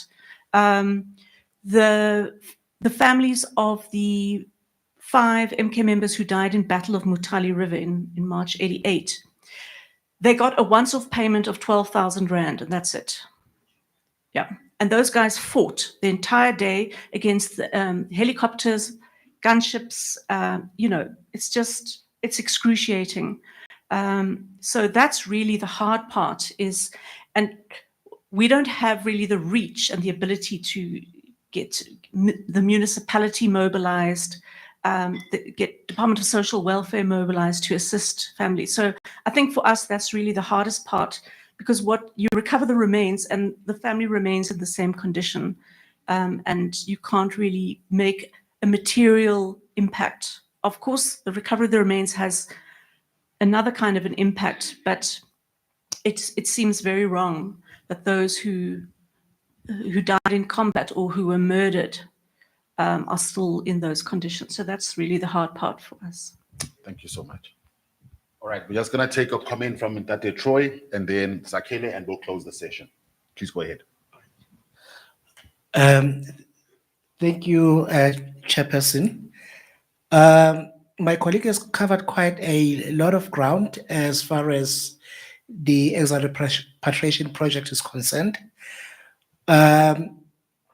What maybe one should mention is that we have, even before there was a national policy on repatriation and restitution of human remains and heritage objects, people have approached SARA since the earliest days of democracy, when they learned that, in fact, there was this new organization that had transformed from a National Monuments Council and had a more broader mandate as opposed to the previous limitations of the National Monuments Council that was mainly focused on the Anglo-Boer war graves. And people have been approaching SARA, and yes, indeed, there is a legislative provision within the National Heritage Resources Act that commit SARA that there should be a repatriation, there should be an identification of graves in exile, there should be engagement of families, and indeed, ultimately, there should be a repatriation and reburial of those remains within South Africa, obviously with the involvement of other government departments, which informs the national policy. As Madeleine did indicate that there are a lot of other departments that are part and parcel of the policy, but the Repatriation and Restitution Office, which was established within SARA following the adoption of the policy and subsequent endorsement by the cabinet, acknowledges the fact that there is a legislative framework within SARA that provides for that repatriation and restitution of human remains and heritage objects. So there are challenges, as Madeleine did indicate, and Well, the project is twofold. One being the mapping and surveying of graves, and there is indeed an allocation of funding for that would look broadly at the South African heritage resources within, or rather sites within that specific country, which would include camps where people lived, and also include houses like in Zambia. Most people had houses where they lived. They might have died there. Also establish what are the circumstances of death, and also ensure that within that preliminary survey, they get as much information as possible in preparation for the exhumation team, which would come and also do a short mapping, provided there is already that that preliminary information that has been provided, which would avoid the kind of experiences that we had in Zambia. For instance, Zimbabwe was much easier, except for the fact that most of the cadres that died in Zambia died during the Wangi and Spolilo campaign in the 1960s, between 1967 and 1968, and were buried secretly, which necessitate quite a lot of research, of which Medellin has tried over the years, gone through various desktop sources of information just to ensure that there were some records of those deaths and graves, of deaths rather than graves. So the research that also would be necessary as far as Wangen's political campaign would be interviewing the military veterans within Zimbabwe, and most of them are quite old, and they're dying in their late 70s and 80s. And the commander died about 2-3 years back. Didi Dabengwa, who was a commander of the Zipra forces. And then within South Africa, we still have Simang, who's still alive and very much active. So he might also provide some information. And there are also a few members of the Lutuli detachment that are still alive. So in Zimbabwe, we only were able to identify the graves of Basil February due to some work that Baden had already done. Through her contacts, the grave was identified. And through her research also, there was an indication that there were 2 other cadres that died around the same, I think 2 days, were killed like 2 days later than Basil February in August 1967. And when we checked the records, cemetery records, we found that there is a grave of 2 terrorists that died around the same time. And well, there are no names, and they were buried as paupers in that grave, but we've got names, and we just need to verify that indeed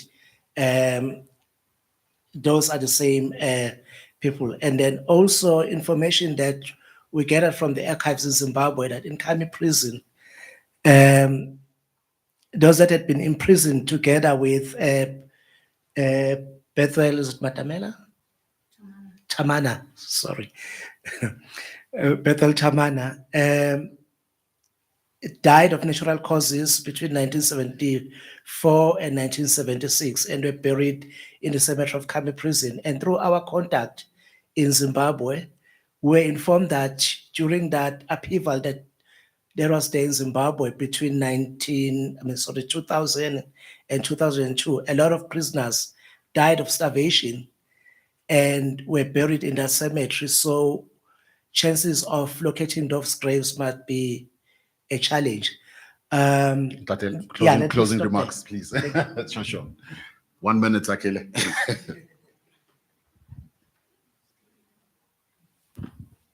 Thank you, Ben. I really am not going to waste time.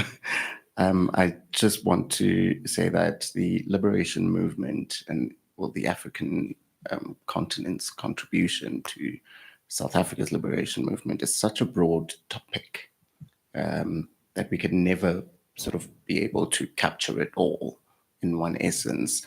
But it is important to highlight the interesting perspectives and find commonalities in what they each have to present, So, but the liberation movement is not just a historical matter.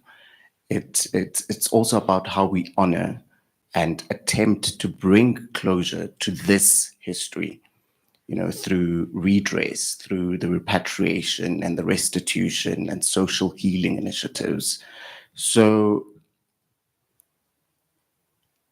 I would like us, to walk away from this seminar and to think on how on how this important element of our shared identities in the liberation movement can become infused into the larger social landscape, in particular in the education sphere, in the political sphere, in the environmental sphere, and so on. Because as Memalao had alluded earlier on, we really do need to have a robust sort of engagement, especially with education and incorporating it, especially incorporating the liberation movement history into our education, into our political sphere, into our legal sphere. I mean, we do have legislature already, but how are we engaging with it? To what level are we engaging with it?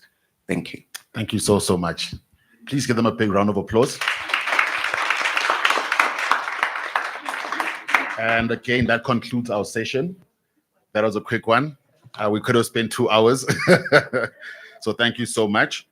I'd now like to invite the moderator for our last session, Ms. Parker. And she will be taking us through the next 3 speakers talking about democracy. We are aware of time, so we are going to manage that carefully.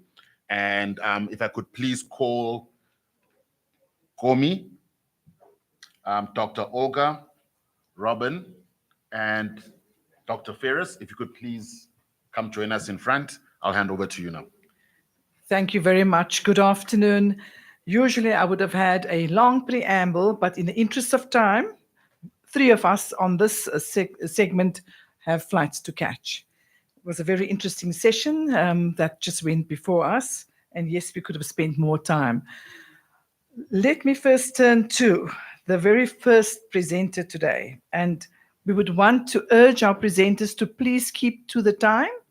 And if possible, I wouldn't want to take away of your wonderful presentation.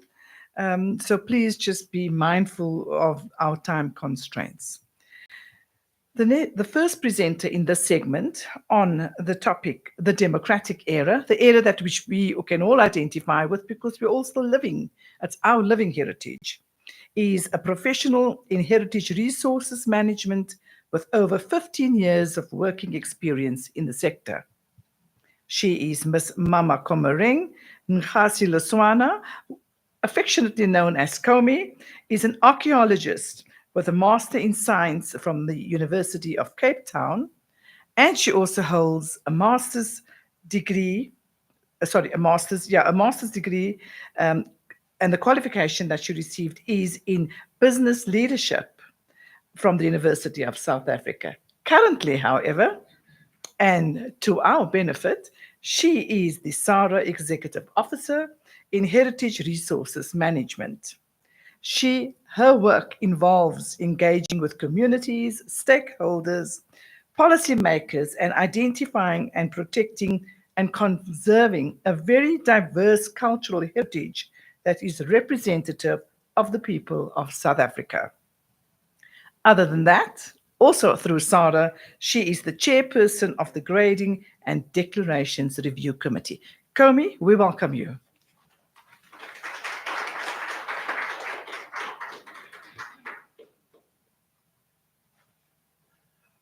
Thanks, Mepaka, and good afternoon.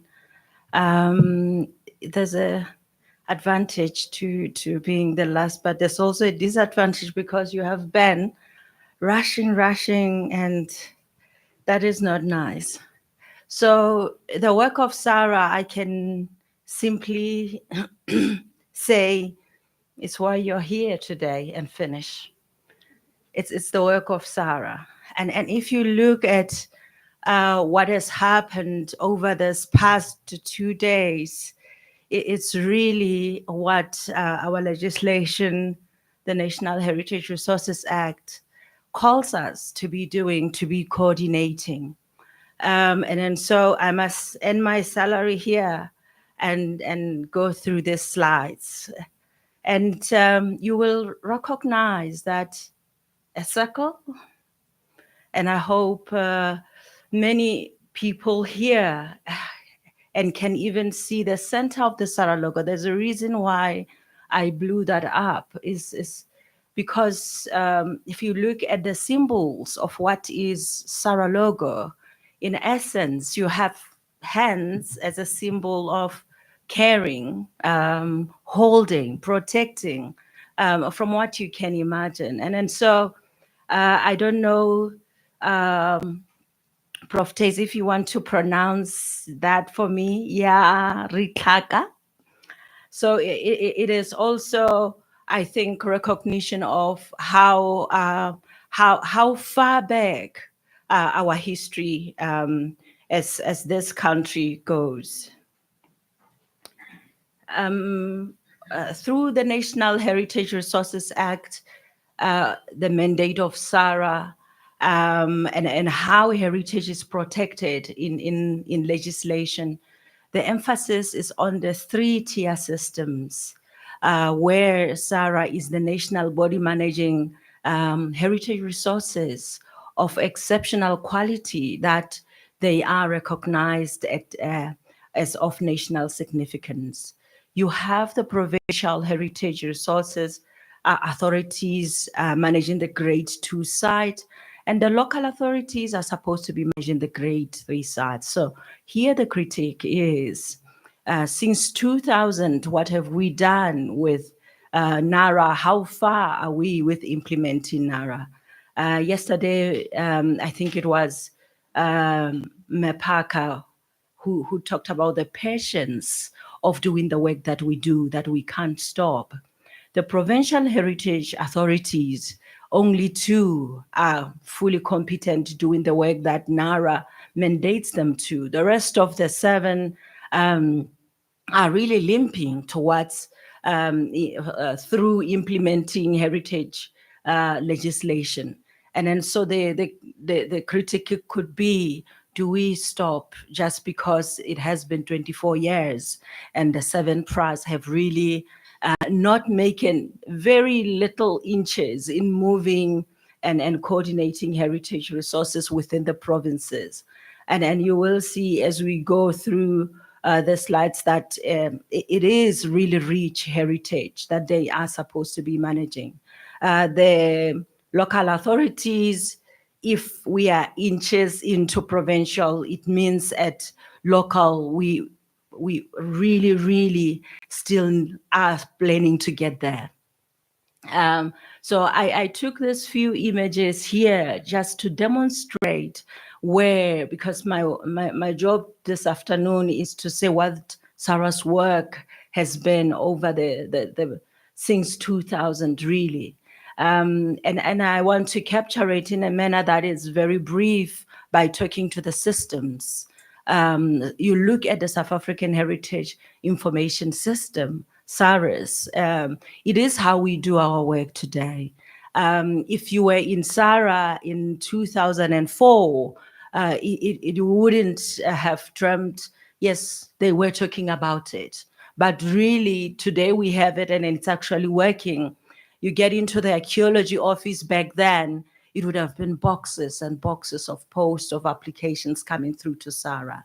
And I'm talking to many people that have passed through SARA either as the council members. I think Sarah is sitting at the 9th circle of council members this year, if my maths is right.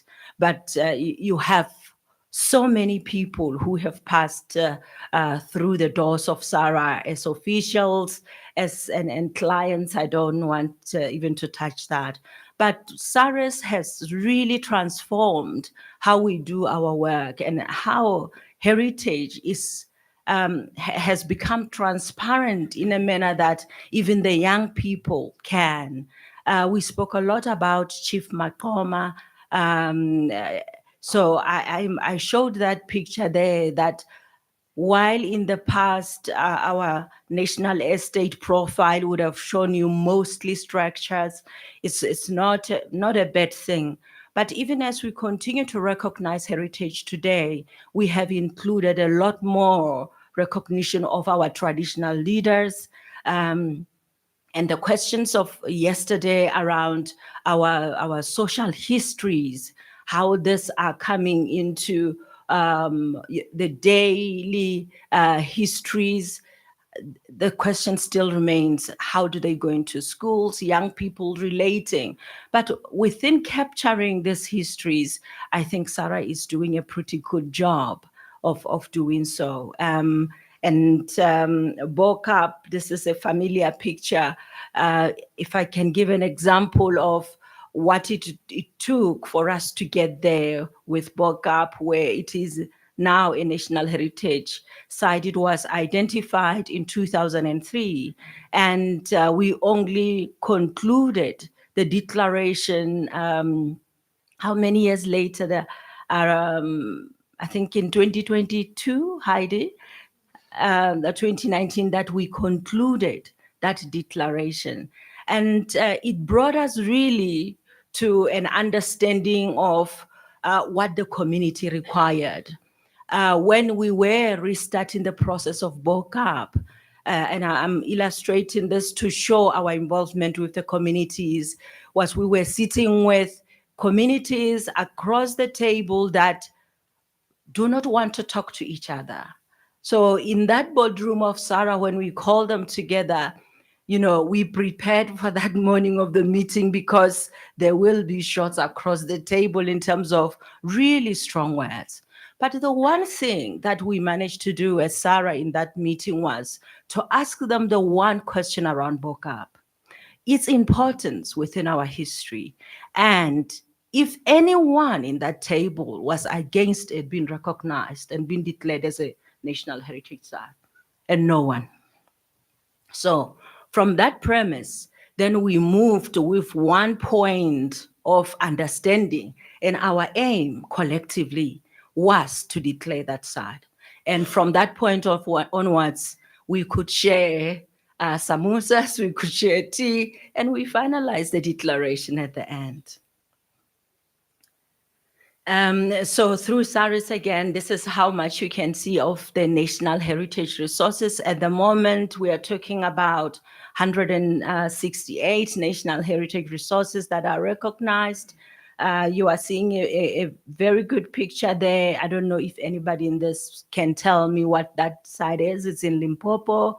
It is a sacred site, Lake Fundutsi. So it's not just your structures that we are looking at as well. And at this corner here, it is a site in Eastern Cape, the gravesite of Chief Charlie. And one of the leaders who is renowned for his generosity to the level of giving his the land to Fort Hare. And I think it's quite important that as we talk about writing these histories, we recognize our heritage and the leaders therein. What you are seeing there, you would have not been able to see, let's say in 2008. But at the moment, what you're looking there is a cluster of all recorded sites. And we are able to do this because we can through the systems nowadays. And that is SARS showing us recorded over 55,000 heritage resources, and recorded and identified, not all graded. So that's the picture you would have.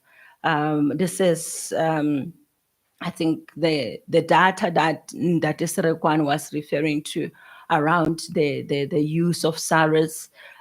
Here we are simply showing you the breakdown of those sites as you would on SARS. So this is the system that you are able to, yes, you need to log in so that we know who is accessing it, but it is also very much open to anyone, and now even accessible on your mobile. What we are showing here is the responsiveness of SARA over time, and in terms of how it improved with SARS. And so I was going through the old annual reports, and the one of 2004, I think they only processed around 170 applications. This is 2004. And you can see with coming in of SARA's, there's a gradual increase of how responsive SARA has become over time. And it is through the improving of systems that you are able to respond to the needs of your communities. Otherwise, you can imagine how long queues you would have on Harrington Street of people wanting their application to be processed. We don't have enough space on the foyer, but we have ample on Osiris. So earlier on, that Rekwani, while he was opening today's sessions, he asked around what needs to happen now. And so while the work of Sarah may be known amongst us, there's a lot that still needs to be done. And the thing about the legislation, it is as broad as and as I don't want to say it goes on forever, because we need to review it quite soon, and that might change it. But Metibo yesterday was asking us that very question around, are we satisfied with its implementation to the level that we want it to change? And so over this past 2 days, including today, for me, sitting at the back listening, it became very clear that somewhat we tend to forget the why. Why are we doing certain things? And often, if we can just take a moment to pause and why are we acting? Why are we sitting where we are today? You will find that it's because there's a level of care around the history of this country, where we want this country to get to, about the people of this country, about ourselves, our own identities. And I think yesterday Prof said we have common DNA. And while he was talking about his middle name, I was thinking in Sesotho you could be Lebaleha, something like that, which is not a good name. But also, talking to the why gives you the reason to choose better, to act better. And then so there is also a call for interdependentness. The reason why Sarah yesterday asked its sister entities to talk and tell you what it is that they are doing is because we know we cannot do this alone. And so from understanding what it is that Freedom Park does, REM, is because all our work really come together. And for us as the national body coordinating heritage resources management, when they succeed, we succeed. And so we recognize those interdependencies and collaboration in optimizing the impact of our work. But in doing our work, we must be so critical and keep being of service. That is important, being of service, not self-serving. There's a difference there. And so you can never stop being of service if you look at this country and its needs. If you look at the young people I don't want to say how my son talks about Heritage Day because I have a lot of work to do around that. But you look at young people, there's a gap of what we as the parents today needs to do in educating our young people. And then so we need to transform, we need to correct the narratives, not new narratives. They need to be corrected because, you know, the hunter wrote the story the way they were hunting back then. And literally it was that. And so while we do not want to assume the position of the hunted because we are not anymore, the truth is we need to tell the correct narratives of our histories and be willing enough to learn from the communities. Yes, I may call myself a professional in heritage, but when I sit there going to that community, I need to listen. I need to hear the needs of that community in terms of how they tell their own stories and would like their own heritage to be conserved. So we must be willing to listen and learn from communities. Restitution. The previous session talked to this. It is far beyond what we can do as South Africa. It is a global undertaking of restitution, but we have a role to play, and I think a role that requires lots of courage.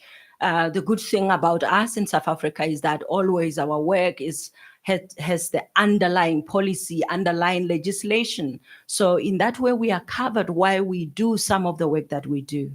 And restitution in this case has that good foundation of the policy. It requires a whole lot of resources that we do not have. And just this week, I was coming next week, I was sharing with our chairperson that we will be engaging with the Smithsonian around the heritage, the human remains, and that is recognized this in the morning, the work of science. So lots of South Africans were moved all over the world in exploring, science exploring, wanting to find the difference of non-humanity. And it is this human remains that we need to bring back. And the last speaker or speakers in this session we are in now will demonstrate this through the story of Saiki Batman in terms of what's happened to her. And really, it is a story that I really hope, Ben, you mustn't rush at all, because it is a demonstration of why we do the work we do.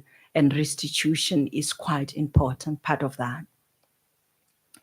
And I cannot finish without talking about the transformation in the sense of the landscape.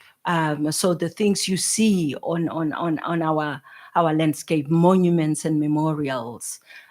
Since 2000, Sarah has built a number of monuments, so there are new ones, non-colonial, but there's also a lot of colonial monuments that, as South African, I think this is where we are falling short. If you look at the Rhodes Must Fall movement of 2016, that I think very few, if anything, 2 statues were moved after that, or were put in, under, closed in somewhere. It means we are not clear in terms of how to deal with this colonial offensive, really, statues and some of the memorials. And I was sharing with the chairperson this morning around how, for me, the past yesterday confirmed the emphasis around what the story of us as people and what colonialism did. Nepaka said it didn't succeed, because should you ask somebody to dance here right now and sing, you will see that it didn't succeed. But we must agree that there are offensive parts of this history within the landscape. So what we know is the number of these monuments. What we know is where they are, and so what is left then is for us to undertake a lot more research in dealing with landscape. And I can tell you that the nation is looking up to SARA to provide recommendations that are implementable in getting us somewhere with changing this landscape. And that is the one area that with this 30 years of democracy, I think we must handle with a lot of courage and bravery that is needed. Sometimes we are too apologetic about things that really must change. And sometimes doing must be just that, do it. And this is still talking to the monuments themselves.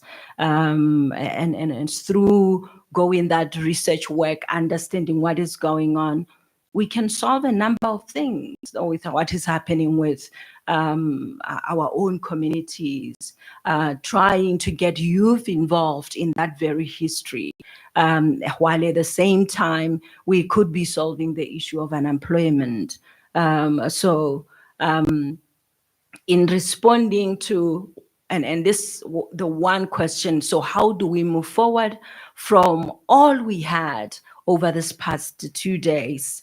I would just want to demonstrate one work that SARA has been going through, and this is how we would want to show as we go through our heritage resources, take a resource and look through it through many layers of its history.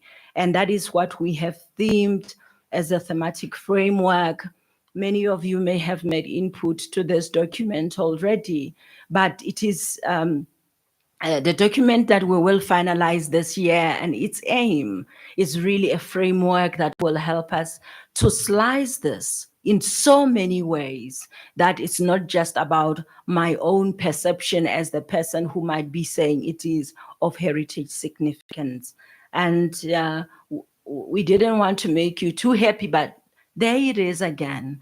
The circles that come in, what you are looking there is the themes that we think our heritage resources can be looked through, and how our own heritage can be captured through education.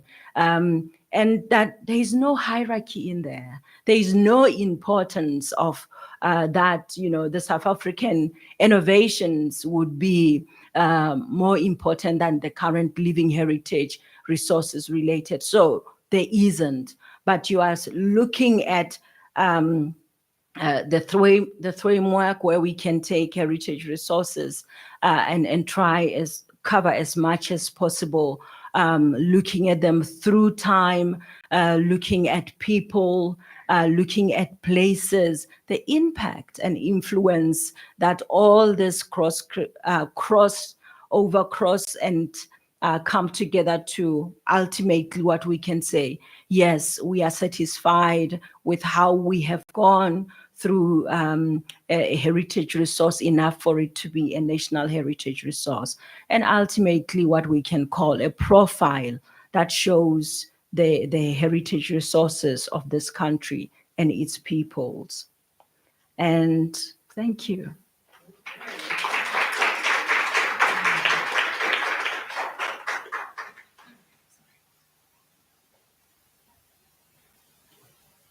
That was great, and she kept to time, and that's why she's an expert. That leadership course definitely benefited her. And yes, certainly, the colonial impact certainly set us back economically and in terms of land ownership, but it did not break the human spirit. Definitely did not break the human spirit. And in that manner, it certainly did not succeed. Thank you very much for that very refreshing as well as reassurance of the work that SARA does. I like particularly that your work at SARA has been enhanced by the tools that you've been using in terms of technology. And hopefully the challenge will be taken up, given the beautiful presentations we had yesterday by Dr. Motala and Mr. Potgieter on the use of GIS, Geographic Information Systems, artificial intelligence, and the metaverse to even enhance our performance and have even greater service delivery. However, again, we've got time management that I've got to manage, and I would like to call the next person, the next presenter that will be joining us at this podium to share her views on the democratic era. She is Dr. Olga Bielostocka, and I hope I've pronounced it correctly. She is a researcher in the field of heritage and cultural studies, an archaeologist by training, so you can see the archaeologists are quite mighty here today.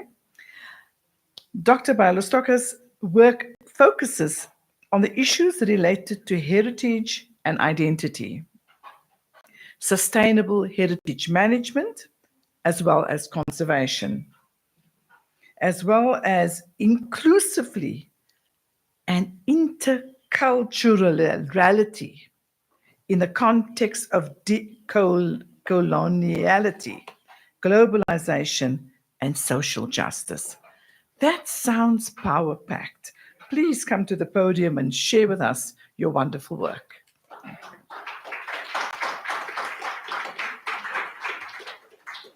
Good afternoon, everyone. Thank you very much for staying. I will try my best to be within my time. It is very difficult really to deliver an intervention at the end of such a rich program. And I kind of feel a pressure to somehow look back at the culture, at the country's history and offer some lessons. And I'm not going to do that. I don't dare doing that. Instead, what I would like to propose is to share with you today some reflections of mine on heritage and how it can take us to the future. So no longer focusing on the past, now we're looking to the future. And I was given the topic sustainable heritage protection and management. As I want to be a bit rebellious, I'm going to speak to the heritage, then to protection and management, and hopefully by the end of my talk, you yourselves will be able to understand what I mean by sustainability. So I'm an archaeologist, and I study the past to navigate better the present. And in the same way, I believe, can you please not show the slide yet? Thank you. In the same way, I believe that heritage is not just that which is left from the past, but rather that which helps us understand ourselves better in the present in order to create a meaningful future. So what really is heritage from my point of view?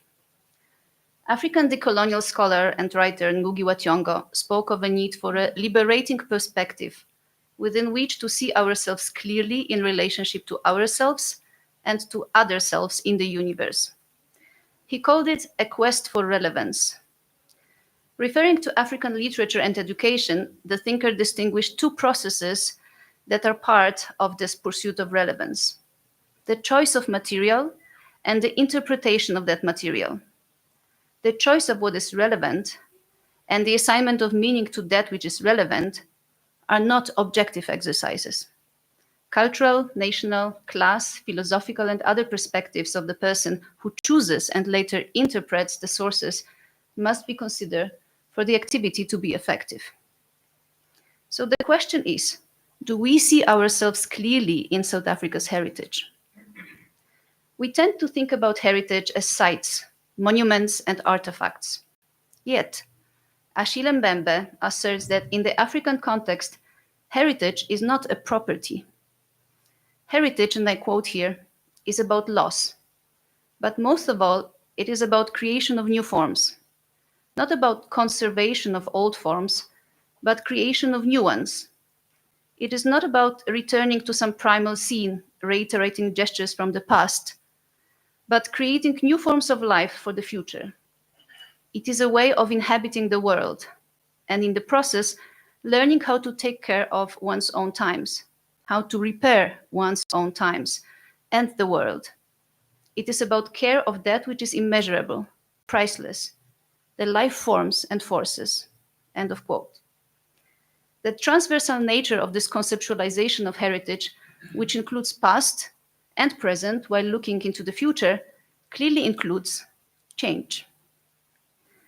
From the indigenous people's perspective, and obviously I'm generalizing here, heritage includes all expressions of the relationship between the people, their land, not just in economic terms, and the other living beings and spirits which share the land and is the basis of maintaining social, economic, and diplomatic relations through sharing with other people.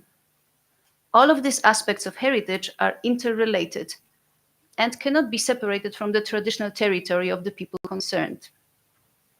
Heritage, we may say then, can be conceptualized as the meanings attached in the present to the past. The varied definitions of heritage that people hold today, alternate ways of viewing the past and the present, and different logics for interacting with the material world are all legitimate ways of being in the world. If expressed through the physical form of a monument, a group of buildings, or an archaeological site that represents a particular value from the point of view of history, art, spirituality, or science, heritage tends to refer to past events or processes that carry a special meaning in the collective memory of a group of people today. This group of people, the living community, as custodians of the heritage, chooses what they want to inherit, what they consider worth of preserving. In that sense, we can say that in discussions about heritage, the emphasis should be on the present rather than the past. For what matters is the relevance of the past to the present realities of the living. The South African National Heritage Resources Act recognizes the embeddedness of heritage in the present, as it stipulates that the status of heritage can be assigned to any place or object that carries cultural significance or other special value for the present community and for future generations. Given the public character of national heritage, all citizens, as its custodians, should be able to share in its ownership and identify with the message it carries. Accordingly, discussions on heritage in South Africa should, in my view, include the question of whom or what this patrimony is honoring. Such interrogation should take into consideration the kind of memory that the monuments and statues preserve and their relevance for present and future generations of South Africans from all walks of life. The potential to reinterpret the monuments to make them pertinent to people today should also be taken into account, as meanings of symbols are not fixed, but dynamic. The government in post-apartheid South Africa has employed heritage as an ideological tool in order to shape the past using specific narratives of nation building and social transformation. In line with this direction, heritage practice has entered the discourse of redress, which saw new monuments being erected, towns, cities, streets renamed, and the legacy project being conceived, all with a view to generate a coherent national program of monument building. The post-94 government attempted to invent a national core for South Africa that was based on the Western understanding of the concepts of nation and national identity, to fit the reality of the country into the existing global model of nation-state formation. A utopian prefiguration that binds a nation was invented to make South Africa a Western-like nation. An imagined community constructed through rituals and myths based on an emotional association among its members and in relation to the non-members. To create a sense of togetherness among South Africans, the myth of a rainbow nation was constructed. The national history thus became national mythology, and a new national identity became rooted in the grand historical narrative that was created for the sake of togetherness, but which alienated the subjects in their diversity, their stories assimilated with the narrative of the elite. Alongside this new national myth, the old one that shaped the colonial identity of the country kept breathing, as the existing monuments were left standing in the name of building bridges between people and creating a national dialogue. This dialogue was conceptualized more like a debate. To balance the existing narrative of the past, monuments were commissioned that would tell the other side of the story and thus give voice to the previously marginalized. Yet the use of narratives to counter ideologically biased accounts has not only failed to redefine the country's national heritage, but also created an element of competition between the old and new monuments. For by being visually juxtaposed with the already existing white memory markers, the newly conceptualized Black heritage may give the impression of being merely a response to the former. Instead of building bridges, the complex coexistence of conflicting symbols of the past seems to further fuel antagonism. On a metaphysical level, this situation created an ontological space in which the identity of the nation became imprisoned between a reality of suffering brought to mind by the statues of past oppression and an imagined world inhabited by a rainbow nation that has never existed. The debate between removing or leaving statues comes down to the relationship between memory, history, and their interpretations, the cultural significance of heritage, and the relevance of heritage to the present. An additional issue of importance in the case of South Africa is the recognition of the rights of different indigenous peoples in negotiating national heritage within the realm of the existing social-spatial inequalities that see the people deprived of agency. Heritage gives form and substance to the myth of the people. Hence, side by side with those myths, it speaks to and shapes people's identity. If a myth is no longer cultivated, the memory that produced it dies, and the monument that embodied it becomes a lifeless image of the past, an artistic form devoid of content and of the honor that it bestowed on the person or event represented. In the South African context, nationhood cannot be legitimized by the past, and history is not a coherent continuum. In such a society, neither a metaphysical unity nor a utopian past can be appealed to as a sign of belonging. What is left is the present. Eze argues that African identity should be constructed using the vagaries of present circumstances, which constitute a frame of reference within which people self-identify. Eze also suggests a new process of historiography, so-called creative historicism, as a way that would give the African people the possibility of defining themselves within their own frame of reference, context, and culture, while accounting for the different cultural memories that constitute their past. It would need to be founded on the rebirth of the cultural values that are still relevant to the present, while embracing the eclecticism of both African and European worldviews, provided these are relevant to the current realities of the people. This new vision should accommodate different past historical narratives in an attempt to rehabilitate the goods internal to the practices of diverse communities, but goods that are not anachronistic to the socio-political condition of contemporary African states. At the same time, Eze warns against blindly following the Western model of nation building that is founded on the past, as well as artificially creating Africa's imaginary past to offset or neutralize the colonial condition, the process he calls history by analogy. In this project, in continuity, intellectuals are caught in the same disease they are trying to cure, as their subject looks at himself or herself through the conceptual lens of the other, instead of using his or her own frame of reference.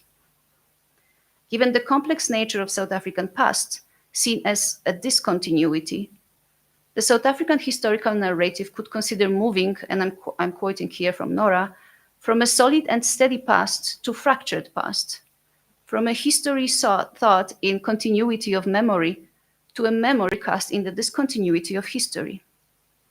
In this move, heritage would be negotiated together with historical discourse. It means that in the process of choosing heritage, its meaning for the present society, the interpretation, would need to be given adequate attention so that the legacy of the past speaks to the current context of the country and to the new identity it is trying to negotiate.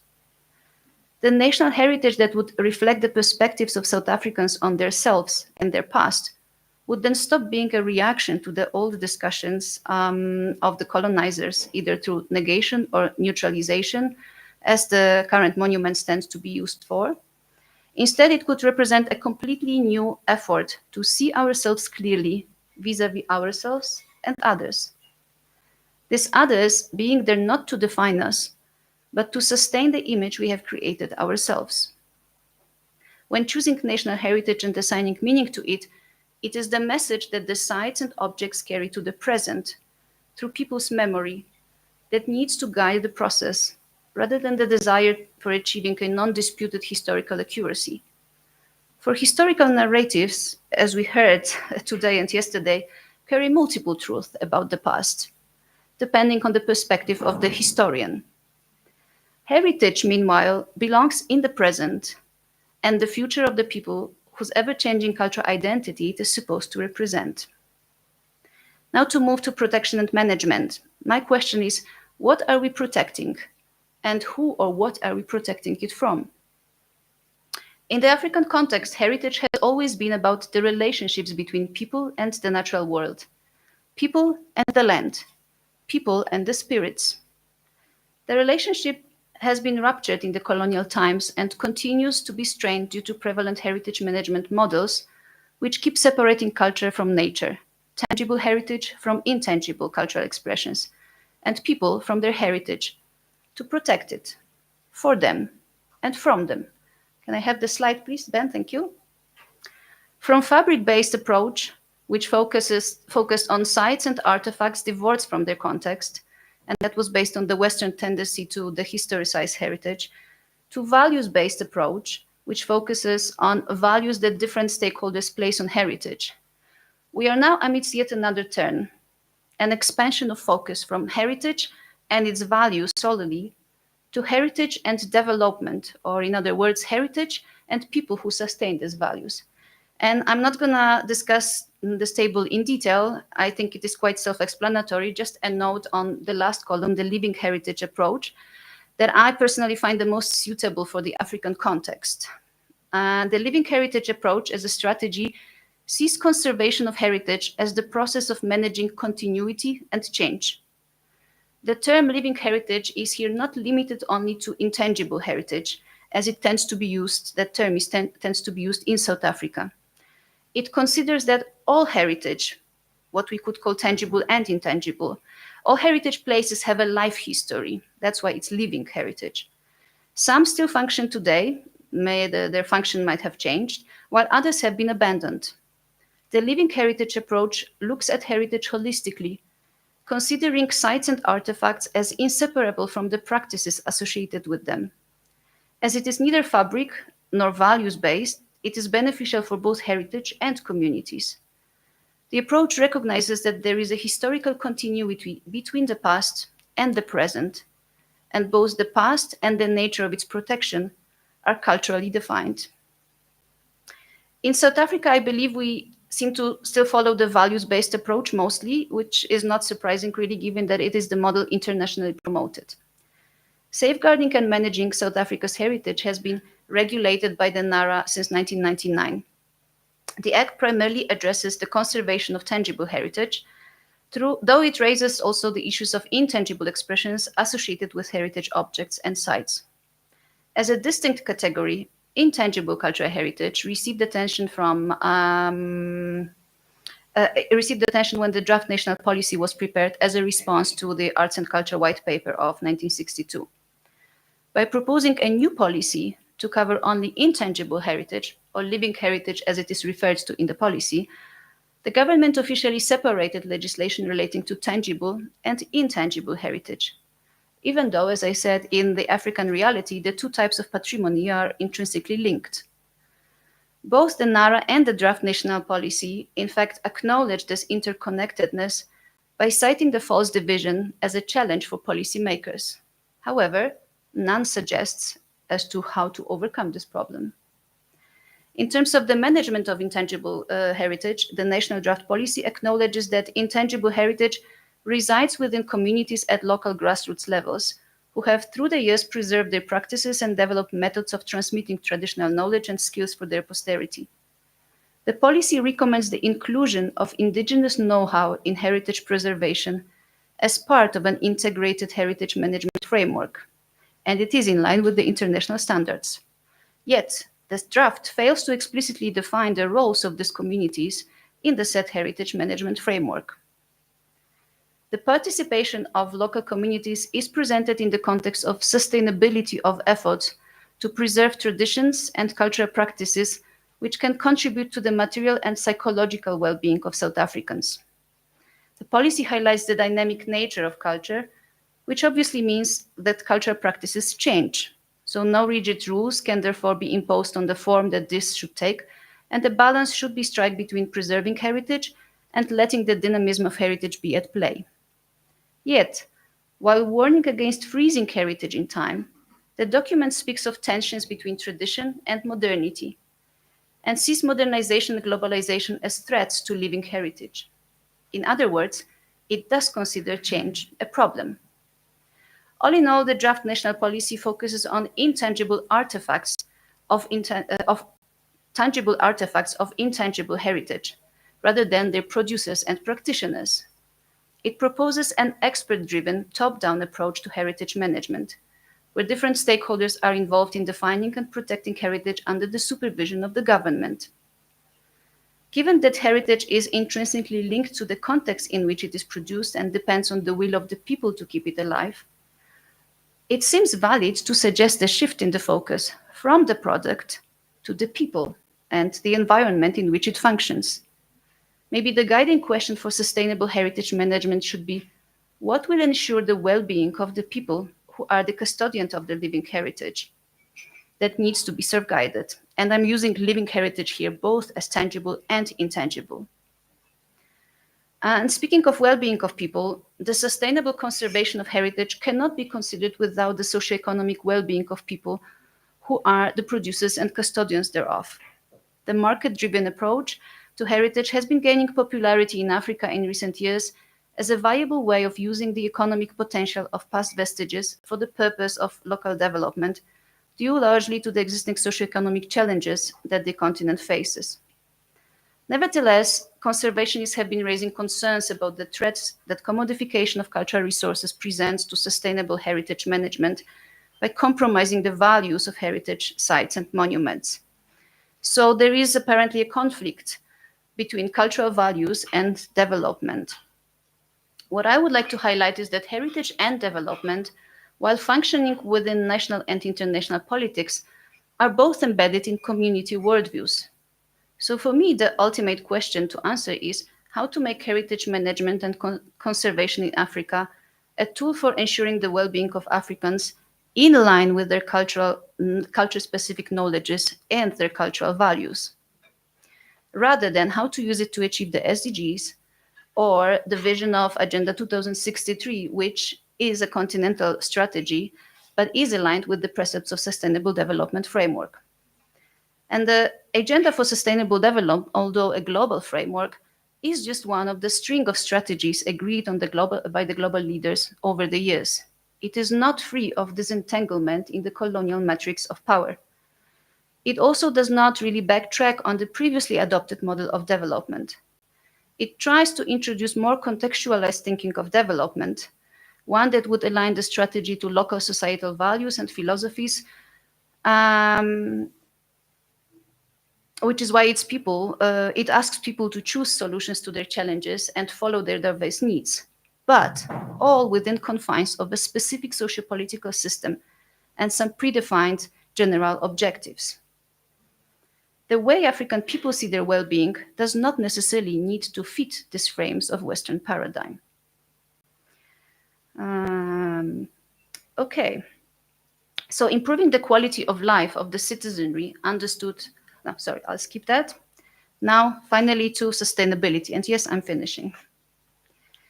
Acknowledging cultural pluralism in the international policy space has led to multiculturalism being prescribed or integrated into development strategies, mostly to appease the skeptics of globalization more than to recognize the many cultural communities that constitute our societies.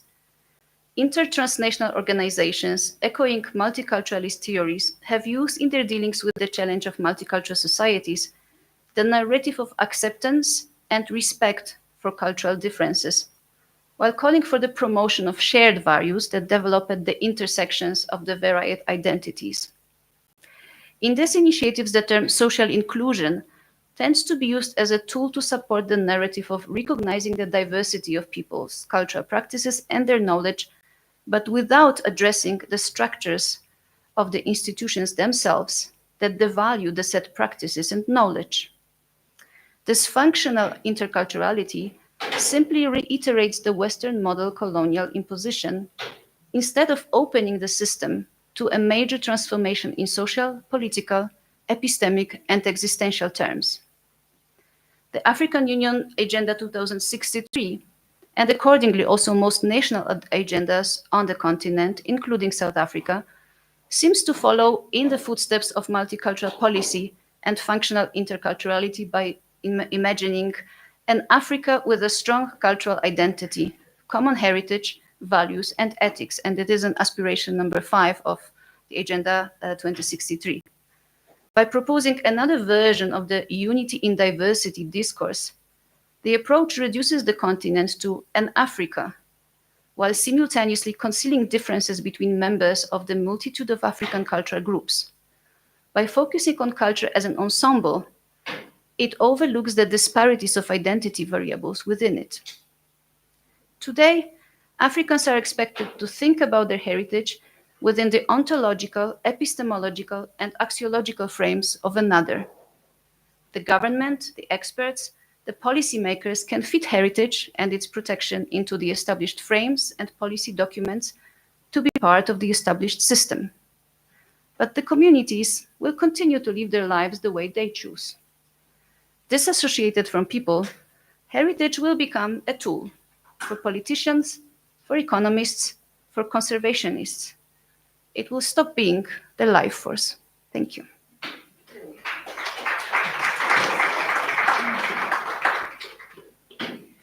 There you go. Wow. Certainly very good. Lots for us to think about. Dr. Olga Bialystoka, I can see why you are a researcher in the field of heritage and cultural studies, and she makes out a strong case for living heritage. She also makes out a very strong case that we need to relook what we call nation building. Thank you very much, Dr. Bialystoka. Now we are down to the last two presenters, and it looks like they've been sitting next to each other all the time. The one has been assisting the other all the time. They're sitting next to each other at this point in time, and I'm not so sure whether they're going to be presenting together. So I'm going to read out both their backgrounds. Certainly, I feel very, very empowered. Both of them, firstly, are from the Western Cape. Not only are they from the Western Cape, they are also from my hometown, Cape Town. So firstly, we have Robin Peter George. Robin holds a Bachelor of Arts and Honours degree from the University of the Western Cape in Geography, as well as a Master of Philosophy degree in Environment. In fact, the degree is quite a long one. It's called, he has a Master's of Philosophy degree in Environment, Society, and Sustainability. That is from the University of Cape Town. His experience is quite wide for such a young man, and that's so welcoming. It includes marine resource management, heritage resource management, as well as tourism. Yes, we do need more business. However, again, coming back to home, he is currently, he is a town planner, but currently he is employed at SARA. We welcome Robin, but Robin, just hold your seat. You've been doing lots of things together with the next speaker, so I don't want you to come up without her.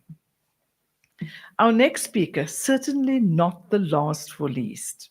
Perhaps it's the power in the woman that's been kept last for a particular reason. Dr. Diana Ferris is a writer, poet, and storyteller. She is well known for her poem, and I quote, "I've come to take you home," unquote, which was instrumental in the return of Sarah Baartman's remains to South Africa. Diana's work has and still has a bearing on all matters of heritage, race, arts, education, gender, and class. She has published 3 collections of poetry in English and Afrikaans. And having spoken to her, I believe she is currently working on further publications. Dr. Diana, you are a woman in a class of your own. Please come to the podium and let us hear from both of you of the story of Sarah, or as we say in Cape Town, Sarki Baartman.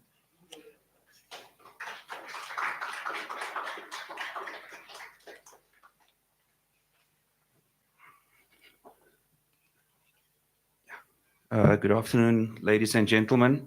Our colleagues at SARA, CEO, all protocol observed. Firstly, thank you to our task team and our management for this great event. I think we should do it definitely again in future. So the presentation, as heard, is Sarki Baartman, the story that was never envisioned, the dream that came true. So this is just basically my outline that I will be doing. So a birth story, parents, and a marriage, when she went into slavery and moved to Cape Town, from there to Europe, as well as a death in Paris. And then also I will be speaking about the repatriation calls, from the Griqua people. And then from there onwards, I will speak about in the democratic South Africa with the various topics on display, and then also I will do a conclusion at the end. So yeah, let me get to the next one. Thank you. So about Sarki Baartman. So Sarki Baartman was an indigenous Khoi woman from the 19th century. Her birth name was believed to have been Sahura. I'm hoping I'm saying that correctly. And then she also goes by many names or different variations of her name, being Sarah, Sarki, Sarchi, and Sarah. A surname also Baartman and Baartman with the various spellings as you see before you. For the presentation, I will refer to her as Sarki Baartman. Ms. Parker has just indicated, now that's basically how we would say in Cape Town. It is not an insulting term, it is more a term of endearment. So if Sarki Baartman was my auntie, I would probably have called her Auntie Sarki. So her birth year was circa 1789 along the Gamtoos River Valley in the current day Eastern Cape Province. She was born into a cattle herding family of the Gonaqua people, and then she grew up on a farm called Baartmansfontein, hence the surname. She lost her mother at the age of 2 and her father during the years of adolescence. And then in earlier years, she moved to various farms in the regions and then settled on a farm named Kraal of War. I'll come back to that just now. So she married a Khoi man who was a drummer, and then she had 1 child. This child unfortunately died. As a result of the Dutch and Khoi conflict, she lost her husband at the age of 16 because also of the expansion of the Dutch colonial empire into the Cape region, or the Eastern Cape Province as we know it today. Many people, such as Sarki Baartman, then got absorbed into the labor system and they became farm workers. So moved to Cape Town and also slavery. So circa 1795 to 1796, she was sold into slavery by Cornelius Miller. He's the owner of the farm where she stayed, which is Kraal of War. And then she got sold to Willem Pieter Caesar. This was en route to Cape Town. She was pregnant upon arrival in Cape Town in 1797 circa, and the baby unfortunately also died. She worked in various households in the Cape Town region and settled in the current day Woodstock area in the house of Willem Caesar. She also then became a wet nurse to his adopted baby, and then she conceived 2 more children from relationships, and unfortunately those children died too in infancy. So in Cape Town, the Caesar families, they encountered some financial challenges and they owed money to a wealthy individual. They decided then to use Saartjie Baartman to make money. This entailed exhibiting her in the Naval Hospital, where she became a fascination because of her appearance, and then sailors in this hospital would then pay to view and to touch her. Ideas and opinions were thus formed by colonial Europeans at the Cape that they were racially superior to that of the indigenous people. And then she encountered, William Dunlop was a military surgeon at the hospital, was a friend of the Caesar brothers. They became fascinated with her and wanted to take her all the way over to the United Kingdom or to London for exhibition and display purposes, because she was considered as a specimen of otherness and also considered exotic. So moved to Europe and then to a death in Paris, France. She allegedly signed under false pretenses a 5-year contract with Dunlop, who is the surgeon, and it was stated that she would only go if Hendrik Caesar went with her. So Dunlop obtained a passport from the colonial government so that she could leave the Cape area, as it was prohibited for people of the Khoi community to leave the Cape area at the time. And then it was envisioned that after 5 years she would come back. And then she left in April 1810 aboard the HS Diadem, and then was exhibited on the 24th of November 1810 on Piccadilly Street, that's at the Egyptian Hall in London.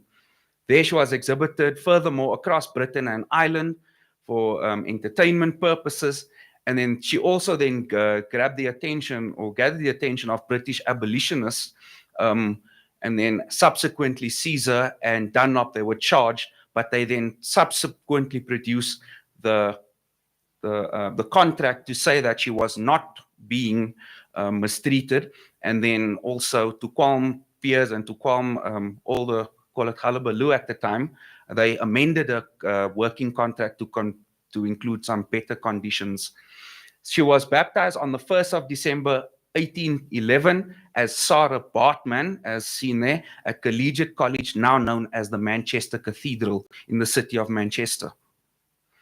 So after 4 years in England, in the year 1814, she then was taken from England to France by Willem Caesar, and she was sold to an animal exhibitor there, who would often display her alongside various animals, such as rhinoceros, for example, in the Palais Royal.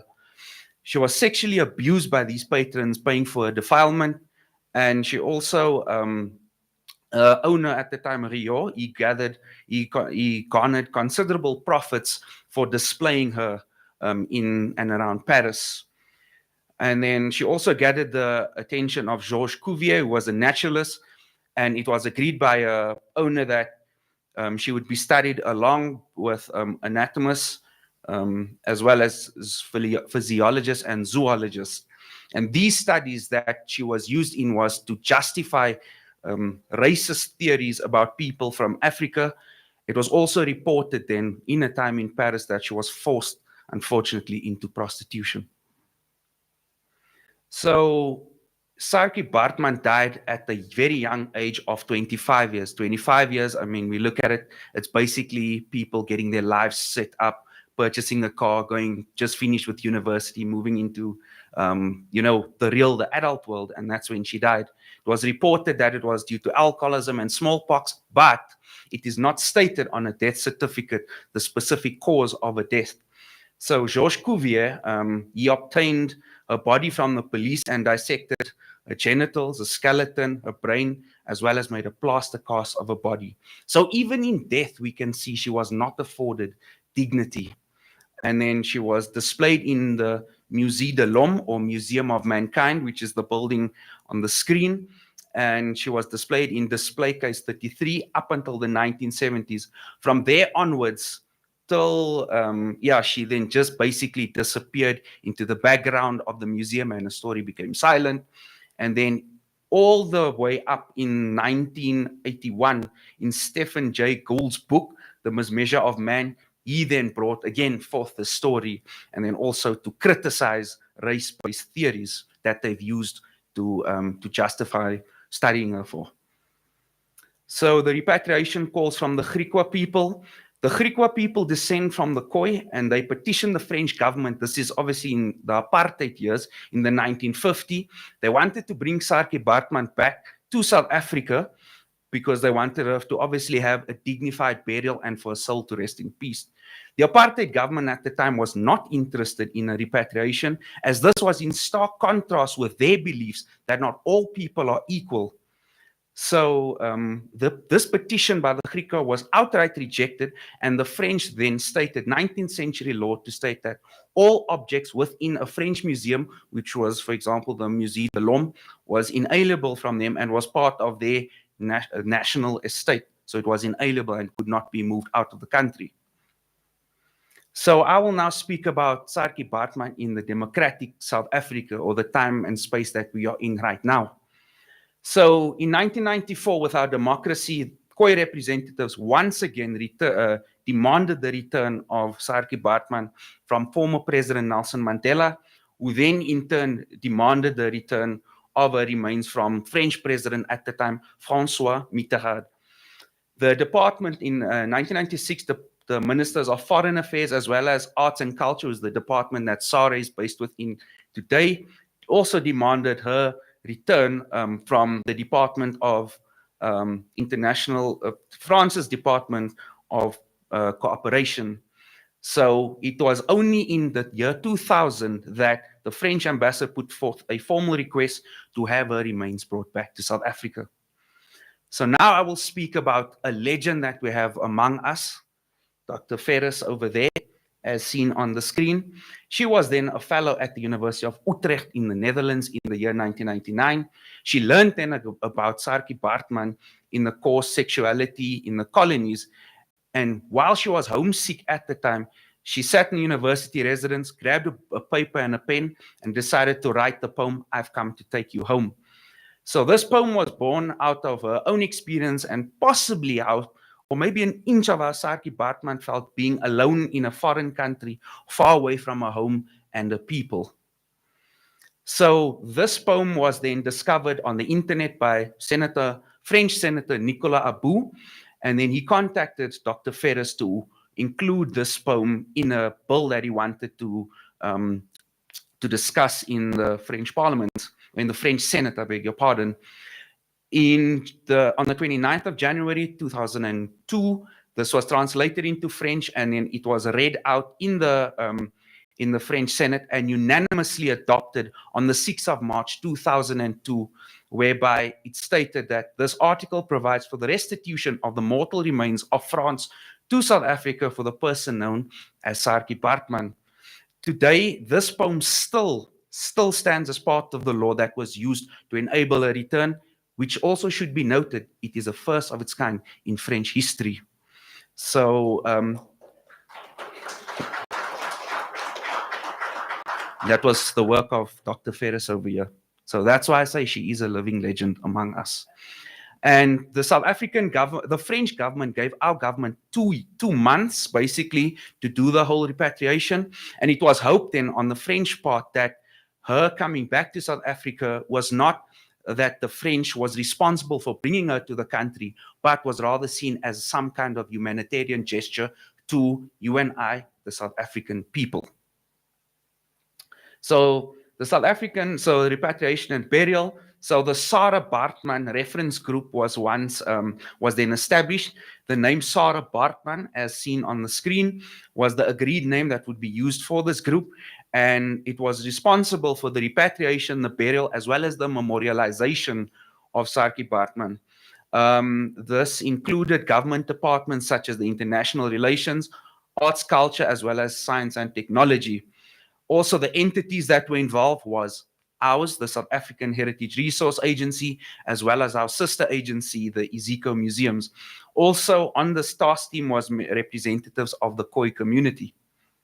So on the 27th of April, which was Freedom Day in the year 2002, a delegation led by the Deputy Minister at the time of the department, Bridget Mabanda, left South Africa to France to go and fetch her remains.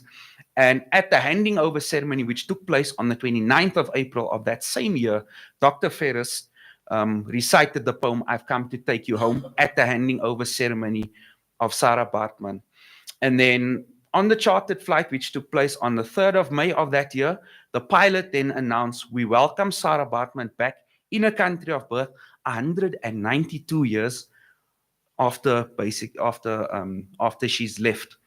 So the remains were then kept at the Wynberg Military Hospital in Cape Town before being taken back to her home, which is the Gamtoos River Valley in the Eastern Cape.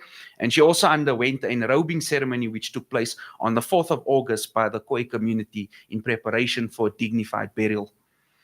So her burial, she was buried along the Gamtoos River Valley, the Vergaderingskop in Hankie, Eastern Cape, as seen on the screen.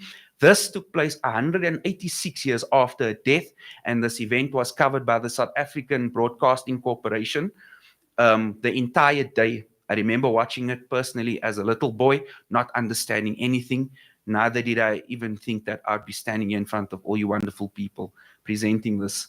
The event gathered international attention, as well as Thabo Mbeki, our former president, was the main speaker. It was also attended by cabinet ministers at the time, a representative of the French government, as well as members of the Khoi community. So her grave today is a national heritage site. The president, Thabo Mbeki, at the time, he stated that it will become a national site. As seen on the screen over there, the demarcated section is what is the declared portion of the site. And this does not include the center just across the road, which is currently under construction. So Sarah, we're only responsible for the demarcated section as seen there. This is just the government gazette notice, which shows her name then being changed to Sarah Baartman, which was basically a baptism on the baptism records in Manchester. And then the intentions of the site is basically for the restoration of the human dignity, as well as to uphold the rights and to recognize the injustices of the past, among others. This is basically the site of a grave today, and also the marker over there. And so what is a legacy then today in the times that we are living in? So her name is basically alive 235 years after birth, 209 after death, and 22 years after repatriation and burial in the present day South Africa and beyond. And I'll touch on some of those topics now. So the Saartjie Baartman Center for Women and Children, for those of us that know Cape Town, it's a center for women and children for abuse victims, which is situated in the suburb of Manenberg on the Cape Flats. It opened in 1999 before she was repatriated, but this also shows that even though the center opened in 1999, there was a consciousness of who she was and a story. And they basically provide services for abused victims. Then we have the Sarah Baartman District Municipality in the Eastern Cape. For those of us who are from that region, we will know the area. This was formerly the Kakadu District Municipality and includes some of the towns of Graafrenet, Humansdorp, Port Alfred, as well as St. Francis Bay. And it covers 34% of the total land of that province, the biggest district municipality in the Eastern Cape, where she was born and as well as where her grave is today. Then we also have the Sarah Baartman patrol vessel. This one was baptized by, once again, Dr. Diana Ferris in Vlissingen in the Netherlands in 2004. It's operated by DFFE, which is the Department of Forestry, Fisheries and the Environment. It was painted by a group of women. And the functions of this vessel is for offshore patrolling for our coasts, as well as for emergency relief efforts and disaster management. Then for those who know the University of Cape Town, the hall known as Jamison Memorial Hall was subsequently renamed on the 8th of December 2018, while I was a student there, to the Sarah Baartman Hall. And some of the functions of this hall is for graduation ceremonies, guest lectures, as well as student events and exhibitions. There was also at the time the sculpture by Willie Bester, and this was covered up as seen on my far left by students who again questioned the dignity of having the statue paraded or put in the library there. Then also in the Western Cape, we got 3 names of streets that bears the honor. Saartjie Baartman Street in Vredenburg, Saldanha Bay, as well as for Santa Kraal in Durbanville, Cape Town, and then also Sarah Baartman Road on the Cape Flats in Delft, which is in Cape Town. Then there's various media and arts representation of who she was. I'll just highlight some. The Life and Times of Sarah Baartman by Zola Maseko, who was also part of the repatriation team alongside Dr. Ferris over there. And then we also have the Hottentots Venus, the book by Rachel Holmes. There was also operas and various plays made about her life. And then also, I'm sure that some of us are able to recognize some of the features, the figures on the screen, who's Kim Kardashian as well as Beyonce. She also, Saartjie Baartman, has gathered international attention because media personalities like Beyonce Knowles, as well as her husband Jay-Z, for those of us that listen to their music, has cited her in a song. Beyonce then also, she was apparently going to play the role of Saartjie Baartman in a film, but then she declined. And then also comparisons were made to her by various media outlets with personality Kim Kardashian, but this was very much criticized. So my conclusion, ladies and gentlemen, so I don't keep you longer. The name and story of Saartjie Baartman has many different meanings for us. The past is associated with pain, gender-based violence, oppression, exploitation, racism, and sexism in the colonial and apartheid periods. In the democratic period today, she is known or is synonymous with hope, restitution, as well as defending human rights, as well as dignity. Her story, I must add, is not specifically known as we've done early on with the repatriation that was done by Mr. Troy and yourself, Ms. Fuller, because there are possibly many other Saartjie Baartmans across the world that we don't know of. But the difference is that she had a label and she was known and she was in that museum. So if it unfortunately wasn't for that, we would probably not have known about her as well. And then as per my title, the story that was never envisioned, the dream that came true. So the story that was never envisioned was the inhumane manner that she was taken from her motherland, South Africa, and also a mistreatment for simply just being human. She could not help for the way how she looked. The same like any of us today can't help for the way how we look. And then also the dream that came true was her return to her motherland, as well as the triumphant spirit of the Khoi people in bringing her back to South Africa. And therefore her name is immortalized in South African history and is celebrated. So I will now call up the legend that is Dr. Ferris to basically render the poem if there's still some time.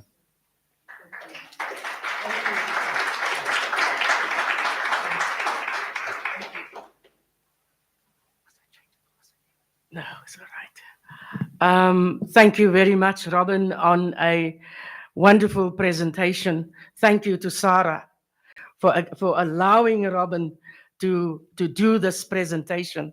Thank you to Sarah for the role that they played in the coming home of our icon. I just want to share before I do the poem, there's a few things that happened. When I was about to say, oh no, let me first tell you about the French senator. He saw the poem on the internet and he contacted me and he said to me in incorrect English, he wrote, "Dear Ms. Ferris, we were emotionally removed by your poem." And I thought, Senator, no, you actually meant moved. But I almost jumped, and I said, yes, of course, Senator, do whatever you can to bring her home.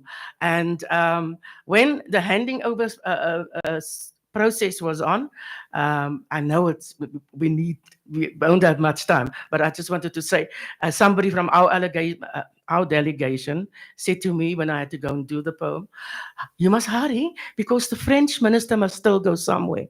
I thought, damn, I'm not hurrying. You will see. And so when I got onto the stage, I took out my harmonica and I blew a song that I wrote for Saartjie. Then I put it back and I sang the song. And then only I did the poem telling me to hurry. He had to wait because we waited almost 200 years. Something I'm very proud of in my life. I made a French minister wait. Can you just close here? Can you just close it? Yeah, because it's... Close it down. Okay, that's fine. You can. But not everybody can see me. That's it. I've come to take you home. A tribute to Sarah Bartman. I've come to take you home. Home. Do you remember the veld? The lush green grass beneath the big oak trees.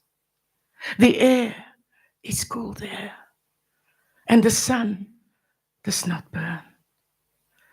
I have made your bed at the foot of the hill.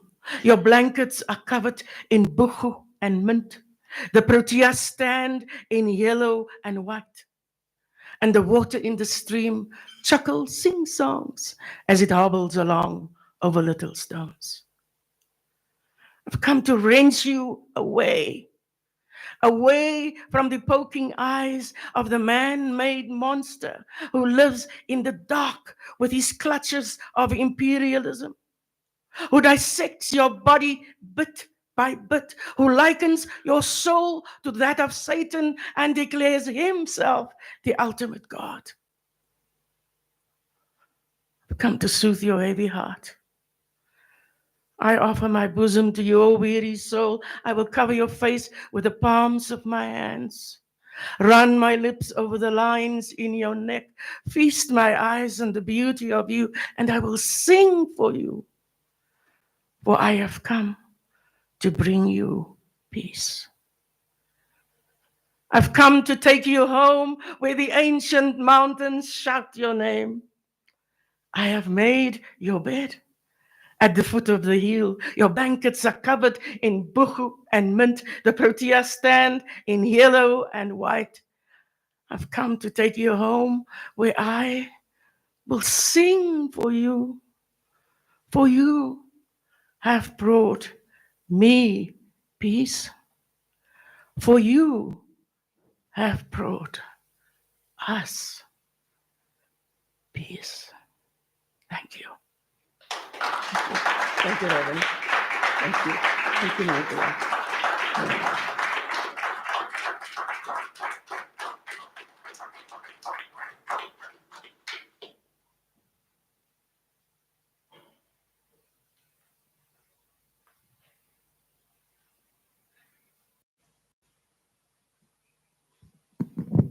If you don't have a lump in the throat like I have, then we are all in the wrong room. Thank you very much, Dr. Diana Ferris and Robin George, for that very moving I have come to take you home presentation. And I think we've ended on a somewhat tearful note. As I said, a lump in my throat, but also a happy note in the sense that it is so reassuring in the type of work that we all do, that when we read and hear of the story of Sarki Bartman and how she regained her dignity, immortalized in a municipality, in road names, her grave, her memorial site, as well as at probably the foremost university in South Africa, in the building of where so many graduations take place, we are all extremely happy. Given the time, I don't think that any of you have any questions at this point in time. The questions that you may have would be, how give us more information? And to that end, I would then ask that you contact Dr. Ferris directly or speak to her after the session. If there's any other questions that you may direct it through Sarah or through Mr. George, to then get it to Dr. Ferris. The same goes for the wonderful work that we've heard of these two young women here too. Wonderful woman, amazing woman, lots of energy. They're young and they are our future. Again, if you've got any questions, please direct it to them personally, given our time constraints, or through Sarah's email. Thank you very much for giving me this opportunity, Program Director Ben. My duties are done, and it's now time for me to go home with both of them. Thank you. Good afternoon. Thank you all so much. I think that was such a powerful way to end. Please give another round of applause to Ms. Parker as well.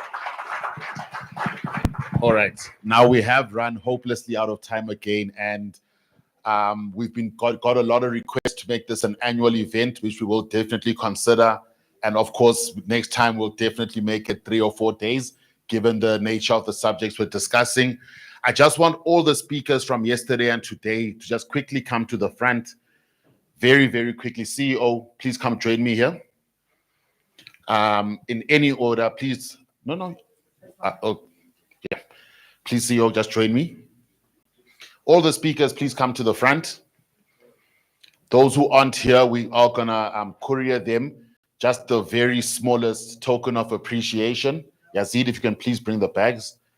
And I think what we'll do is, CEO, you can just hand it over one by one. And then we'll be on our way. All right. Yes.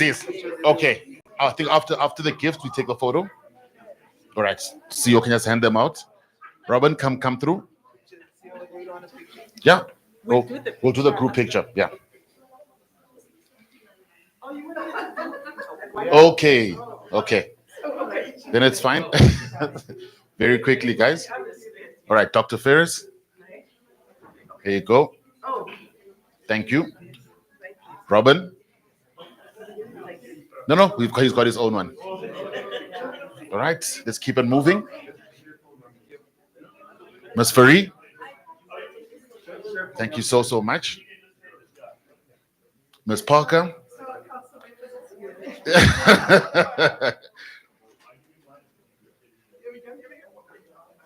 Okay. Here we go, Dr. Olga.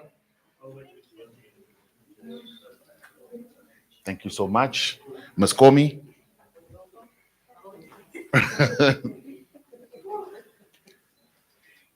Ms. Fullard. Thank you so much. Mtate Malay. There we go.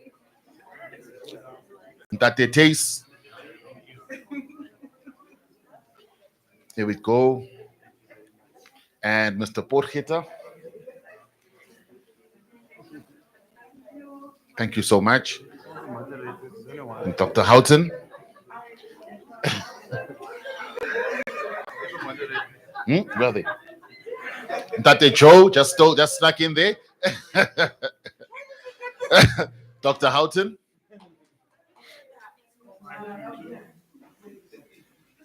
Okay. Dr. Houghton. There you go.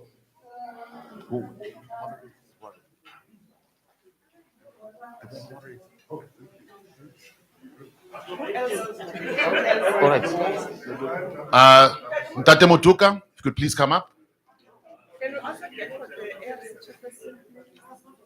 Yeah, just as a moderator. There you go. Anyone else?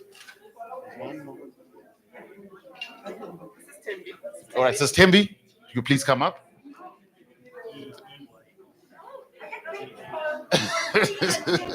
Exactly. All right. Thank you so much. Yeah, that's good. That's it. All right. That's for Yazid. Okay, me and Yazid. I will take one. Let's do one. Yeah, you can call him. What's his name again? Mtate Silo. If you could please come up. Then we don't have for other council members. No. Because it's promotional. Yeah, it's not. Yeah. Come on. Approve our annual report. Thank you so much. All right, covered. Thank you, CEO. All right. Colleagues who are catching the bus to the airport, if you could make it 5 minutes and we head to the bus, please. All right, we'll just hand it out. I think let's hand it out. Okay, and for all the delegates, all the guests who joined us in person. Which side? We're just bringing some bags and promotional material for you as well. Okay, let's hand it out quickly. All right, colleagues who are